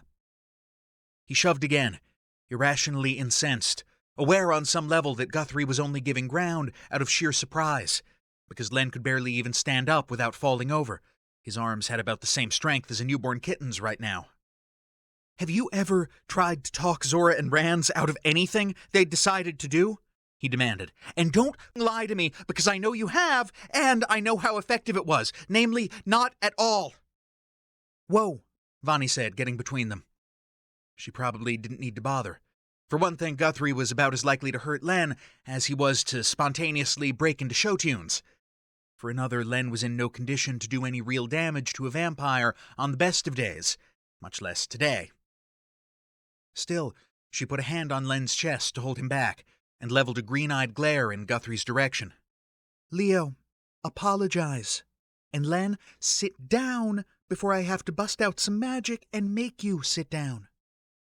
Fortunately, she pulled out the nearest chair for him as soon as she finished speaking, Otherwise, he probably would have ended up on the floor when his knees abruptly stopped cooperating. "No apology is necessary," Albigard said stiffly. "The vampire's statement is accurate." Len scrubbed shaking hands over his face. "Yes, it goddamn well is necessary." He glared up at Guthrie. "You want to blame someone? Blame me. I'm the only one who was in a position to possibly save them, and I didn't." Guthrie let out an angry breath and spun away, taking a couple of steps to put more space between them. "Fuck!" he cursed savagely, and turned back to them. "It's no one's fault. Theirs, maybe, for getting too cocky, thinking they were indestructible." "They were supposed to be indestructible," Len muttered. "Look," Vani said, "if there's a possibility that Nigellus can still get them back somehow, then that's what we need to focus on. Agreed?" "That, along with the small matter of the Earth's potential destruction," Albigard replied in an acid tone. "One thing at a time," Guthrie said, once more back to icy calm. "Nigellus said their bodies were safe, but he didn't say anything to us about getting their souls back." Albigard finally lifted his gaze to meet the vampires. "It is not feasible under the current circumstances. No doubt he wished to avoid raising false hopes." "So what has to happen to make it feasible?" Guthrie pressed. Faye took a deep breath. "The hunt would first have to be returned to Dahine, or some other place where it could be reliably contained. It would also have to be weakened somehow." Vani frowned in thought. "It sounds like those two things combined would solve all of our problems at once. Next question, how do we make it happen?" "I have absolutely no idea," Albigard replied. "However, it is becoming increasingly clear to me that I must return to Dahine as a first step toward limiting the damage." And they were back to this again. Suddenly Len felt too exhausted to deal with any of it. "You think if you go back, it'll follow you?" Guthrie asked. "It seems likely," Albigard said. Len clenched his jaw. "And once you're there, you'll keep the other Fae from capturing you and dragging you back to hell. How, exactly?" "A warning to Nigellus of the Unseelie's intended strategy should be sufficient," Albigard replied. "The gate to hell is difficult to access at the best of times. If the demons defend it aggressively, it's unlikely Fae could get anywhere near it." Vani had been watching the exchange with worried eyes. "Albigard, no offense, but you look really terrible right now. Are you sure you're not injured?" Guthrie tilted his head, examining the Fae as well. "That portal," he said, "the one you arrived through. There was something different about it." Albigard's expression twisted in distaste, and Len braced for another round of the dreaded Necromancy 101 conversation. But all the Fae said was, the only available source of energy in the Pocket Realm was not strictly compatible with Fae magic. I was forced to use it anyway, but doing so has affected me negatively. Len tried to force his brain toward something constructive. "If you can't eat anymore, you should rest. It's been a really long couple of days." The Fae's haunted gaze flicked to Guthrie's. "The perimeter?" "I found a spot about 12 feet in diameter where all the plants were dead, just like you described," said the vampire. "One edge was completely straight, like it hit an invisible wall and stopped. The wards, I'm guessing." "Yes," Albigard replied. "It appears it has not yet returned, or the damage would be more extensive." The fact that the hunt hadn't returned could be a good thing or a bad thing, Len knew. Good for obvious reasons, but also bad because the hunt had a history of returning to the same place repeatedly. It could show up again at any time, especially with Albigard back here, drawing it. "At least we can be sure it hasn't figured out the wards yet," Len said, reaching for something positive to offer. So, go rest. We're both pretty useless right now. Albigard gave an exhausted nod. He lurched to his feet, with none of his normal grace, and headed deeper into the house without another word. Len considered following suit. Unfortunately, he knew he wouldn't be able to make it upstairs under his own steam. He slouched over the table instead, resting his head in his hands. A shiver skittered up his spine. Even after the shower, he was still cold, damn it. Cold and empty. Chapter 15. The chair opposite him scraped across the floor, and he looked up as Guthrie sank into it, watching him intently. You do understand that none of this is your fault, right? Guthrie asked. Len groaned. Please, no attempts at armchair psychotherapy, Gramps? He said, falling back on the old irreverent nickname. Zora's grandfather, Gramps the Vamp. No offense, but you're really not cut out for it. Vonnie let out a huff that might have been grim amusement. Len blinked in surprise as she hooked an arm around Guthrie from behind and leaned down to press a kiss to his temple. Sorry, Leo, but he's got you there, she said. Len stared for a second while his brain caught up. Oh, are you two... She nodded, crossing to him. Yeah, we are. But right now you need to go get some rest as much or more than Albigard does. Come on, up you get. She's right. Guthrie agreed, rising. Go rest for a few hours. I'll keep an eye on that dead patch at the edge of the property and let you know if anything alarming happens. Vampire night vision might as well be useful for something. 'Kay, Len managed, his brain still stuck somewhere in the vicinity of Vonnie having carved her way through the Ice King's armor to whatever soft center lay beneath. The irony wasn't completely lost on him, of course, though in Len's case, getting through Albigard's armor had been more a matter of borderline assault, perpetrated and grudgingly accepted on the basis that both of them would be dead soon anyway. He realized he was still staring after the vampire's departing form, and shook his head sharply to clear it. Let's go, Blue, Vonnie said, matter of fact. You're really out of it, and you need sleep. He let her tug him out of the chair and duck her shoulder beneath his to help support him. Rather than heading for the staircase leading to the second floor, she led him into the back hallway where the ground floor bedrooms were located. The door to the first one was partway open, as though the occupant hadn't possessed the energy to close it properly. Wait, Len said in a low tone. Unable to help himself, he peeked inside. Just to make sure, he told himself. The light outside the window was fading, but it was still enough to make out Albigard lying face down on the bed, his chest rising and falling rhythmically, dead to the world. Vonnie urged him onward after a few moments, probably worried that the Fae would wake up to find Len staring at him like a creeper. There was only one other bedroom on the ground floor, and Len cringed inwardly when Vonnie opened the door and led him inside. She made a move to flip on the light switch, but Len whispered, Don't. Please. She halted the movement before it was completed. Okay, we can leave it off. Come lie down. With a feeling of dread, Len let her lead him across the room and guide him onto Rand's and Zora's bed. He didn't know if the two vampires had left any personal touches behind in their borrowed room or not.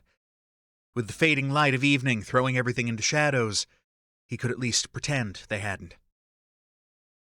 Len settled against the pillows piled at the headboard and tried desperately not to think about, well, anything, really. Vonnie hovered for a moment before speaking hesitantly. I'll let you get some sleep now. I've missed you, Len. I'm sorry I fucked up our friendship. Sudden panic at the idea of being alone in this room with no company except his own thoughts had him darting out a hand toward her. Wait. Don't go, Red. I'm... He trailed off, his throat threatening to close up. I'm barely keeping it together right now, he managed, his voice a hoarse whisper. Sorry. Vani was silent for a beat. All right, She said. it's okay. I can stay and talk for a bit if you want. She perched on the edge of the bed and poked him in the arm until he scooched over far enough that she could sit next to him properly. Relief swept through him, along with an entirely different kind of dread, because now they'd have to talk about all the things lying unspoken between them. He leaned forward, letting her readjust the pillows so they could both have something to use as lumbar support while sitting against the headboard, shoulder to shoulder. Once they were settled, she let out a slow breath. Jace said to tell you hi, she said after a short pause. Len clutched at her inoffensive opening gambit like a lifeline. He'd only met Vani's teenage son once, when Guthrie, Rans, and Zora had dropped him at Len's house for safekeeping after Vani and her ex had been kidnapped from her apartment. He'd been a quiet kid, precocious, not to mention terrified out of his mind for his parents' safety. "How is he?"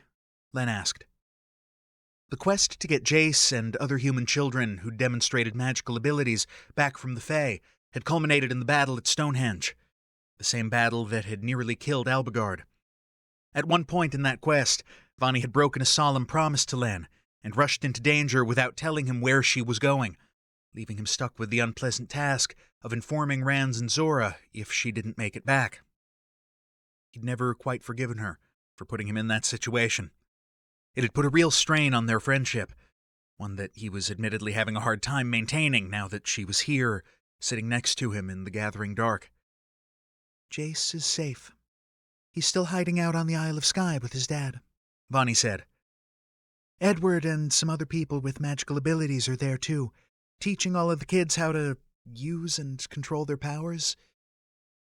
She hesitated before continuing in a tone of wonder. Half the time it still doesn't feel real. My kid can make plants bloom, Len. He can make rocks explode with the power of his mind. She laughed at herself, a short, breathy sound. Not sure why it surprises me so much, considering. She lifted a hand, and flame flickered tamely in her palm, throwing odd shadows around them for a few seconds, before she extinguished it with a brisk shake of her fingers. "Wow," Len said. "Okay." I know, right? She blew out a breath. Fire, ice, wind, steam. Let's just say there were a few awkward moments when it first began manifesting, and I had no idea how to control it. It all started when Rans gave me vampire blood to heal after I was injured. Apparently that was enough to kickstart my latent abilities. Who knew? "You should come back to the Brown Fox when all this is over," Len told her, trying not to think about how unlikely it was that this mess would have anything approaching a happy ending. "Just imagine the tips you could earn, tending bar with tricks like that." Sure, she said with a small laugh. And I could make extra money on weekends, producing instant ice sculptures for weddings and banquets. "You bet," he told her, still clinging desperately to the offered distraction. "Combine it with magic shows at kids' birthday parties, and you'll be as rich as Guthrie before long." He hesitated. "Speaking of which..." Yeah, she said. About that whole thing. If it's any consolation, I didn't see it coming either. And I guarantee he didn't see it coming. Not until it was way too late for both of us, anyway. Her tone grew pointed. Which leads neatly to another question. Is there anything you want to tell me about why you're suddenly playing White Knight for Tinkerbell, when everyone knows you hate his guts? He pondered that for a few seconds. "No," he replied eventually, which was very much a factual statement. She allowed the silence between them to stretch to uncomfortable lengths before finally letting him off the hook. Okay, fair enough, Blue. Just be careful, all right? He's a complicated person to deal with. A choked noise stuck in Len's throat. In another life, it might have been a laugh. "Really? You don't say," he managed. Vani snorted. Right. I suppose you've probably figured that part out already. She let out a dramatic sigh. Once he's had a bit of time to recover, I still need to figure out the logistics of smacking him upside the head and thanking him profusely during the same conversation. I got the Cliff's Notes version of the thanking part, I think, Len told her. Do I want to know about the smacking part? She made a noise of deep irritation. The worst thing is, it was actually Jace's idea, not Albigard's. We'd managed to snatch Jace away from the Unseelie camp on Easter Island, where they were holding all the kids prisoner and brainwashing them to be good little fey pawns. But we weren't making much headway on stopping their planned power grab. Things were getting pretty desperate, to put it mildly. Jace managed to convince Albigard to take him back to the camp in secret, so he could try to talk the other children into turning on the Fae when the time came. It sort of worked, but not well enough to keep a lot of people from dying in the end. Len winced. So, you'd just gotten Jace away safely, and Albigard snuck him back to the Fae without telling you? Jeez. No wonder he assumed you wanted him dead. She went very quiet and still for a moment. Don't even joke about that. I thought he was dead after he stepped in front of an attack aimed at Jace during the battle. Len blew out a sharp breath. Wow. I don't know what to tell you, Red. He gets kind of single-minded, I guess you could say, when he thinks something bigger than individual lives is at stake. Case in point, I've been trying to talk him down from the ledge when it comes to handing himself over to Dahine ever since things went wrong in St. Louis. Vonnie shifted against the headboard, her shoulder moving against his in the gathering dark. I'm sorry to say I'm still reeling from the last crisis and haven't managed to fully wrap my head around this new crisis quite yet, so I figure I'll just do the smack and thank thing like I planned, after which he'll look at me like I'm a bug in a laboratory experiment, and we'll move on from there. Sounds about right, Len agreed. There was a heavy pause, as though she were debating her next words. On the subject of the current crisis, she said slowly, I know there's something you're not telling us, and normally I wouldn't push, but people are dying. Our friends... She broke off. The dread Len had managed to push aside returned in full force, tensing his exhausted muscles. Anyway, if it's relevant to what's going on, I really need to know about it, she continued in a softer tone. And, of course, she did. So did Guthrie. Len should have mentioned it earlier when he was filling them in. He knew that.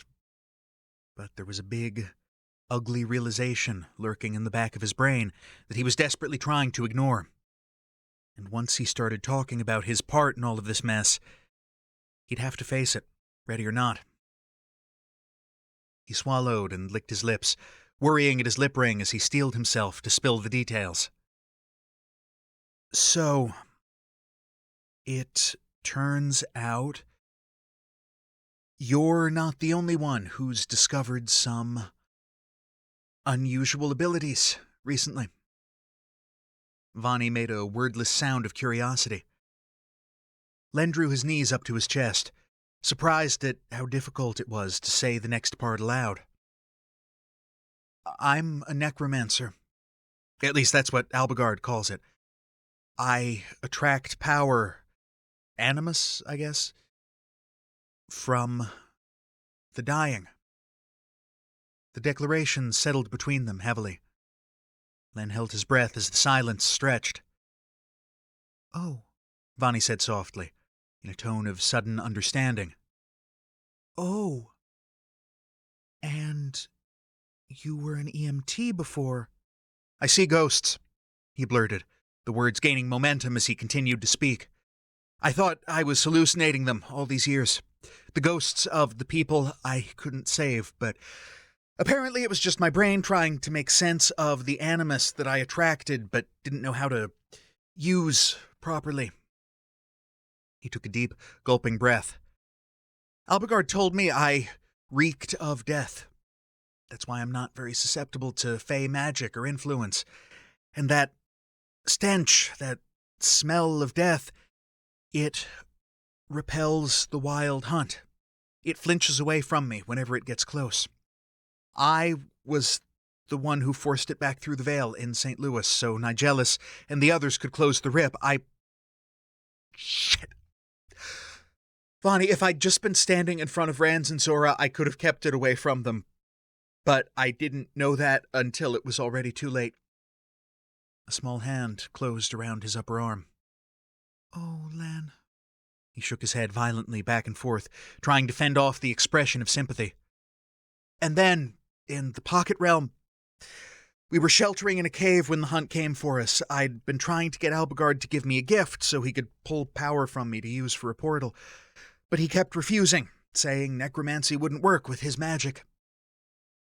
Len squeezed his eyes shut, hating himself for feeling so much grief over something so selfish and stupid when their friends were dead, when their world might be ending.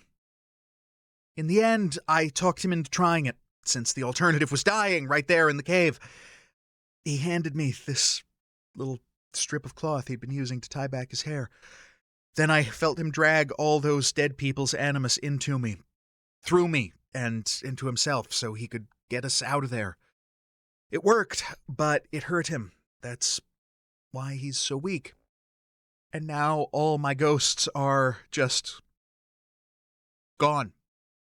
He used them for fuel and turned them into a portal between worlds so there's nothing left. Only emptiness where they always used to be. And I'm alone. He managed to choke back the last part, but it was too late for his tattered composure.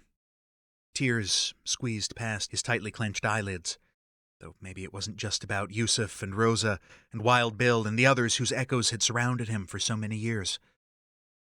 Maybe it was everything, all at once, and the loss of his familiar specters was just the final straw. He covered his face with one hand, but even in the dark there was no hiding his imminent grief-stricken breakdown from the woman sitting next to him. Hey. She half-turned to him, guiding him out of his miserable hunch and pulling him into her arms. There was only a couple of years' age difference between them, but Vonnie had always radiated maternal competence and care, like a beacon in the night.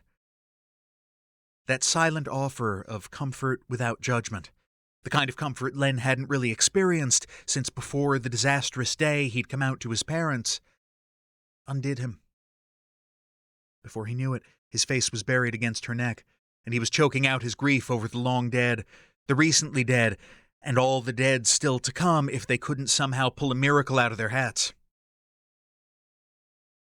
Vonnie did the things that mothers always did, rubbed his back and murmured soothing nonsense about how everything would be all right as she shushed him. For his part, Len soaked it up and tried not to feel like a complete idiot about it. After a few minutes, he was able to drag his breathing mostly back under control. He told himself it was just his physical weakness from the time spent in the Pocket Realm that kept him from pulling out of Vonnie's embrace right away. She ran a hand through his messy fringe of hair.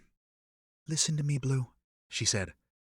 If a single mother with half an associate's degree and a bartending job can help save humanity from enslavement by evil fae, then between us, we can sure as hell figure out a way to trap a smoke monster with delusions of grandeur before it destroys the world. We're going to stop this thing. And then we're going to do whatever it takes to help Nigelis get Rans and Zora back to the land of the living, where they belong. He nodded wordlessly against her shoulder, not truly believing a word of it, but too wrung out to argue. Chapter 16. Len wasn't sure exactly how or when he'd fallen asleep, but he jerked awake in the dark some unknown amount of time later, his heart thudding in his chest. He was alone. No Vonnie. No ghosts of people who'd died. He blinked into the nighttime gray nothingness of Rans and Zora's room, waiting for his brain to cough up the reason behind his sudden awakening. When it finally did, it hit him like a blow to the chest, sending him bolt upright in bed. Albigard. Len hadn't extracted a promise from him not to run off in the night and do something stupid like going to Daheim and getting himself killed. He struggled out of the blankets, trying to remember which side of the bed faced the door. The hardwood floor was cold beneath his bare feet. For a moment he assumed Vonnie must have doubled down on the mom thing and taken his shoes off before tucking him into bed.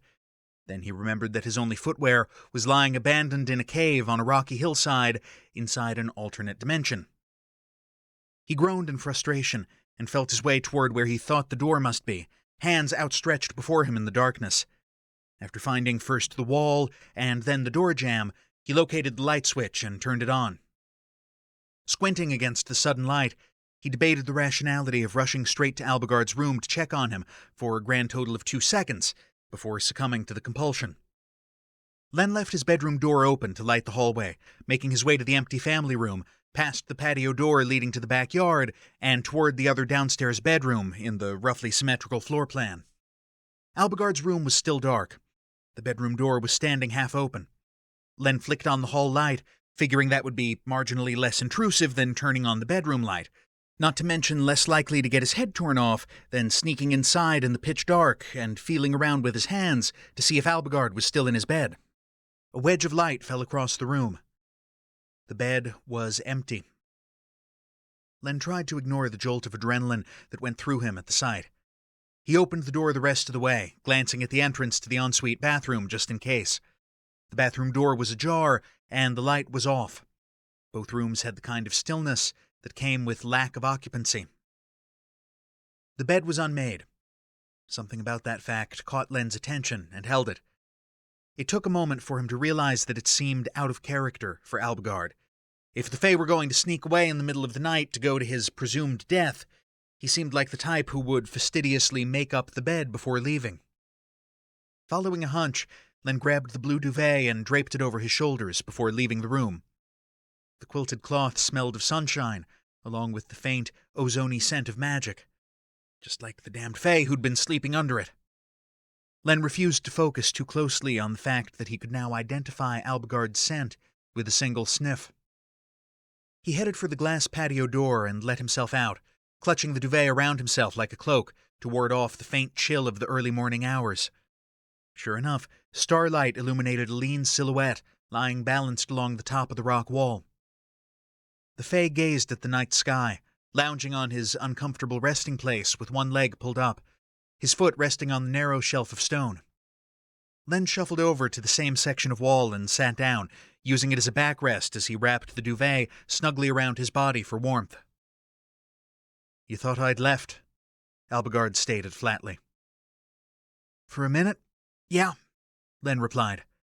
"Then it occurred to me that you were probably out here communing with nature after I tried to poison you with energy from dead people." Crickets chirped in the forest, their simple song weaving in and out of the rustle of leaves on the breeze. "I will not leave for Daheim like a thief in the night," said the Fae. "But I still must go there, and soon.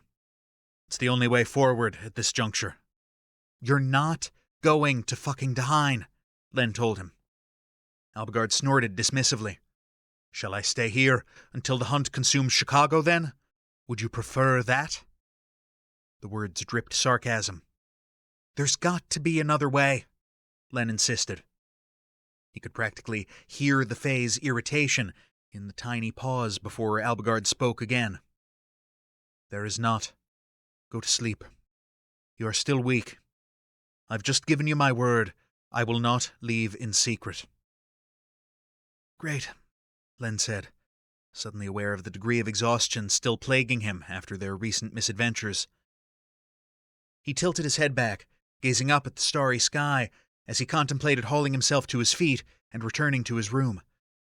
When that felt like far too much work, he closed his eyes and was asleep within moments. The next time he woke up, it was morning, and Guthrie was looking down at him with an odd expression on his face. Len craned his head around to confirm that Albigard was still there. The movement jostled the Fae's arm, which had fallen to lie limply over Len's left shoulder at some point during the night. Albigard instantly blinked awake, jerking the offending appendage away and rolling into a sitting position. "Everything all right here?" Guthrie asked, in the tone of someone who desperately didn't want to have to deal with any answer more in depth than, "Yeah, fine." "Yeah, fine," Len said quickly. "Has the hunt returned?" Albigard demanded, cutting right to the chase. Len held his breath, but Guthrie only shook his head.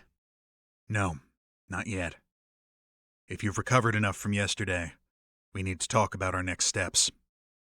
After giving his body an assessing once-over, Len emptied his lungs on a sigh and lurched to his feet.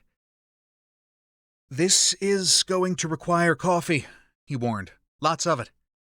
"You might have to arm wrestle Vani for it," Guthrie warned. "And I'm afraid you're on your own with that one." "Vani would never withhold caffeine from a person in need," Len shot back. "That would be inhuman." He eyed the pair before adding, "No offense." The duvet was still wrapped around his shoulders loosely. He unwrapped it and made a cursory effort at shaking off the dust and bits of leaves clinging to the fabric before shoving it at Albigard, who caught it against his chest, mostly in self-defense. Leaving the others behind, Len went inside and was met with the unmistakable scent of French roast. He followed the aroma to the kitchen and let out a heartfelt groan of appreciation when Vani shoved a steaming mug into his hands without him having to ask.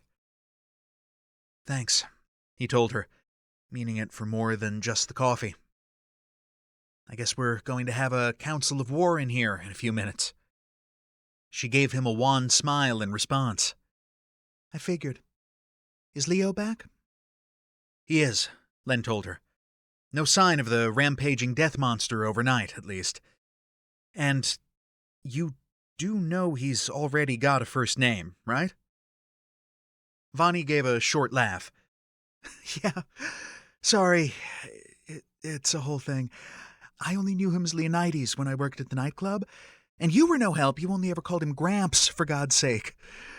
When Zora let his first name slip, I could not for the life of me picture him as a Guthrie." "It's very 1920s, Len admitted, but then again, so is he." She tilted her chin, conceding the point. "Maybe so, but I teased him about calling him Leo on the night we met." With a small salute, she raised her own coffee mug to her lips and took a sip. "Eventually it stuck." "I did try to tell her that Guthrie was my actual name," said the vampire as he and Albigard entered the kitchen. "While Leonidas is just one pseudonym out of many." Vani shrugged, unimpressed. "Too late now." She gestured toward the fridge. "You two should eat something. I had groceries delivered this morning." Albigard scowled at her. "How? The house is warded." "I had them delivered to the nearest neighbor's address and intercepted them at the curb, of course," she told him patiently. "And just so we can get this out of the way, I'm still incredibly pissed at you for running off with Jace. I'm also incredibly thankful to you for saving his life. I was planning to slap you for the first part, but you still look really pale, so I guess we can forgo the physical abuse for now." "Very kind of you, Adept," Albigard replied in a tart tone. "Yep, that's me," she said. Len finished his coffee and headed over to scope out the food situation, only for his attention to narrow down to a cardboard box of Pop-Tarts sitting on the counter next to the refrigerator. "Oh, my God. I love you, Red," he blurted. Vani chuckled at him. "You're a cheap date, Blue. But you'd better promise to eat some real food, too." After a breakfast of room-temperature Pop-Tarts, bacon, eggs, organic salad with organic dressing for Albigard, organic orange juice, and more coffee, the four of them gathered around the freshly cleared table. "So the problem, as I understand it, is this," Guthrie said. "No matter where you go next, this thing will eventually follow you. And no one, with the possible exception of Len and the Kushi, can seem to control it at all. So there's no good way to capture or contain it." Albigard drummed his fingers nervously on the table edge, the tick an unusual expression of discontent for someone who was usually so controlled. "It is likely that my kinsman's plan to lure the hunt into hell would, in fact, be successful in containing it," he mused. "Yeah, except that's not going to be happening," Guthrie shot back. "I was able to reach Nigelis by phone last night. I expect hell's locked down tighter than a biohazard lab by now. The Fae looked ill. Perhaps I should have allowed the Unseelie to take me there. Stop, Len said sharply. There are innocent people living in hell, too. Their lives are every bit as important as the people living on Earth. If hell's off the table, what are the other options? Vani asked, redirecting them skillfully away from should-have-beens and might-have-beens. There is only one other option, Albigard said, bitterness creeping into his voice. The same option I have been reiterating repeatedly since St. Louis. I will return to Dahain in hopes that once the wild hunt follows me back to its natural home, the Kushi will be able to contain it, as they have done for millennia. No, Len said. Green eyes flashed at him, real anger visible behind them. It is not for you to decide. Len felt his fists clenching. He settled them in his lap, hidden beneath the table, and tried to force down the rising tide of panic catching at his lungs. And for the dozenth time, what makes you think the hunt won't just eat your soul and then merrily head back to Earth 5 minutes later? The tension in Albigard's shoulders made Len think the Fae's fists were clenched every bit as tightly as his beneath the tabletop. I have no way of knowing if that will happen or not, but it remains our only viable move, and the hunt grows stronger with every hour I delay. He's right, Guthrie said quietly. Len's eyes flew to his, betrayal churning in his gut. He's goddamn well not! But the vampire's dark brown gaze remained implacable. And your alternate suggestion is what, exactly? Vani bit her lower lip, a pained expression sliding across her features. Len looked from her to Albigard, whose face had closed off like a blast door coming down. He wanted to suggest going to the middle of the Mojave Desert, or to a remote island or something. He wanted to suggest traveling to a different pocket realm, one Albigard had never visited before. But if Albigard could get to it, so could the hunt. And if the hunt could get in, it could get out again afterward. None of these things would solve the problem. And Len knew it. The trapped feeling grew, threatening to balloon into the kind of panic attack he desperately didn't want to have in front of his ex-boss and the woman whose shoulder he'd already cried on once during the past 12 hours. Fine, he snapped, the concession pulled from his lips against his will. He dragged in a deep, unsteady breath. But if he's going, then I'm going with him. You already said it earlier, I'm the only one here who might be able to help control the damn thing. It doesn't like the way I smell. So maybe I can help the Fae herd it into some kind of magic cage or something.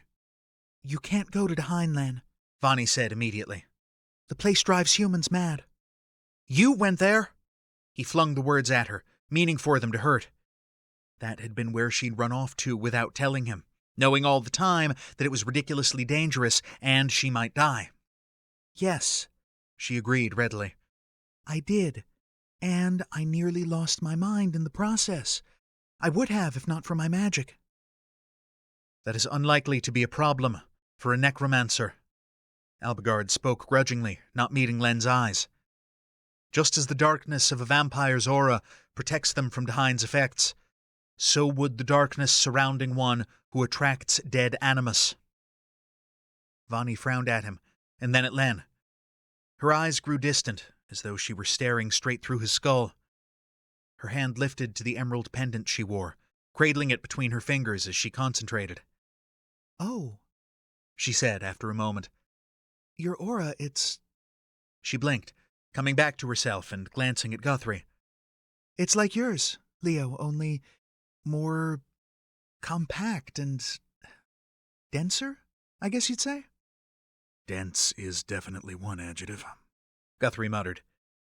She shook her head briskly and focused on Len again. You still shouldn't go. It's too dangerous. Len shoved away from the table and stood up, his chair legs screeching across the floor as his precarious emotions got the better of him. That didn't stop you, now did it? Bonnie's eyes pleaded for his understanding. Len, it was my son. I had to go if it meant finding out where he'd been taken.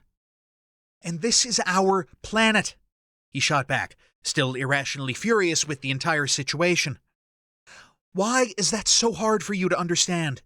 You weren't in St. Louis when it destroyed my neighborhood. You didn't see what it did to the Pocket Realm. It's going to kill everything. Silence settled over the room for a beat.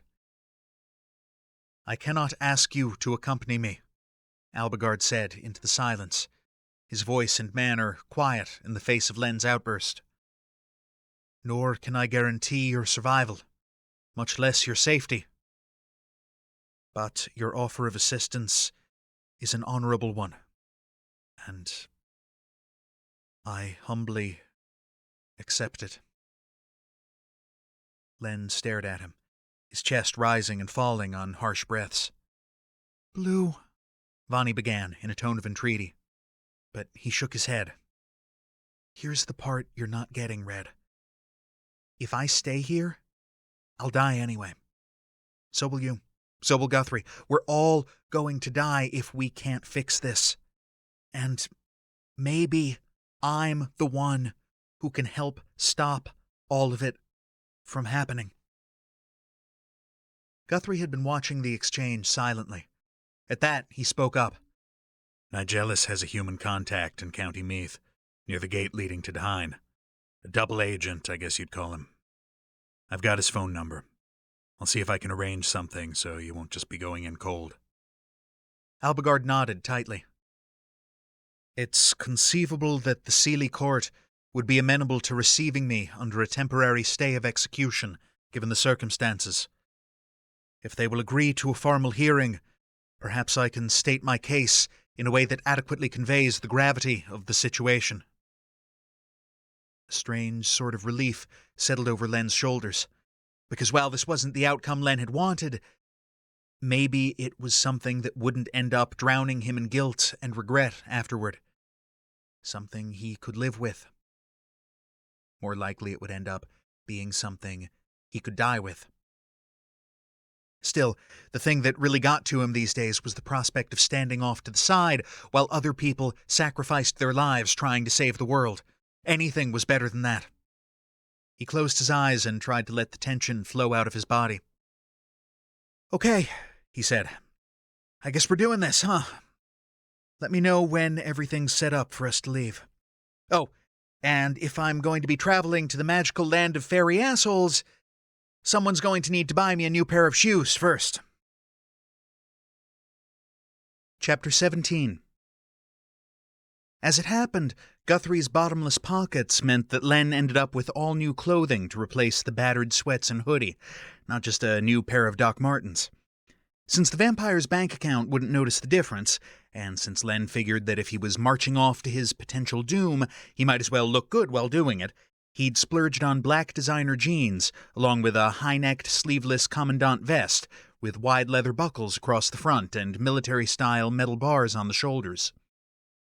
He'd also scored a cheap pair of electric trimmers, which he'd used to buzz the sides of his head where the hair had grown long enough to get bristly. He was in the bathroom teasing his fringe into something that looked as belligerent as he currently felt when Guthrie knocked on the doorframe and stuck his head in. Time to go, his ex-boss told him. Len stared at his reflection in the mirror, tattoos on full display, armor in place, jaw set.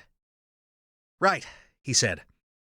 His gaze moved to the vampire darkening the doorway. Not gonna try and talk me out of this, Gramps? Guthrie shook his head. No point. For one thing, there's the planet to consider. If you can control this thing, the Fae will need your help. And for another, I've known you for a while now, son. You've got a habit of jumping into harm's way to protect other people.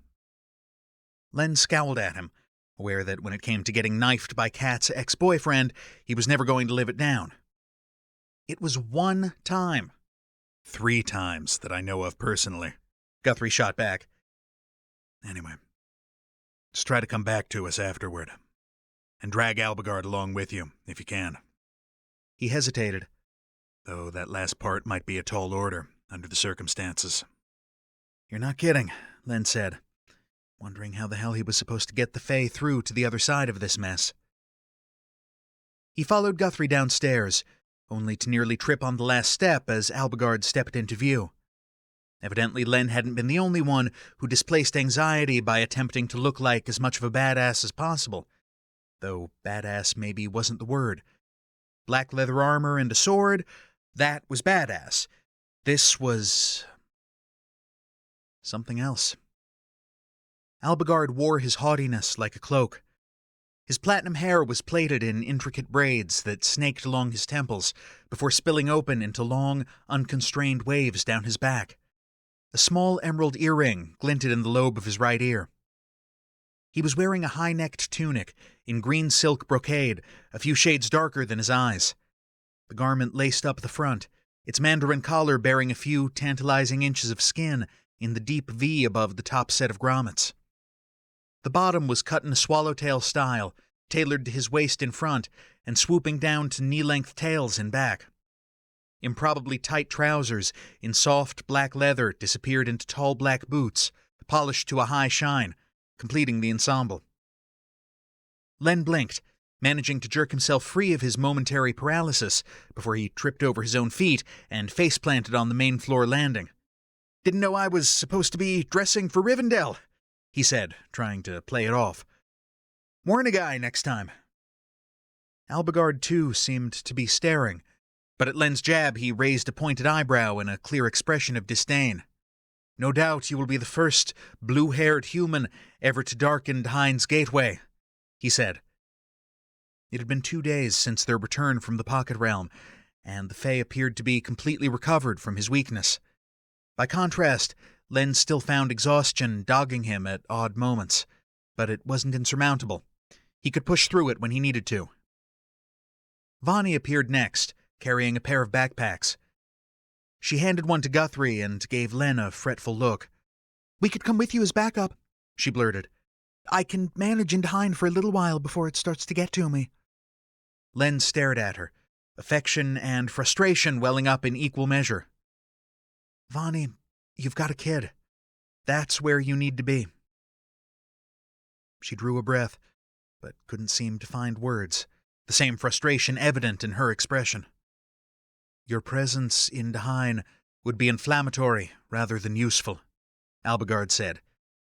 "After aiding my escape during your previous visit, the court will consider you criminals, just as I am."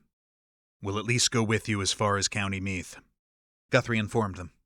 "It's on our way anyway." The Fae gave a reluctant nod. "Yes. However, you must not return to the Isle of Skye immediately afterward. Wait a day or two, to ensure that no traces of me cling to you. While it's unlikely the hunt could track you on Earth, I will not risk having it follow you to the children's location." "We'll wait for a bit," Vani said, very quietly.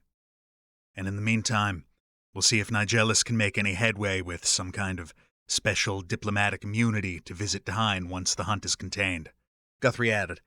"Because make no mistake, I do intend to get my granddaughter and her asshole of a boyfriend back." Albigard inclined his head. "I shall do everything in my power to ensure that outcome."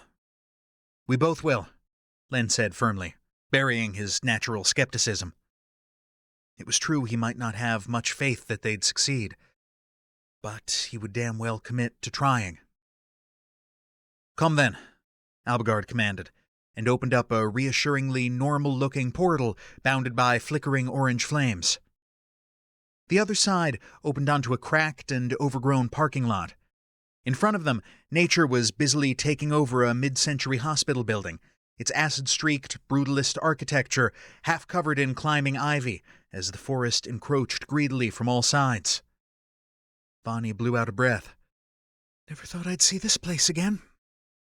Len turned a slow circle, taking everything in. "This is where we'll find the ley line?" "It is," Albigard replied, and headed for the crumbling stone steps leading up to the front entrance. It still pained Len's scientifically minded soul to say things like ley line aloud, though he was aware of the irony given what his life had become recently. As it had been explained to him, while Albigard was technically powerful enough to summon a portal leading all the way to Ireland, Doing so would drain him unnecessarily. It was much easier for Faye to travel along the network of ley lines that covered the globe like a giant spiderweb. The ley lines linked sites both ancient and modern, scattered around the world, where humans had been drawn to build structures on top of the invisible highways of magical flow. Stonehenge, Machu Picchu, the Taj Mahal, St. Peter's Basilica, the Great Pyramids, even this old hospital, apparently. All of them were built along ley lines. As, of course, was the Mound of the Hostages, a Neolithic underground tomb located in the Terrascrine Valley in County Meath, Ireland, the hidden site of the only gateway leading between Earth and Dahein. Len followed the others inside the creepy old building. Mold and rot was eating away at it from the inside, even as the elements chipped away at the outside. Albigard moved confidently through the skeleton of the hospital, leading them to a questionable-looking stairwell going down. "I hate to say this," Len quipped, peering into the unreassuring blackness, "but I think it might be safer to take the elevator." Guthrie produced a flashlight from his backpack for the benefit of the humans. "Trust me," he said, "it really wouldn't be." He led the way into the unseen depths, with a protective hand cupped beneath Vani's elbow. "Fucking dark stairwells," she grumbled, in the tone of someone who had ample reason to be skeptical of such things. Albigard followed them without comment, his steps light and sure. Len brought up the rear, testing each tread before committing his weight to it. They made it to the bottom without incident. The hospital's basement was a vast, echoing space that smelled heavily of mildew. Aside from Guthrie's flashlight, the only light came from narrow windows at the tops of the walls, which must have been positioned just above ground level outside. It was sufficient to illuminate the concrete support columns and cracked floor. The Fae moved to an area where the concrete had been torn up, revealing dark brown earth beneath. Vani and Guthrie stepped onto the patch of bare dirt without hesitating, so Len followed suit. He watched with interest as Albigard crouched down, pressing his palm flat against the soil. The Fae murmured words Len didn't recognize, and light flared outward from the point of contact, engulfing the four of them in a blinding flash. Len wavered on his feet, unmoored. If travel by portal felt like stepping off a ledge and having no idea how far below the ground beneath you might lie, travel along the ley lines felt like being pulled through a series of subway tunnels at high speeds without benefit of an actual subway train. He staggered backward a step when the light receded, revealing a church cemetery. With a start, Len realized that his left foot had landed squarely on top of a grave, and he took a hasty step away. The old church next to the graveyard straddled the line between quaintly picturesque and creepy as hell. In the daylight, the former aspect held dominance. At night, Len could imagine local children daring each other to climb the fence and running away 5 minutes later, screaming. A crooked wooden bench sat at the edge of the cemetery. A thin figure, wearing heavier clothing than the weather really called for, unfolded from the rickety seat, drawing Len's attention and holding it. "Killian," Guthrie said. "Thanks for agreeing to meet with us." Guthrie and Vani's contact was a skinny, nervous man with darting eyes, who immediately set Len's teeth on edge. His gaze skittered over each of them before settling on Albigard in his fey finery and widening. He immediately jerked his attention down to his own feet, his already rounded shoulders hunching further inward. Len stared at him, vaguely fascinated, yet simultaneously repulsed. If this man was truly a double agent for Nigelis, he sure as hell wasn't maintaining his cover by presenting a cool, James Bond-like exterior.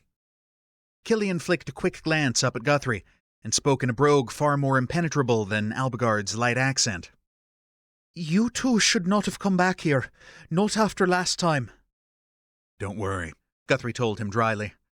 "We're not going any farther than this. Also, we're returning the prisoner we freed on our last trip, so it seems like that should count for something." Killian shot another fleeting glance toward Albigard, looking for all the world like he was having to consciously stop himself from groveling at the Fae's feet. "I suppose so," he said uncertainly. "Has the court consented to hear what he has to say if he agrees to turn himself in?" Guthrie pressed. "They have," Killian said after a pause. "Reluctantly, Reluctant is fine, as long as they listen to him, Guthrie told him, and Len envied his confidence. What about the human? Killian asked, his blue eyes sliding over Len again without sticking. Is he another adept like this one? His nervous fingers flickered in Vani's direction. He is my vassal, Albigard stated, in a tone that did not invite debate. In addition, he has powers that may be useful in controlling the wild hunt. Killian shuddered at the mention of their murderous nemesis. But can he withstand Stein's magic? Of course, Albigard said dismissively. I should hardly have brought him here otherwise. Len managed to contain the eye roll that wanted to escape, having already been warned that the only way Len would be accepted into the Fey realm was as Albigard's spare magical battery. He'd asked at the time whether he should expect every Fey within smelling range to sniff out the stench of necromancy and immediately demand his head on a stake. "You smell of nothing but sweat and cheap soap now," Albigard had told him. "Without the presence of your specters, the aura of death will be undetectable beneath all but the most careful magical examination." When Len had pointed out that his lack of specters also made him pretty useless as hunt repellent, Albigard's expression had gone impenetrable. "We shall have to address that once we arrive in Daheim," he'd said, and absolutely nothing about those words was reassuring. "Is there an escort waiting at the gate?" Albigard asked, not making much effort to cover his contempt for the cowering human. Yes. Killian swallowed audibly and licked his lips. "As you know, Lord, if the vassal is unable to make his own way past the protections, he will not be welcome in the Fey realm." "I am aware. Thank you." The words could have stripped paint. Len turned slowly to face him. "What kind of protections are we talking about here, exactly?" It was Vani who answered.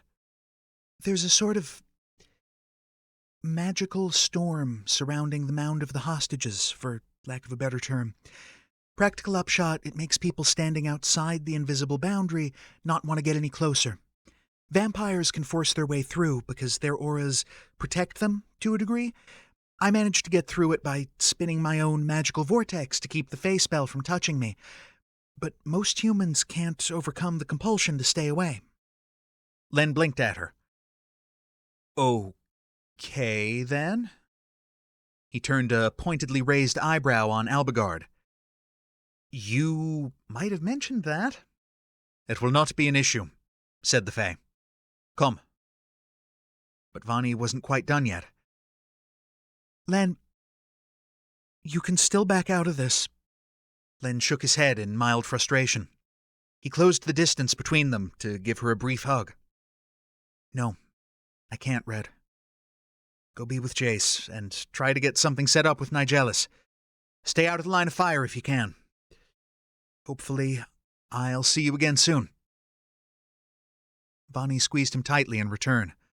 When she pulled away, she looked like she had more she wanted to say, but she rolled her lower lip between her teeth and visibly held it back. "Good luck, Blue," she said instead, before turning to Albigard. "You too, Tinkerbell." She rummaged in her pack and pulled out a couple of foil-wrapped energy bars, thrusting them at Len. "Oh, and take these. They might come in handy." Len shoved them in his pockets and glanced at Guthrie, who gave him a small nod of acknowledgement. He returned it, trying to convey a silent promise to do everything he could. For humanity. For Zora and Rans. Not to mention for the suicidal Fey asshole standing next to him. "Let's go," he told Albigard. Chapter 18.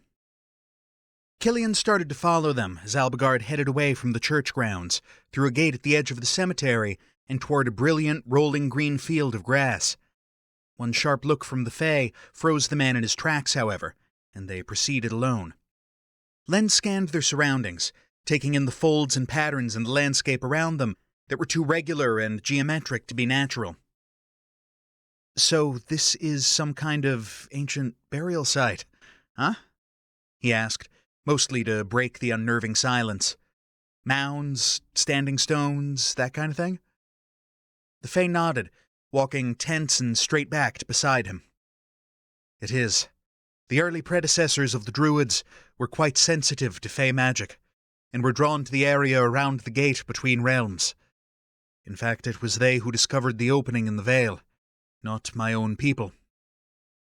Len flicked a surprised glance at him. Really? Albigard made an affirmative noise. They built a mound of earth and stone around the site to mark it. For more than 1,000 years, they buried their high-ranking dead here after cremating them, scattering the ashes on the floor of the tomb and placing fresh stone slabs over them. When all of the interior space was filled, except for the central corridor leading to the gate, they started digging pits in the top of the mound and burying people there as well. So they thought the gate led to some kind of afterlife? Len speculated. Perhaps, Albigard replied. His tone was distant, and Len got the impression he was talking mostly as a way to keep himself from thinking too much. It's possible that some unfortunate human who passed through and was driven mad by Dahine's magic escaped, returning to gibber about an otherworldly paradise existing on the other side. Whatever the case, the mound contains the mortal remains of hundreds of Neolithic and Bronze Age humans. Not to mention the gate to another world, Len mused. Wow, that's quite a story. They approached the mound, a circular hill covered in grass, perhaps 10 feet tall and 40 or 50 feet in diameter. The dirt walking path they were following bent in a wide curve, maintaining a constant distance from the mound's edge, rather than continuing in a straight line past the stone-lined opening cut into one side. Len tilted his head curiously, and stopped when they had a good view of the iron-barred entrance. There was no trail of trampled grass leading up to the door, no evidence of tourists coming up to peer into the dark interior, and this place was definitely a tourist site, though maybe not a hugely busy one.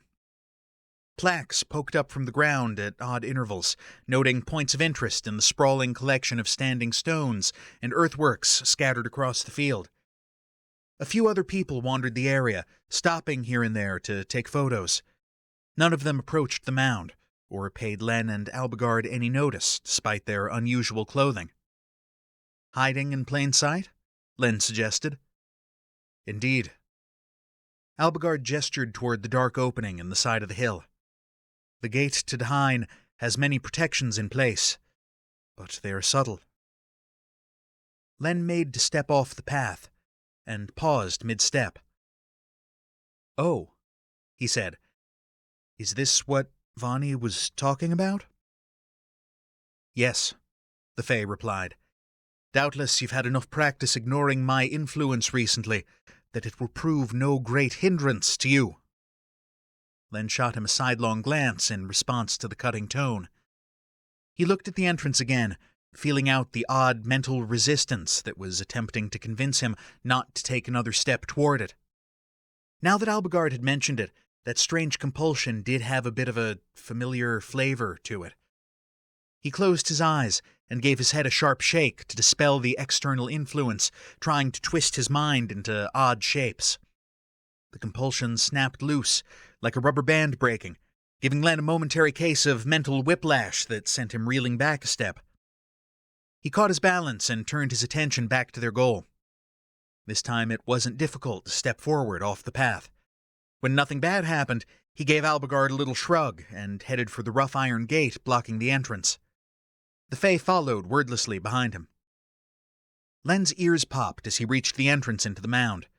He turned, about to make a scathing comment about the presence of the huge padlock holding the barred gate shut, when he felt something warm and wet trickle onto his upper lip. When he jerked his hand up to swipe at it, his fingers came away red with blood. Shit, he said in surprise. With the ease of long practice, thanks to an unfortunate history of cocaine use on top of his EMT training, he pinched his nose shut and tucked his chin against his chest to keep the blood from draining down the back of his throat. Albigard gave him a critical once-over. A reasonably impressive showing, he decided. If you say so, Len told him in a nasal tone, glaring as best he could from his undignified position. He eyed the gate again. Now what? Perhaps you should take a few moments to recover. Len rolled his eyes and took Albigard's advice, only removing his fingers from the bridge of his nose when he was reasonably sure he wouldn't immediately start leaking again. So, that's the Fae's security system? You give people nosebleeds? He asked, rather pointedly. Bleeding nose, bleeding eyes, bleeding ears, bleeding from all the orifices, really, Albigard said. The idea is that humans don't generally get that far in the first place. Nice of you to warn me ahead of time, Len told him. The Fae gave an unconcerned shrug. As I predicted, it was not an issue. He lifted a hand and flicked a portal into existence. It covered the entrance, the metal bars wavering out of reality as it formed. Right, Len said uncertainly, and stepped through the gap. He emerged just inside the shadowy corridor, and moved out of the way to make space for Albigard to come through after him. The flickering orange flames of the portal illuminated a claustrophobic space.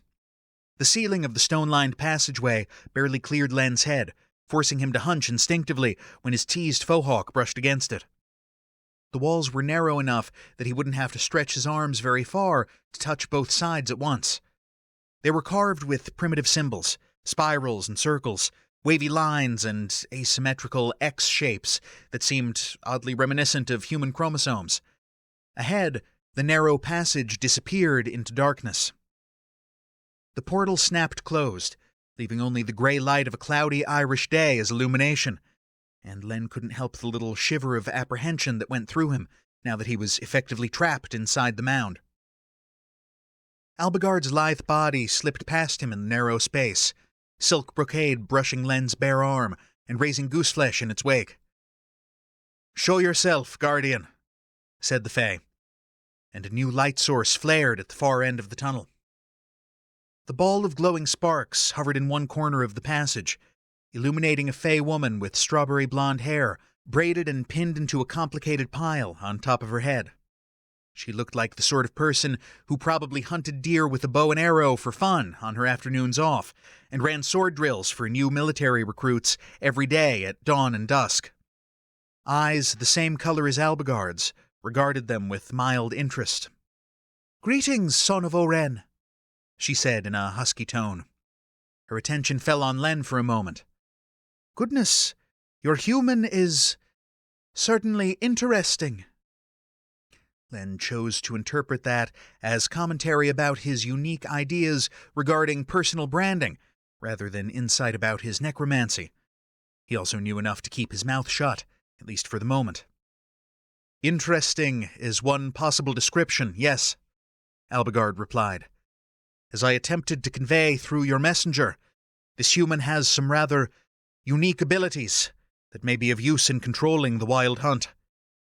Has the Unseelie court accepted my petition for an audience in exchange for surrendering myself to Fae justice?" Her expression sobered. "They have.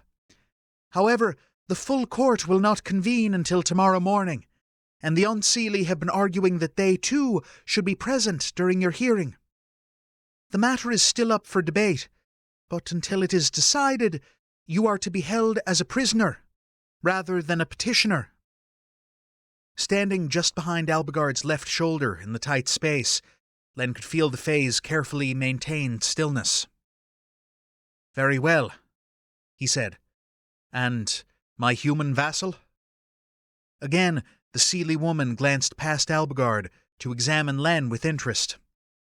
"He appears harmless enough," she said. "Perhaps I can persuade the guard commander to allow him better accommodations." Unease settled in Len's gut. "I'll stay with him. Thanks all the same." The woman tilted her head, considering. "As you wish, human."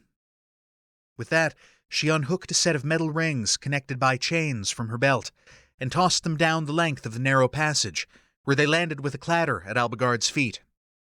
Please place the collar and shackles on the prisoner, human. I give you my word that he will not be harmed before your appointment with the court tomorrow." Len looked at the iron restraints, and back at the female Fae standing at the end of the corridor. "What about him? Will you give me your word that he won't be harmed?" A faint smile tugged at one corner of her wide mouth, and was gone an instant later. "No permanent harm will come to him before his audience. At least, not unless the hunt comes for him before then.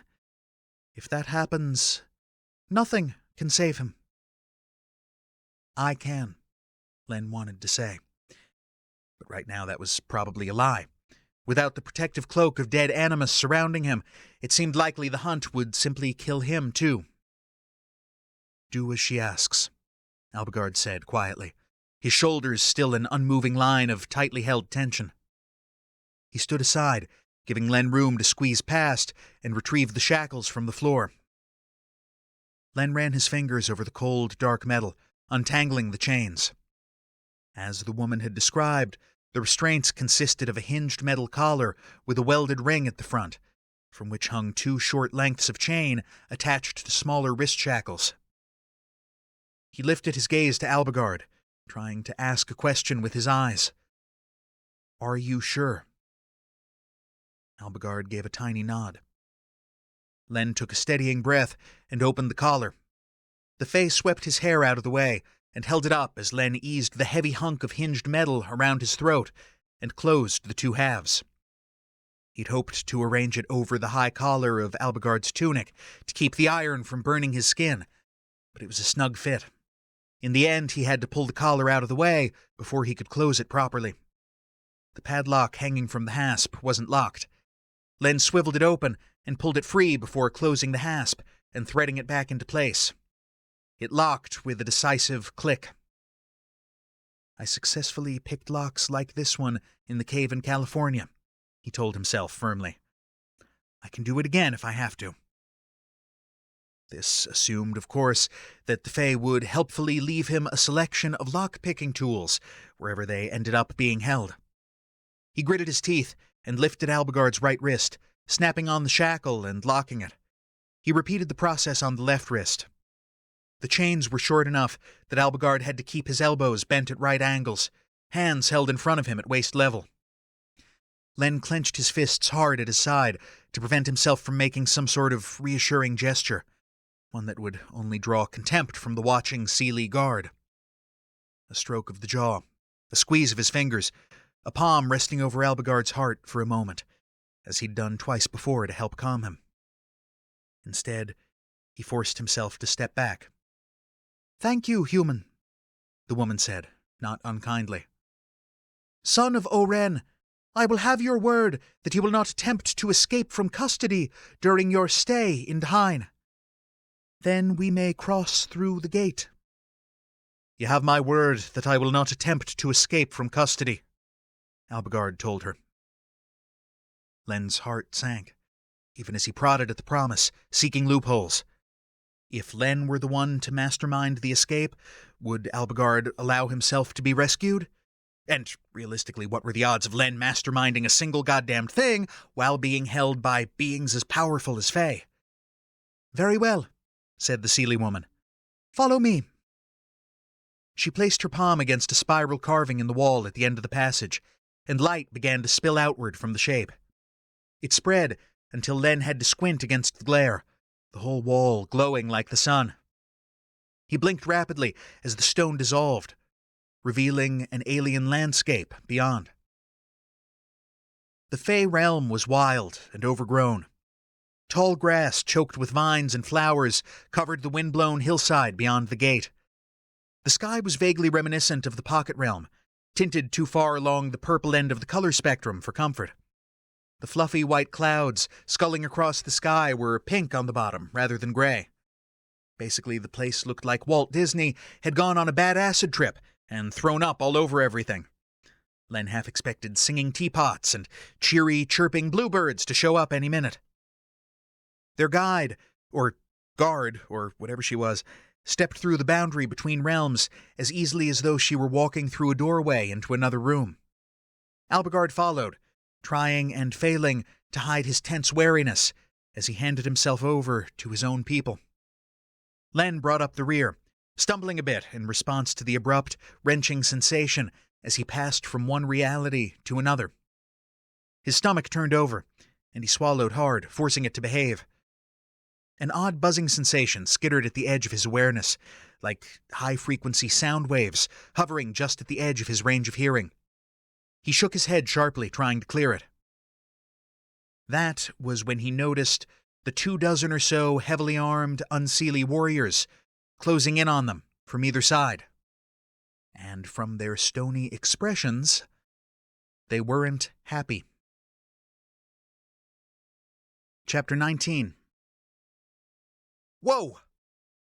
Len took an involuntary step backward and nearly stumbled again when his heel hit a thick clump of grass. Several of the armed guards moved in. 2 grabbed Albigard by the arms, and another 2 grabbed Len. Instinct screamed at him to struggle, to kick out at kneecaps and aim elbows at kidneys. An inner voice, honed by too much time spent on the streets, whispered about all the bad things that could happen when a crowd ganged up on you. Do not resist. Albigard forced the words through clenched teeth. It's possible I may have made something of a negative impression among the guardsmen during my escape from captivity a few weeks ago. A swaggering Fae, who looked like he might be the one in charge, walked up to Albigard and stopped an arm's length in front of him. You think? He asked, and punched Albigard square in the jaw. Len winced as the Fae's head snapped to the side. Albigard sagged in his captor's grip for the space of a couple of heartbeats before getting his feet underneath him again. That's enough, the female Fae snapped. Take him to the incarceration area and make certain they are secure. They are both to be delivered to the court in the morning, unharmed. The Unseelie leader sneered in Albigard's face. Of course, Diana, he said without turning to the woman. It will be as you command. And, hey, Color Len, not at all reassured, thanks very much. Portal, the man snapped, and another of the guards hurried forward, his face scrunched up in concentration as he gestured in a broad oval, and a shaky portal formed in the air, wavering and sputtering. Len's state of unreassuredness ratcheted up another few notches. He yelped as he was unceremoniously tossed through the hole in reality, staggering as he landed on the other side. Once through, he barely managed to turn his shoulder to take the brunt of the impact as he slammed against a solid wall that appeared to be made of splintery, unfinished wood. Albigard stumbled through after him, but caught himself with Fae grace before falling or running into anything. Finally, the Unseelie guard with the bad attitude strolled through. He caught Albigard by the hair and kicked his right leg out from under him, forcing him to his knees and shoving him backward against the oddly curved wall. Albigard stayed where he was put, teeth bared, and Len realized with a jolt that the Fae was bracing himself for the ropes of magic that their Unseelie captor flung at him next. As though the wall were steel and Albigard's body was a magnet, his back and arms impacted the wood and stuck fast, binding him in place. Len stood poised on the balls of his feet, ready to charge at the guard if he made another move to strike Albigard while he was helpless. But the man only turned and stepped through the open portal without a word. The wavering oval collapsed on itself, and just like that, they were alone in what was obviously meant to be their jail cell. He looked around, struggling to make sense of their surroundings. The area enclosed by a roughly circular wooden wall was maybe 8 or 10 feet in diameter, and notably lacking in doors or windows of any kind. The floor was bare dirt, uneven and riddled with half-exposed roots. Light filtered down weakly from above. Searching for its source, Len craned his neck to look up. Way up. Albigard? He began slowly. Are we inside a giant, hollowed-out tree? Yes, said the Fae, his voice hoarse with strain. This part of the dead forest is used to incarcerate criminals awaiting sentencing. For what it's worth, we will be safe enough here until they come for us in the morning. though the night will no doubt be an unpleasant one. Len briefly considered seeking further clarification of that statement, since several aspects of their current situation were, to put it mildly, worrying.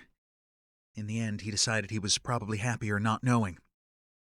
Instead, he brushed himself off and gave the uninspiring space a thorough once-over. On the side of the cell opposite where Albigard was bound, an open pit about a foot in diameter formed a darker shadow in the ground. The smell made it fairly obvious what it was for. "Oh, good. A pit latrine," Len observed with distaste. "Classy. Had you refrained from needless sentimentality, you might have stayed in a pleasant little cottage overnight," Albigard pointed out, still sounding strained. "Yeah, well," Len shot back, "in case you hadn't noticed, healthy decision-making skills have never really been my forte." His eyes fell on a small pile of items lying on the ground, a couple of feet away from the trapped Fae. "Looks like they at least left us some basic supplies. Bread, water, and a blanket would be the standard accoutrement for a cell such as this one," Albigard said, without much evidence of interest. Len massaged his bruised shoulder and went to check. Indeed, a folded woolen blanket lay on the damp earth, along with a paper-wrapped loaf of bread and a hollow gourd that sloshed when Len shook it. "Bread and water is kind of a cliché, don't you think?" He sighed and set the gourd down. "Still, guess it's better than nothing. So, next question. I'm assuming it's not an issue for you, but if I use any of this stuff, am I going to end up selling my soul to yet another Fae?" Albigard's green eyes narrowed. "You are my vassal. You have already been claimed." "Okay, then," Len said, absolutely refusing to dwell on the slight swoop in his stomach at his companion's possessive tone. "That's good. Eat if you are hungry. Drink if you are thirsty," Albigard clarified. "But save some of the bread. It might come in useful to distract the night scuttles once darkness falls." "Right. I'm not going to ask," Len told him. "This is me not asking because I do not, in fact, want to know what you mean by that." He rose from his examination of their sad collection of supplies. Crossing the short distance separating them, he crouched in front of Albigard and looked him over carefully. The Fae was bound in a kneeling posture, sitting on his heels with his back and arms plastered to the inside of the hollow tree trunk. Once again, he'd been forced into a stress position, with his hands held at head height, the chains attaching his wrist shackles to the welded ring on the collar stretched tight. Even his pale hair was stuck to the wood of the tree trunk, as though it had been glued there, preventing him from so much as turning his head. He watched Len's approach warily. "I'm guessing there's nothing I can do about this?" Len hazarded, gesturing at Albigard's awkward position. "Clearly not," said the Fae. Len ignored his testy tone, which seemed understandable under the circumstances. "Is this place likely to be bugged, or can we speak freely?" "Bugged," Albigard echoed. A small snort escaped him. "No, or rather, not in the sense you mean. You greatly overestimate how much interest anyone in Dahain has in listening to what I have to say." Len nodded. "Fair enough. How's your jaw doing?" There was an impressive red mark on Albigard's face where the leader of the guards had decked him, but it was fading away even as Len watched. "You tell me," Albigard sniped, "since you've had some experience in such matters." Somehow Len didn't think the Fae was referring to his medical training. "Yeah, still not sorry about that," he said. "Though I'd like to think we're past any danger of a repeat performance at least. Seriously, though, how are you doing?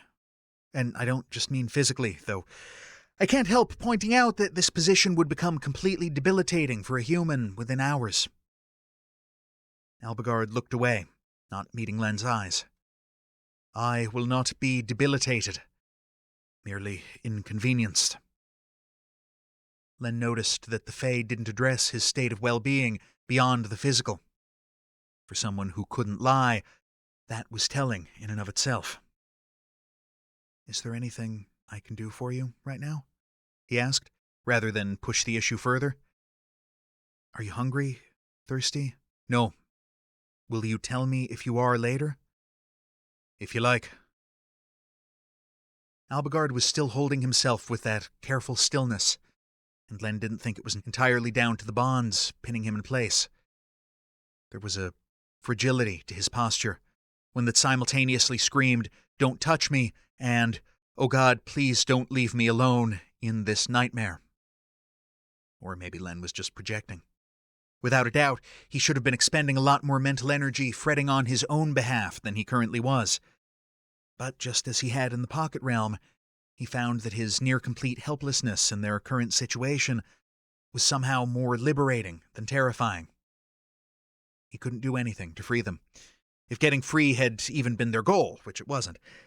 Until tomorrow morning, Len's only job was to try and give Albigard some measure of comfort, physical or emotional, in a grossly uncomfortable situation. Unsure what shape that comfort would end up taking, he settled against the wall next to the Fae, leaving a few inches of space between them. Letting his head roll back, he gazed at the tiny patch of sky overhead. "Do you want me to shut up for a bit? Or do you want me talking to fill the silence?" he asked. Albigard hesitated for a long moment. "Perhaps silence, at least for now," he said. After another pause, he added, "Thank you."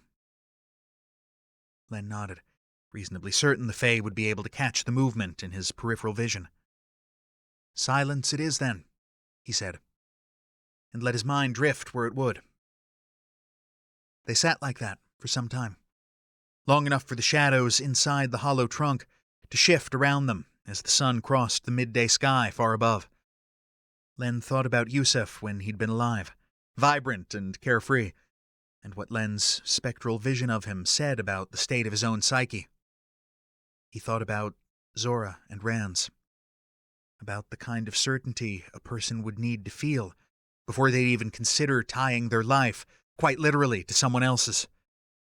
Rans had barged into Dahain and rescued Zora with a spell that ensured her death would also mean his death. She'd still been human when he'd done that, with a lifespan only a fraction of his centuries-long one. Neither of them had known at the time about the deal Nigelis had made for Rans's soul. Not that the demon bond had ended up saving them when push finally came to shove. No. As far as Rans had known when he rescued Zora, he was giving up his immortal life for a human woman he'd known only a few weeks. But in the end, that same decision had ensured that neither of them would ever have to live without the other. And Len wasn't entirely sure how to feel about that. It was all very Romeo and Juliet. It also hinged on a belief in the concept of soulmates that he wasn't at all certain he bought into. But it was equally hard to picture either one of the pair without the other after seeing them together. Of course, none of that romantic, till death do us part nonsense did anything to help the people who'd been left behind when they died. Len remembered badgering Albigard about being friends with a vampire, and Albigard's prompt reply that he and Ransley Thorpe had not been friends. It had been such an obvious lie that Len found himself wondering if the entire thing about Faye having to tell the truth all the time was complete bullshit.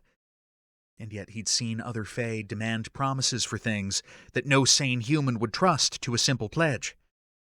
Still, it made him wonder. Beside him, Albigard blew out an unsteady breath, jerking Len free of his wool-gathering. "I find myself not quite as prepared for this situation as I hoped to be," said the Fae, in the tone of someone who regretted the words even as they slipped past his lips. Len turned to look at him, noting the paleness of his features and the darkness lurking behind his eyes. "Which aspect?" he asked. "Death, I suppose," Albigard replied slowly.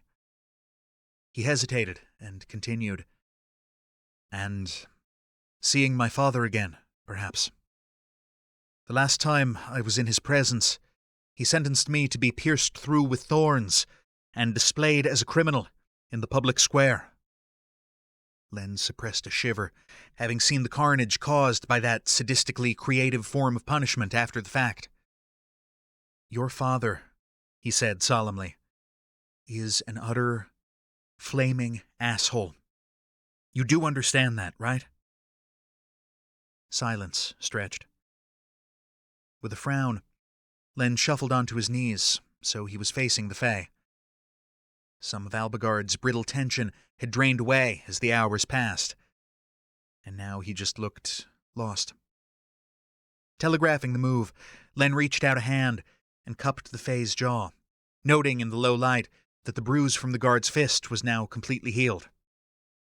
Albigard didn't tense up or try to jerk away, but he didn't meet Len's eyes either. Hey, Len said softly. Listen to me. The assholes always have an excuse ready for why they're treating you like dirt. It's for the good of the family. It's for the good of society. You needed to be taught a lesson. He ducked his head, trying to catch the Fae's eye. It's all bullshit, Albigard. All of it. A piercing green gaze lifted, pinning him. And you've stumbled upon this wisdom over the course of your handful of decades, have you? Albigard asked pointedly, though the abrasiveness sounded decidedly forced. Len shrugged, not backing down. Yes. Sorry if I wasn't alive during the fall of the Roman Empire, like some people I could mention. But the way I see it, the alternative is that the assholes are right, and it's actually okay to use your children as a weapon to commit genocide, or to publicly torture your own son, or to throw a teenage kid out on the street with no money because you disagree with who he loves. Personally, I'm not interested in living in that world. So, as far as I'm concerned, the assholes are wrong, and I'm right. An interesting, if reductive, worldview, Albigard said. Len found himself suddenly very aware of his hand on Albigard's jaw. He let it drop. The Fae didn't comment. Maybe I'm just a reductive kind of guy, he said wryly, sitting back on his heels to put a bit more space between them. You ready for some food yet? I could eat, assuming you're 100% sure I'm not going to end up enslaved or poisoned or something. You will not end up enslaved or poisoned. Albigard hesitated before adding, I'm not hungry, but perhaps a drink. Len nodded, relieved that he at least seemed willing to ask for basic things like water. He retrieved the gourd and popped the cork free, lifting the neck carefully to the Fae's lips. Albigard drank, a few rivulets spilling down his chin. When he was done, Len swiped them away with his thumb. After giving the contents a suspicious sniff, Len drank as well. The first swallow was sweet, bringing to mind glacier-fed mountain streams burbling through alpine meadows. He jerked the gourd away and looked at it suspiciously. Problem? Albigard asked. Not sure, Len replied. I'm a little wary of a gulp of water bringing on a semi-orgasmic state of enjoyment, is all. Oh, Albigard said dismissively. That's just Hein. Humans really aren't equipped to deal with it, though you're coping better than most. Right, Len muttered uncertainly, and took another cautious sip. The desire to swill the whole thing without breaking for a breath freaked him out enough that he recorked it and set it aside. If it's any consolation, the bread will probably be stale, Albigard offered. Len broke off a chunk and ate it. It was stale, and it was also the best bread he'd ever tasted, by several orders of magnitude. The vast majority of Fae are still assholes, he said, mostly to remind himself. Chained in iron, and awaiting execution by his fellow countrymen, Albigard wisely didn't comment on the matter. Chapter 20. When he was done eating, Len went back to his resting spot at Albigard's side, and they fell into silence again. Len managed to doze for a bit, despite the situation and the strangeness of his surroundings. He awoke to find Albigard shifting uncomfortably beside him, or trying to shift, at least. The light from above was beginning to dim as evening approached. Len gave the Fae a critical once-over. "Maybe this isn't going to do permanent damage to your joints like it would to a human's, but you're still in pain," he observed, fresh anger bubbling up in his gut over the casual cruelty. Albigard sighed and went still, giving up his fruitless attempts to find a more comfortable position. "Let us just say that your method of restraint in the pocket realm was somewhat more enjoyable." Len blinked, replaying the words in his head a couple of times, in case he'd heard them wrong. He must have been silent for too long, because the Fae asked, "Was that jest in poor taste?" in a noticeably tentative tone. It's more that I wasn't expecting any jesting at all on the subject," he said. "I'd sort of assumed we were taking the pretend it never happened and never speak of it again approach to things." Albigard jerked his chin to indicate their surroundings, a tiny, abbreviated movement that somehow managed to encompass their entire situation. "Look around you. What use is pretense now?" he asked, sounding unutterably tired. "Surely you cannot harbor any illusions that I will survive the coming days." Len bit down on the desire to snap at him, to tell him not to say defeatist things like that. He swallowed the words because, in truth, he didn't expect either of them to survive the hunt, or the Fae for that matter. At this point his goal was to do his best to help get the creature contained, and hope like sin that it ended up being enough to save the Earth. Possibly Rans and Zora as well. "That's not something I'd prefer to dwell on right now," he said instead, "if it's all the same to you." Albigard tried to shrug, and winced as his body protested. With a sigh, Len turned to get a better angle and closed his fingers over the Fae's trapezius muscle. "I'm going to try to get some blood moving through your soft tissues. Tell me to stop if I end up making things worse." He dug his fingertips into firm flesh, cushioned somewhat by the stiff brocade of the silk tunic. Not surprisingly, the Fae was one big knot of tension, and there was no question in Len's mind that he'd been this tense long before spending a few hours stuck to a wall. Albigard let out a breathy noise as Len probed at the cramped muscles of his shoulders. Calling upon his long-ago anatomy studies, he kneaded his way up the side of the Fae's neck, then reversed course and worked down the length of his bicep, tricep, and forearm. When that seemed to go over all right, he switched sides and repeated the process on the other shoulder and arm. At some point during his ministrations, Albigard's eyes had slipped shut, not in sleep, but focused inward.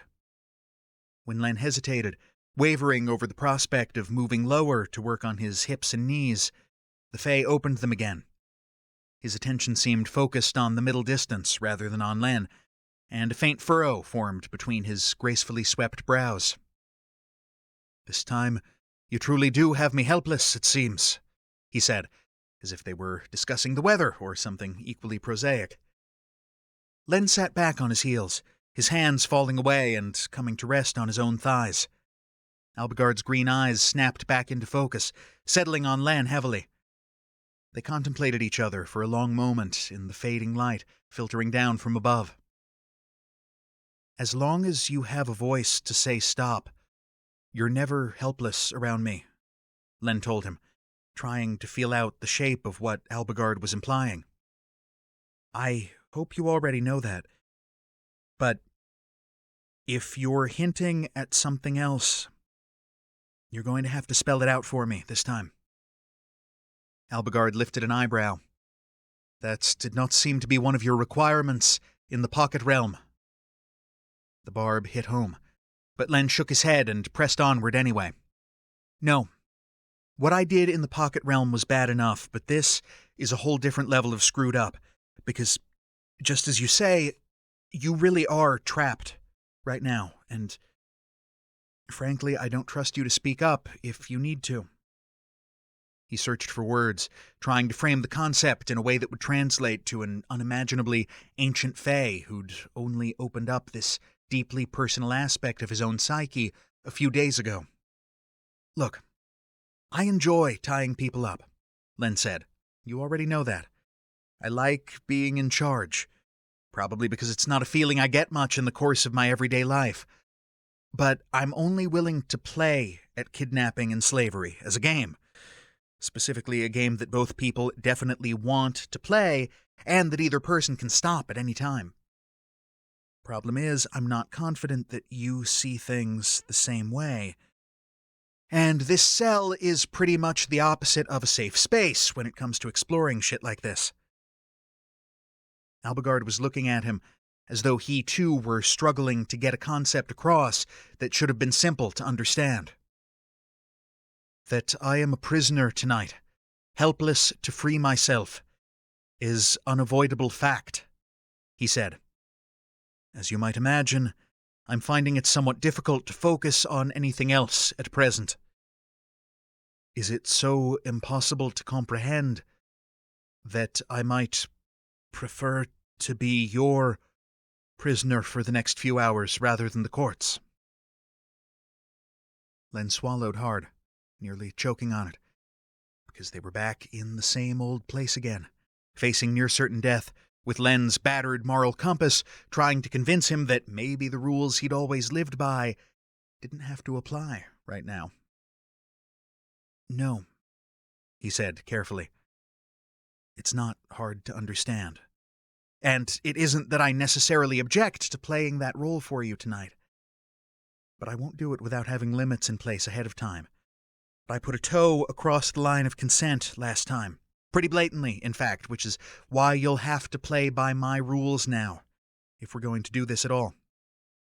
I have no idea how to ask for things such as you describe, Albigard said, with a hint of asperity.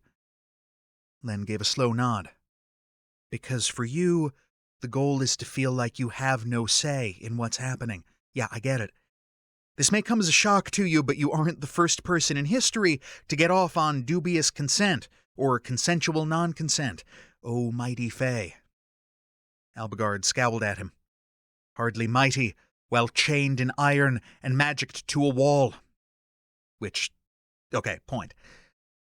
After contemplating logistics for a few moments, Len let out a frustrated huff. God, this is officially the weirdest night of my life. And these days, that's really saying something. Let's try it this way. First question. Have you ever had sex before?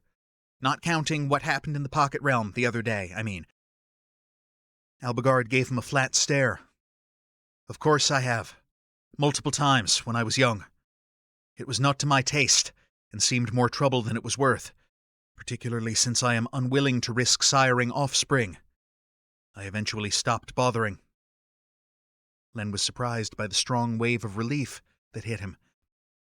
Objectively, it shouldn't have mattered whether the guy he'd tied up without negotiating at first was a 1,000-year-old virgin or a fey gigolo with hundreds of notches on his bedpost. Somehow, it still did. Right, he managed. Good. Okay. But I take it you never told any of your previous partners about the Forsaken, or incorporated those fantasies? Obviously not, said the Fae, sounding mildly offended. And this conversation is already growing extremely tiresome. Len climbed to his feet and brushed the damp loam from the floor off his jeans, confident enough with the direction things were going now to at least slip part way into a roll.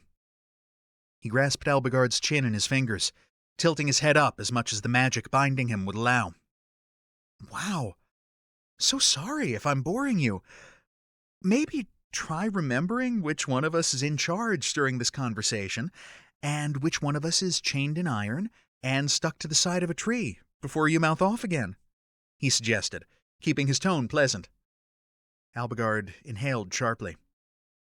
"But before we get any further into this," Len went on, "how confident are you that a guard isn't going to randomly portal into this cell to check on us tonight?"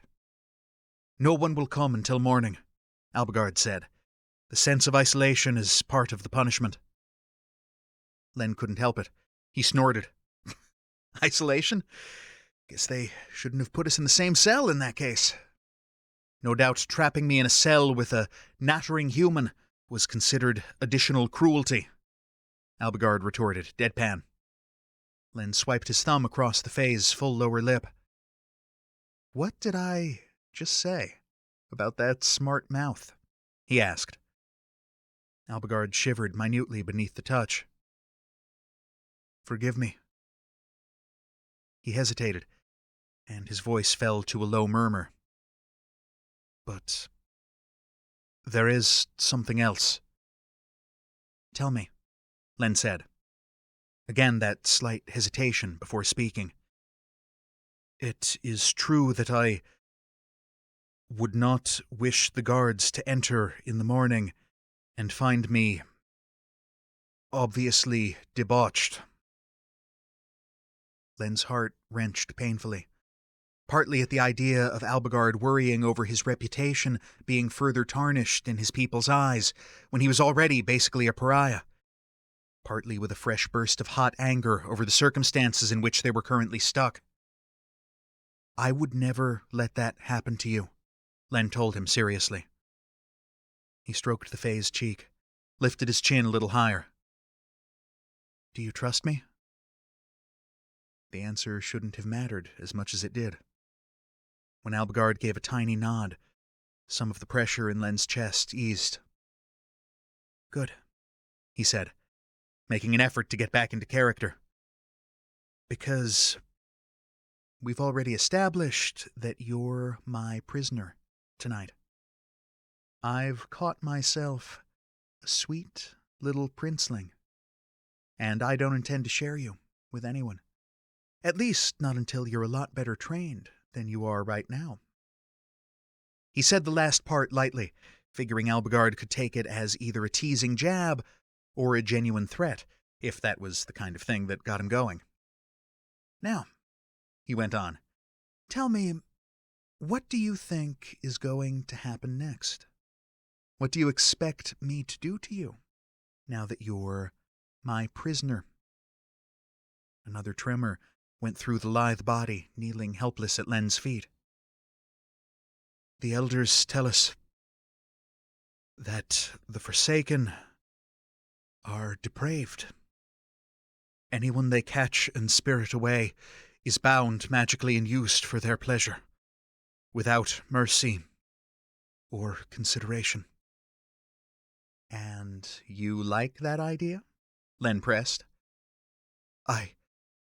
Albigard cut himself off. Len tightened his grip on the Fae's jaw. "Answer the question, princeling." A faint pause. "Yes."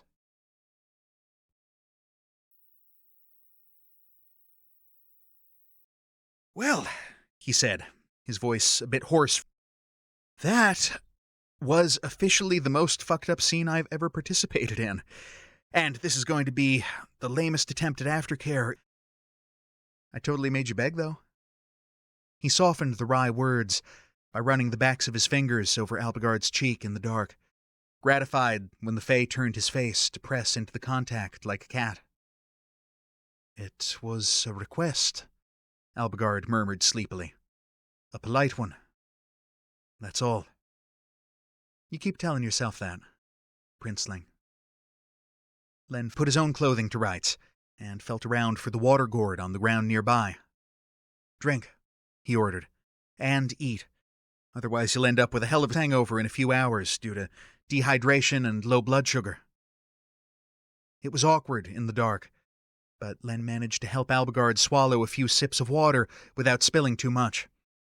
He found the bread and tore off a few bites for him, then followed it up with a few more sips of water. When he was done, Len drank some of the addictively amazing Fae water as well. The temperature had taken a noticeable dip as night closed in, so he retrieved the rough woolen blanket from the ground. After shuffling back to Albigard, he arranged himself against the Fae's side as best he could, given his companion's awkward position against the wall. Len flipped the blanket over both of them, drawing it up to Albigard's chest to provide at least a bit of warmth. The Fae hung lax in his magical bondage.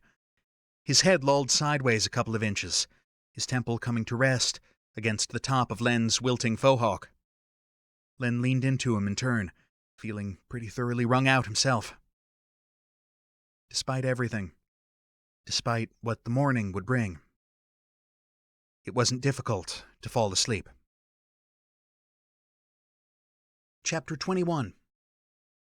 Len awoke abruptly sometime later in the dark. An unseen something skittered across the back of his hand, which had fallen from his lap to rest on the ground. He jerked upright with a gasp in response to the feeling of numerous, tiny legs scurrying up his bare arm. Swiping at himself furiously, he stumbled to his feet in the impenetrable nighttime blackness, cursing. "What?" Albigard slurred, startled from sleep by the sudden movement. Len batted at his clothing and skin, suppressing a shudder as his hands dislodged several of the things. "There's something in here with us.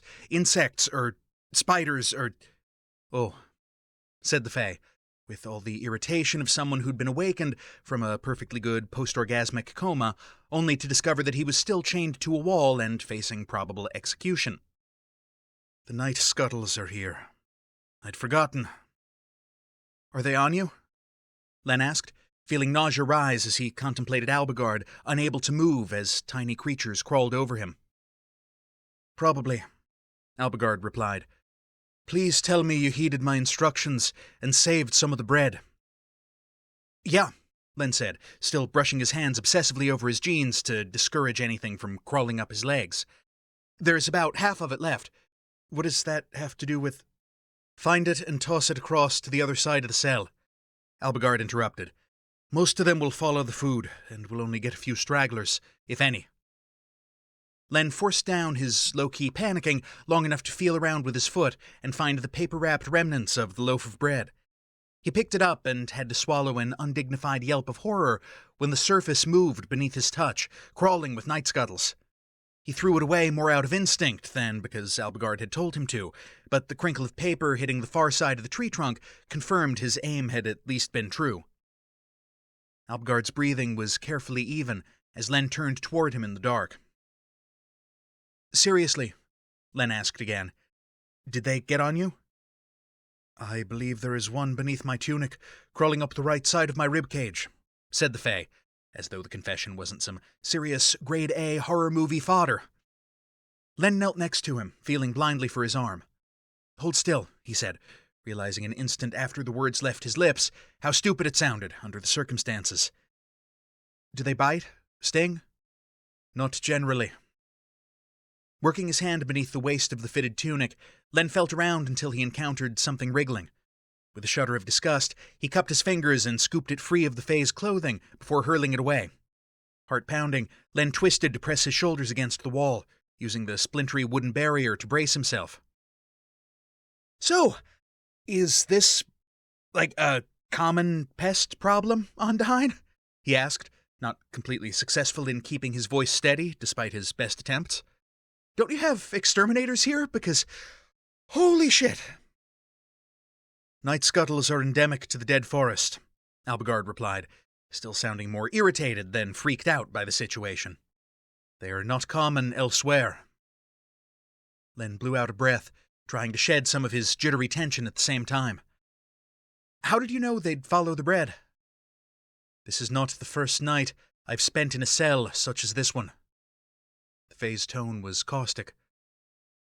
Len desperately hoped he hadn't been alone and bound the last time the scuttling creatures had showed up. He didn't ask. "So much for sleep," he muttered, slumping against the trunk of the hollow tree. Happily, it was free of bugs. "Indeed," Albigard agreed tartly. Once the sound of skittering seemed to be concentrated on the opposite side of the cell, Len cautiously sank down by Albigard's side once more. "Tell me in more detail what you think we can do to get Zora and Rans back, Len said, figuring it would help pass the time, even if it was a painful subject for both of them. The Fae hesitated. It is more a case of manipulating events in such a way that Nigelis may attempt to get them back. He said their souls were in a realm he couldn't reach, Len pointed out. Perhaps he cannot reach the void, Albigard replied, but the hunt can. It holds a permanent connection with the endless nothingness. That is why its hunger can never be sated. If it is sufficiently weakened, perhaps Nigelis can use the hunt itself as a conduit to reach into that nothingness and pull them back. It seemed needlessly cruel to point out that the hunt was getting stronger every time they saw it, not weaker. How do we weaken it, then? He asked instead. Do you know? Its feral and gluttonous behavior is part of the general illness and imbalance in Dahain, Albigard said after a thoughtful pause. That's what the Catchy claimed, at least. If the underlying cause could be found and dealt with... He trailed off. That might take care of everything at once, Len offered. The hunt, the weak spots in the veil. Albigard's reply sounded thoughtful. Perhaps so. Len let that idea marinate for a few minutes. How long has this imbalance been going on? He asked eventually. The Fae shifted next to him, trying to ease his position without success. It is difficult to say. Centuries, certainly. The changes were subtle at first. Only in recent years has the process begun to accelerate. Len nodded in the darkness, thinking. It sounds like a chronic illness, almost. You gain a few pounds here, a few pounds there, your diet gets a little worse, you have less energy and stop exercising regularly. Then, boom, one day you go into diabetic shock and wonder what happened to suddenly make you so sick. An apt analogy. Albigard took a moment to choose his words. Dahain and her people have always been a study in opposites, locked in dynamic tension. The forces here are powerful. When they are in balance, it is a place of incomparable beauty and magic. When they are not, things start to break. And not just in this realm, Len finished for him. Yeah, I get the picture. Far above them, the tiny circle of sky visible through the top of the hollowed-out tree was growing lighter. Morning had arrived, even if its illumination hadn't reached them directly quite yet. Len listened for the sound of scurrying legs. I can't hear the night scuttles anymore, he said. They're nocturnal, Albigard answered. No doubt they've retreated into the root system after gorging on the remnants of our bread. When do you think the guards will arrive to get us out of here? Len asked. Probably not until mid-morning. The court is unlikely to convene before then, and I've no doubt we'll be dragged directly there when the time comes. Len made a sound of irritation. With dirt-stained clothing, bedhead and all, huh? Can I assume that's another casual bit of humiliation? Hauling you before the most powerful court in the land without giving you a chance to brush your teeth or take a piss first? You are learning, Albigard told him dryly. Well, fuck that shit, Len said succinctly.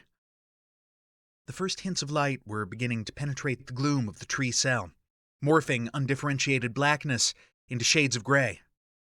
He got up, found the little hole they were expected to use as a latrine, and emptied his bladder.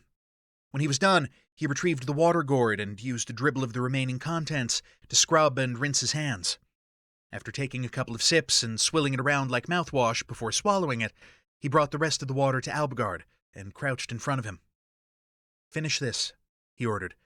After last night, you need it more than I do. When you're done, you can piss into the container so I can dump it in the latrine. How unflinchingly practical of you, Albigard replied, and didn't argue, despite the mild distaste coloring his tone. Call me crazy, but I'd rather deal with normal bodily fluids than giant swarming bugs. Len helped him take care of business, less bothered by the awkwardness than Albigard probably was, thanks to years spent as an EMT, dealing with the worst that human bodies had to offer. Once he'd disposed of the waste and refastened Albigard's fly for the second time in the last few hours, he refolded the blanket and set it on the ground in its original spot. Since his ass was sore from sitting on the bare ground for so long last night, he staked out a spot to stand leaning against the wall and tilted his head back to watch the morning sky brighten above them. "We must address your lack of death energy as soon as practicable," Albigard said, breaking the silence. "Preferably without anyone else in Daheim being the wiser." Len jerked his attention to the Fae's dark silhouette. "Address it how?" he asked warily. "No doubt I will be returned to this cell as soon as the court finishes hearing my petition," Albigard told him. "But you must not accompany me this time. Allow them to give you better accommodations. Express interest in the preparation of food, and try to arrange to be present at the butchering of an animal, or better yet, attempt to visit an abattoir. No doubt it would be most effective if you can dispatch an animal yourself." Len stared at him. "That's your plan?" he said slowly. Albigard's annoyance hung in the air like a cloud. "Would you prefer me to counsel you to murder someone? It's doubtful you'd succeed against a Fae, and natural death is vanishingly rare in this realm. So, I'm supposed to tap whoever's guarding me on the shoulder and casually ask for a tour of the local butcher's operation?" Len asked in disbelief. "Hey, buddy, too bad about the Fae archetype of death tearing holes through reality and eating entire neighborhoods on Earth, huh? Anyway, while we're waiting for the shit to hit the fan, how about you take me to see some animals getting their throats slit? I have a convenient and not at all strange or creepy interest in things like that." He snorted. "Sure, that ought to work. No problem." He could just about make out Albigard's eyes now, as the sun continued its slow climb outside their prison. The Fae seemed to be watching him very fixedly. "If you do not find and attract fresh animus from death," he said, "I can't guarantee that you will survive the hunt the next time you attempt to stand in its way." An unpleasant chill trickled down Len's spine, along with a dull pang of loss over the reminder of Yusuf and the rest of his absent specters. But Albigard was still on a roll. "I should have enjoined you to destroy some of the night scuttles earlier," the Fae muttered, as though to himself, "although they are as hard to kill as everything else in Daheim." The logistics of trying to do his alleged necromancer thing while under close supervision in the Fae realm stopped Len cold for a few seconds. It wasn't just his own safety at stake. It was also his ability to be of any use in stopping the very thing they'd come here to stop. He was only useful to the extent that he could protect Albigard and control the hunt's movements, thanks to its aversion for him. And frankly, he had deep misgivings about his ability to succeed at the first part of that painfully short to-do list.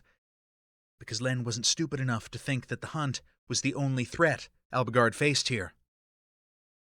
"If worse comes to worst," he said uncertainly, "I'll yank every plant I can get my hands on up by the roots." "That would be better than nothing, certainly," Albigard agreed. "Though you will need to crush them or shred them thoroughly afterward, else they will simply regroot and grow back, rather than dying. Burning would work too." He sounded completely serious. "This is insane," Len thought, with a hint of desperation. His internal voice sounded more than a little hysterical. "I'll keep that in mind," he replied aloud. Then, to divert attention from the growing sense of things barreling off the rails, he added, "What about you? How are you holding up?" There was a very long pause. "Roughly as one might expect." Albigard's tone was steady, but only just. "Yeah." Len let the word escape as a whisper. He swallowed a couple of times, not sure if the rest of what he wanted to say would be appreciated or not. "Look, I'm sorry this is happening in the first place, and I'm doubly sorry that we're both stuck at the center of it. But I do appreciate the chance to get to know you as more than the conceited asshole who tried to control my mind right before I punched him in the face." Awkward silence settled over the cell.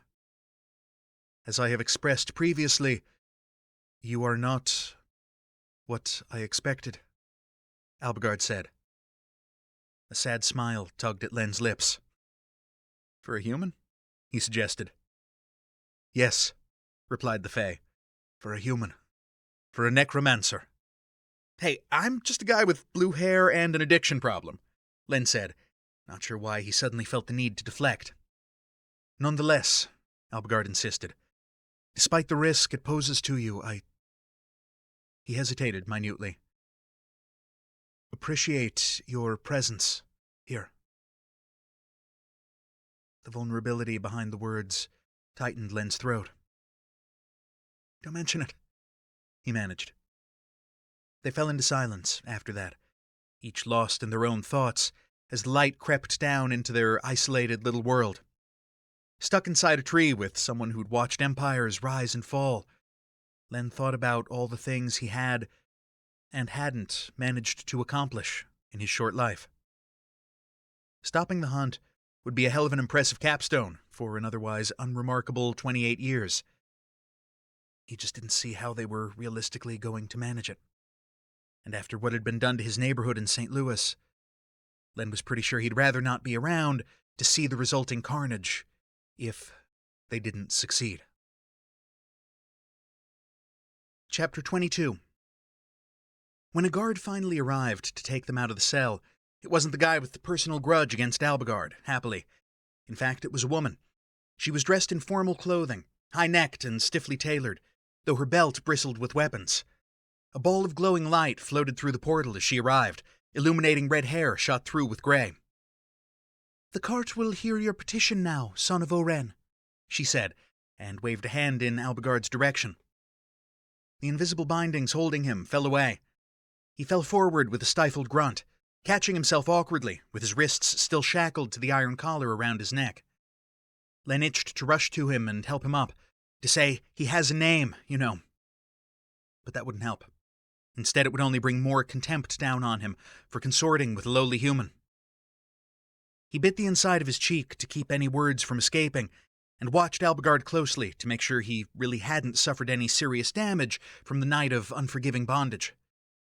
The Fae managed to push his weight over his center of gravity and stagger to his feet, ambulatory but lacking most of his usual grace.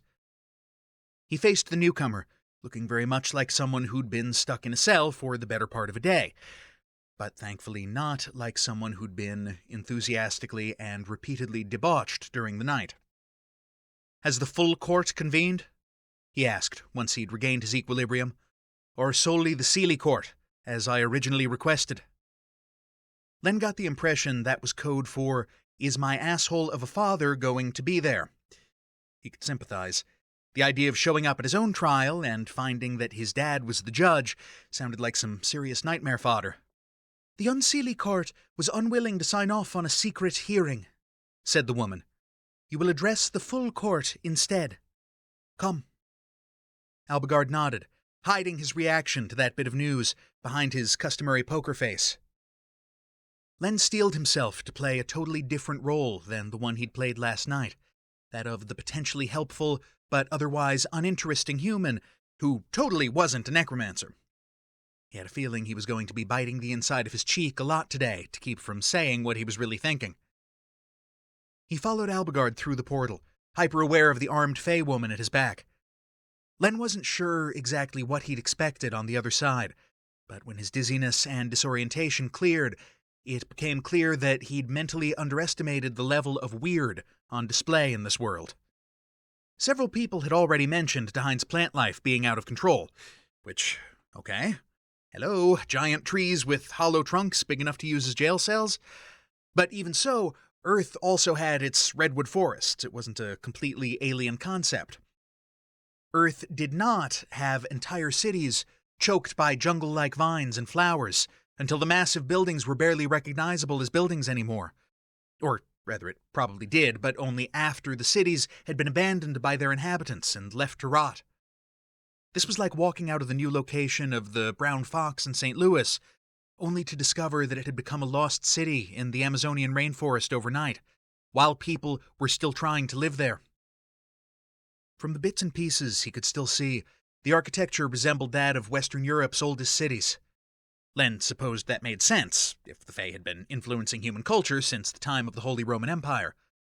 There were spires and cornices, arches and columns, all of them dripping with tropical foliage and trumpet-like blooms large enough to swallow a person. The three of them were facing a huge, official-looking, multi-story building that Len took to be the place where the court convened.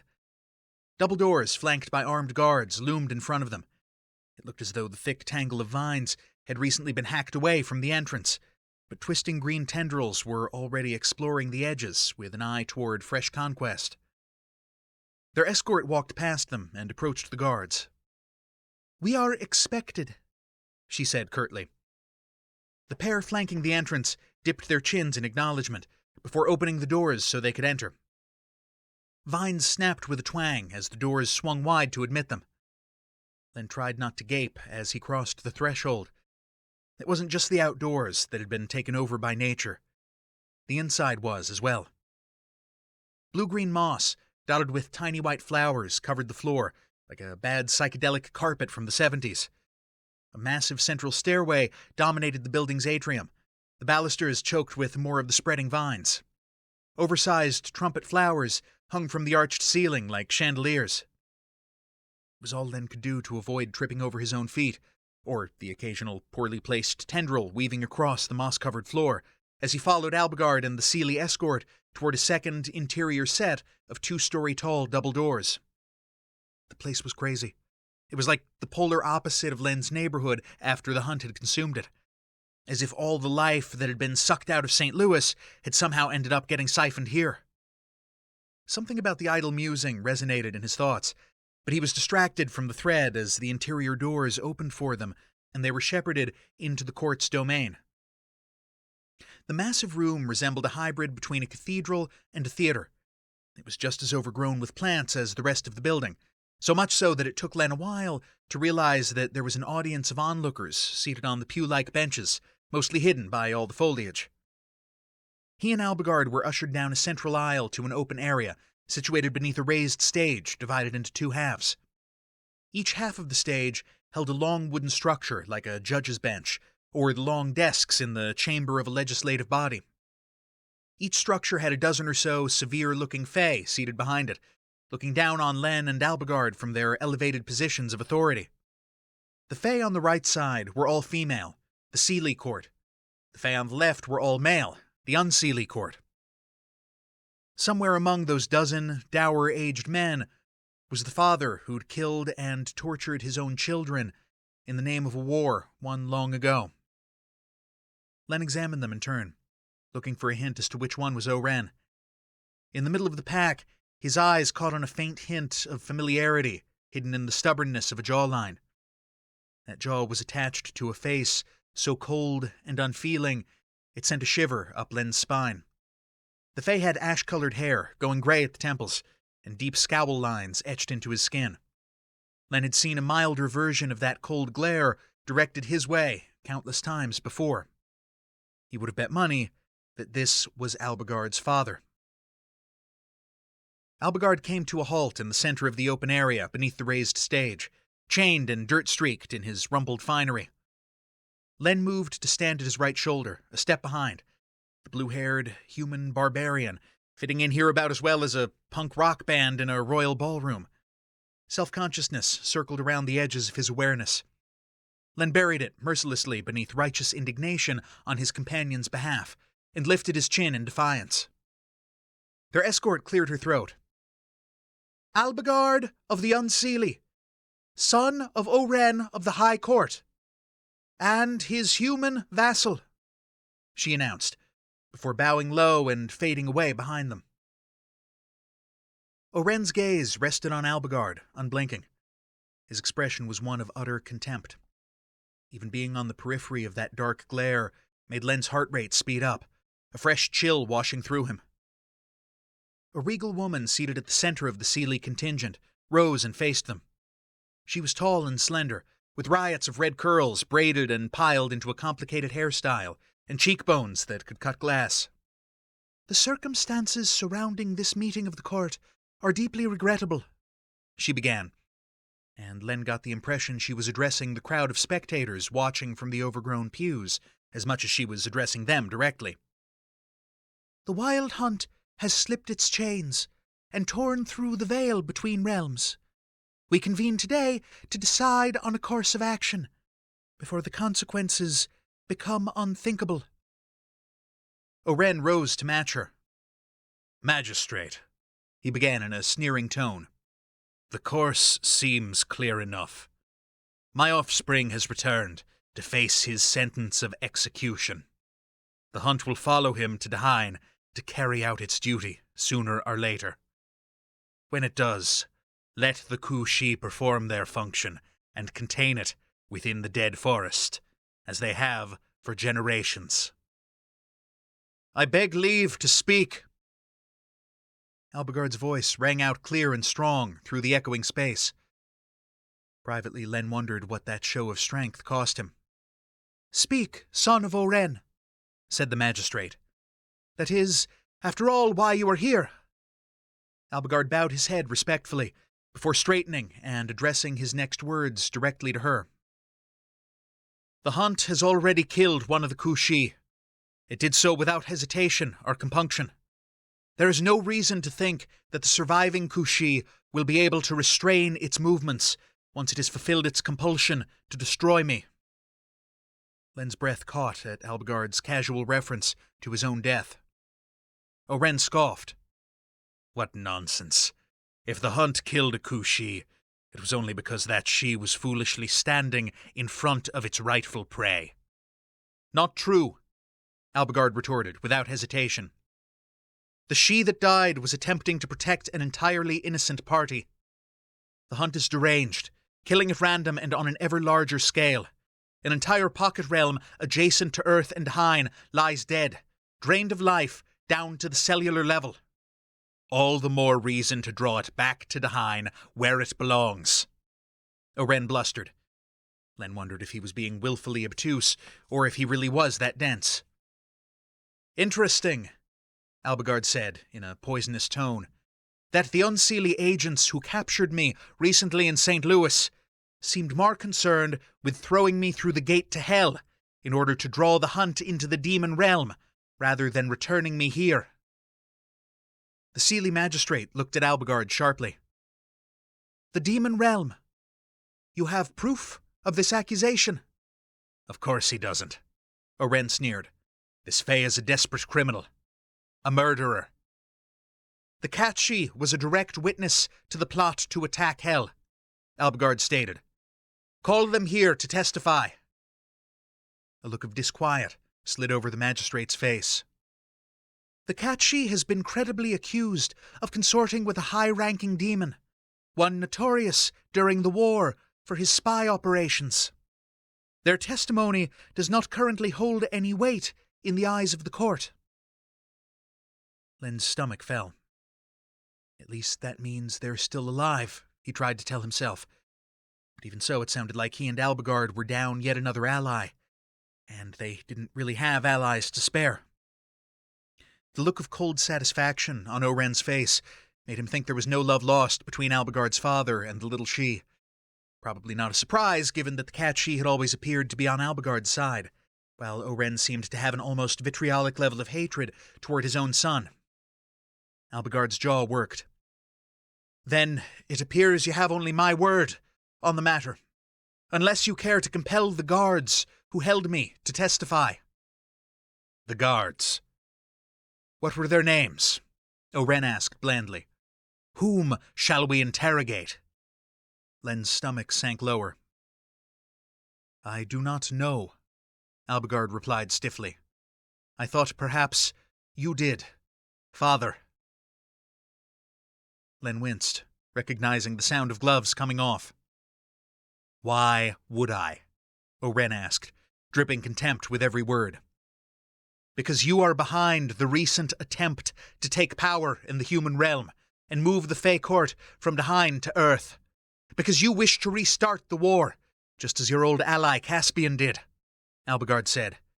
He bared his teeth in a sneer. "Before I killed him." "Slander from a traitor," Oren sneered. A self-confessed murderer. Where, pray tell, is your proof of any of these wild accusations? Len clenched his fists in an effort to resist the growing urge to shake Albigard until his teeth rattled and yell in his face that this wasn't helping. Fortunately, the magistrate stepped in before the family feud could escalate further. "We are straying from the point of this hearing," she said, in a tone of absolute authority. "And what is the point of this hearing, exactly?" Oren asked. Around him, several of his fellow Unseelie shot each other uncertain looks, as though they were unused to such open defiance from their own leader. It was then that Len realized Albigard might be getting to Oren as much as Oren was getting to Albigard. The magistrate's tone grew colder by several degrees.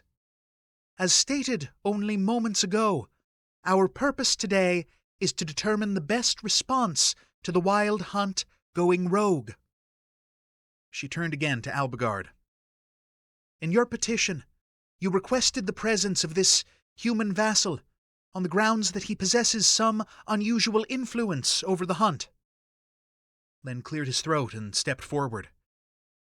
"Yes, that's correct, Your Honor." "The proper form of address is Your Grace," she corrected, not unkindly. "And you are—" "Len Grayson, Your Grace," Len said, reflecting that he didn't think he'd ever felt further out of his element than he did at this moment. "My neighborhood was destroyed by the hunt. I was gone when it happened, but I was there when it came back a few days later. Instead of killing me, it recoiled. I was able to herd it back through the tear in the veil just by walking toward it. I've no idea why," he added, lying through his teeth. "Anyway, I'm here to help however I can, because it seems as though my effect on the hunt is unusual, and I want to help save my world if I can." The magistrate regarded him with interest. "An honorable stance, Len Grayson of Earth." "And you are this one's vassal, creature?" Oren flicked his fingers toward Albigard. Yes?" Len said, not sure where this was going. "Since when?" Oren asked. "Not long," Len told him. "A few days ago? We were in kind of a tight spot, or I wouldn't have asked for a gift. It was better than dying, though." Oren dismissed him in favor of addressing the magistrate. "So, this human knowingly pledged itself to a convicted criminal. By rights, the creature should also be executed." Len heard a sharply indrawn breath from beside him. "No!" Albigard snapped, before the magistrate could get a word in. Every eye in the room turned to him.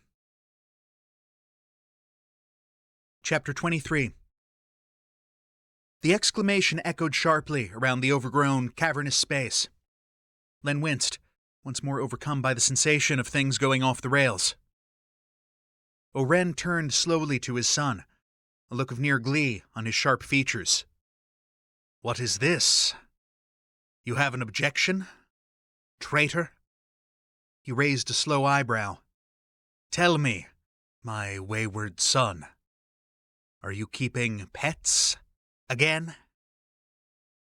Len saw the blood drain from Albigard's cheeks. Even so, his companion drew himself up to his full height and sneered. The expression brought the family resemblance with his father into sharp relief, and Len had to suppress a shiver. "Hardly," Albigard drawled, pouring as much disdain into the dismissal as Oren had managed at his best. "The human has a unique ability to influence and repel the hunt. Beyond that, his presence is a constant irritant, and he is of no value to me whatsoever. Nonetheless, disposing of him under the current circumstances would be painfully foolish." It was a testament to Len's questionable self-esteem that he didn't give the words much thought, even though it was a pretty serious burn after the events of last night and their conversation this morning. Oren, if anything, looked a bit disappointed by Albigard's response, making Len suspect that there was some subtext to the exchange that he was missing, Albigard's complexion was still chalky white, which Len supposed wasn't too surprising since he was standing before the highest court in the land, arguing for their lives. "Foolish indeed," said the magistrate. "Very well. We will take your words under advisement and debate the matter further. Guard, return the petitioners to their cell." Len's shoulders tensed. "Wait," he said. "The escort at the gate said I might be able to get visitors' accommodations instead. No offense, but I'm in no hurry to go back to that cell if I don't have to. 2 words. Night scuttles." The magistrate frowned. "That was before you confessed to pledging yourself to a condemned traitor, Len Grayson. His crimes taint you as well, even if you do not share his ultimate fate. You are now a prisoner within the Fey realm of Dahain, not a guest." Len froze. Shit. A hand closed around his upper arm, promising inhuman strength should he attempt to resist. Beside him, Albigard was undergoing more or less the same treatment. He seemed unsteady on his feet, like a shock victim or someone who'd had too much to drink. Movement caught the corner of Len's eye. A female Fey had risen from the front row of spectators' seats and was slipping out. Her outline wavered in Len's vision, her hair shifting from the intricate braids and silken waves favored by every Fey Len had come across to date into messy dreadlocks the color of old moss. Her neat and respectable clothing shimmered as well, revealing torn and ragged trousers topped by a shapeless tunic stained with dirt. He blinked, not sure what he was looking at, but she had already disappeared into the overgrown foliage choking the room as he was dragged down the aisle toward the door. The magnitude of their failure to accomplish any of their goals during this hearing struck Len full force. He still had no way to replenish his protective cloak of dead animus. They hadn't even broached the possibility of allowing Nigelis access to Dahain in hopes of retrieving Rand's and Zora's souls if they managed to get the hunt under control. Plus, it sounded like Len might or might not be facing execution now, if he somehow managed to survive the hunt without the benefit of his necromancy. And, to top it all off, Albigard appeared to be quietly losing his shit as they were dragged through the inner doors of the building, followed by the front doors. One of the pair of male guards manhandling them cast a portal, and just like that, they were back inside a tree cell. The interior of this one was subtly different, but the important points were the same. Latrine pit, notable lack of any means of egress, folded blanket on the dirt floor with a water gourd and a paper-wrapped loaf of bread lying on it. Terrific! "Kneel," ordered one of the guards. Albigard folded to the ground, more of a collapse than an intentional movement. A moment later, ropes of light wrapped around him and sank beneath his skin, forcing his body against the wall and trapping him there. The guards turned without a word and trooped out, the portal snapping shut before Len could even contemplate lunging for it. "Fuck!" he snarled, punching the interior of the tree trunk hard enough to bloody his knuckles. He turned to Albigard, ready to berate him for letting his father get to him, for getting thrown off his game so easily. And he froze. It was almost midday. Enough light reached the bottom of the tree cell to illuminate the look of barely controlled panic on Albigard's gray features, the uneven hitch of his breathing. "Hey," Len said, his companion's expression of utter horror enough to slice straight through his frustrated anger. "Hey! What is it?" In 2 strides, he was crouching in front of the other man, lifting a hand to his pale jaw. He slid his fingers down an inch until he could feel Albigard's thundering pulse gallop against his fingertips. This close, he could hear the rattle of air wheezing irregularly into and out of the Fey's lungs. "Albigard, talk to me." Len shifted his grip, cradling Albigard's face in both hands. Blood dripped down his knuckles where he'd broken the skin, the scrapes throbbing in time with his heartbeat. The Fey's green gaze snapped into focus from the middle distance, pinning his with desperate intensity. "It wasn't true," he said with a gasp. "It was a lie. I didn't mean it. I had to. If Oren knew the truth, he'd take you away, hurt you, use you to torment me, to control me. For a long moment, Len stared at him in utter confusion, trying to rewind the past few minutes and find the context that would explain Albigard's panic. It was a lie. I didn't mean it. Wait, Len said. Is this about the constant irritant comment? Dude, take it easy. It's fine. Seriously, take a breath, okay? My self-esteem will probably recover from the blow. No. You don't understand. Albigard managed around the ragged hitch in his breath. I lied. A Fae who intentionally misleads another is no longer Fae. But Albigard, Len tried, feeling an irrational seed of panic taking root in his own chest.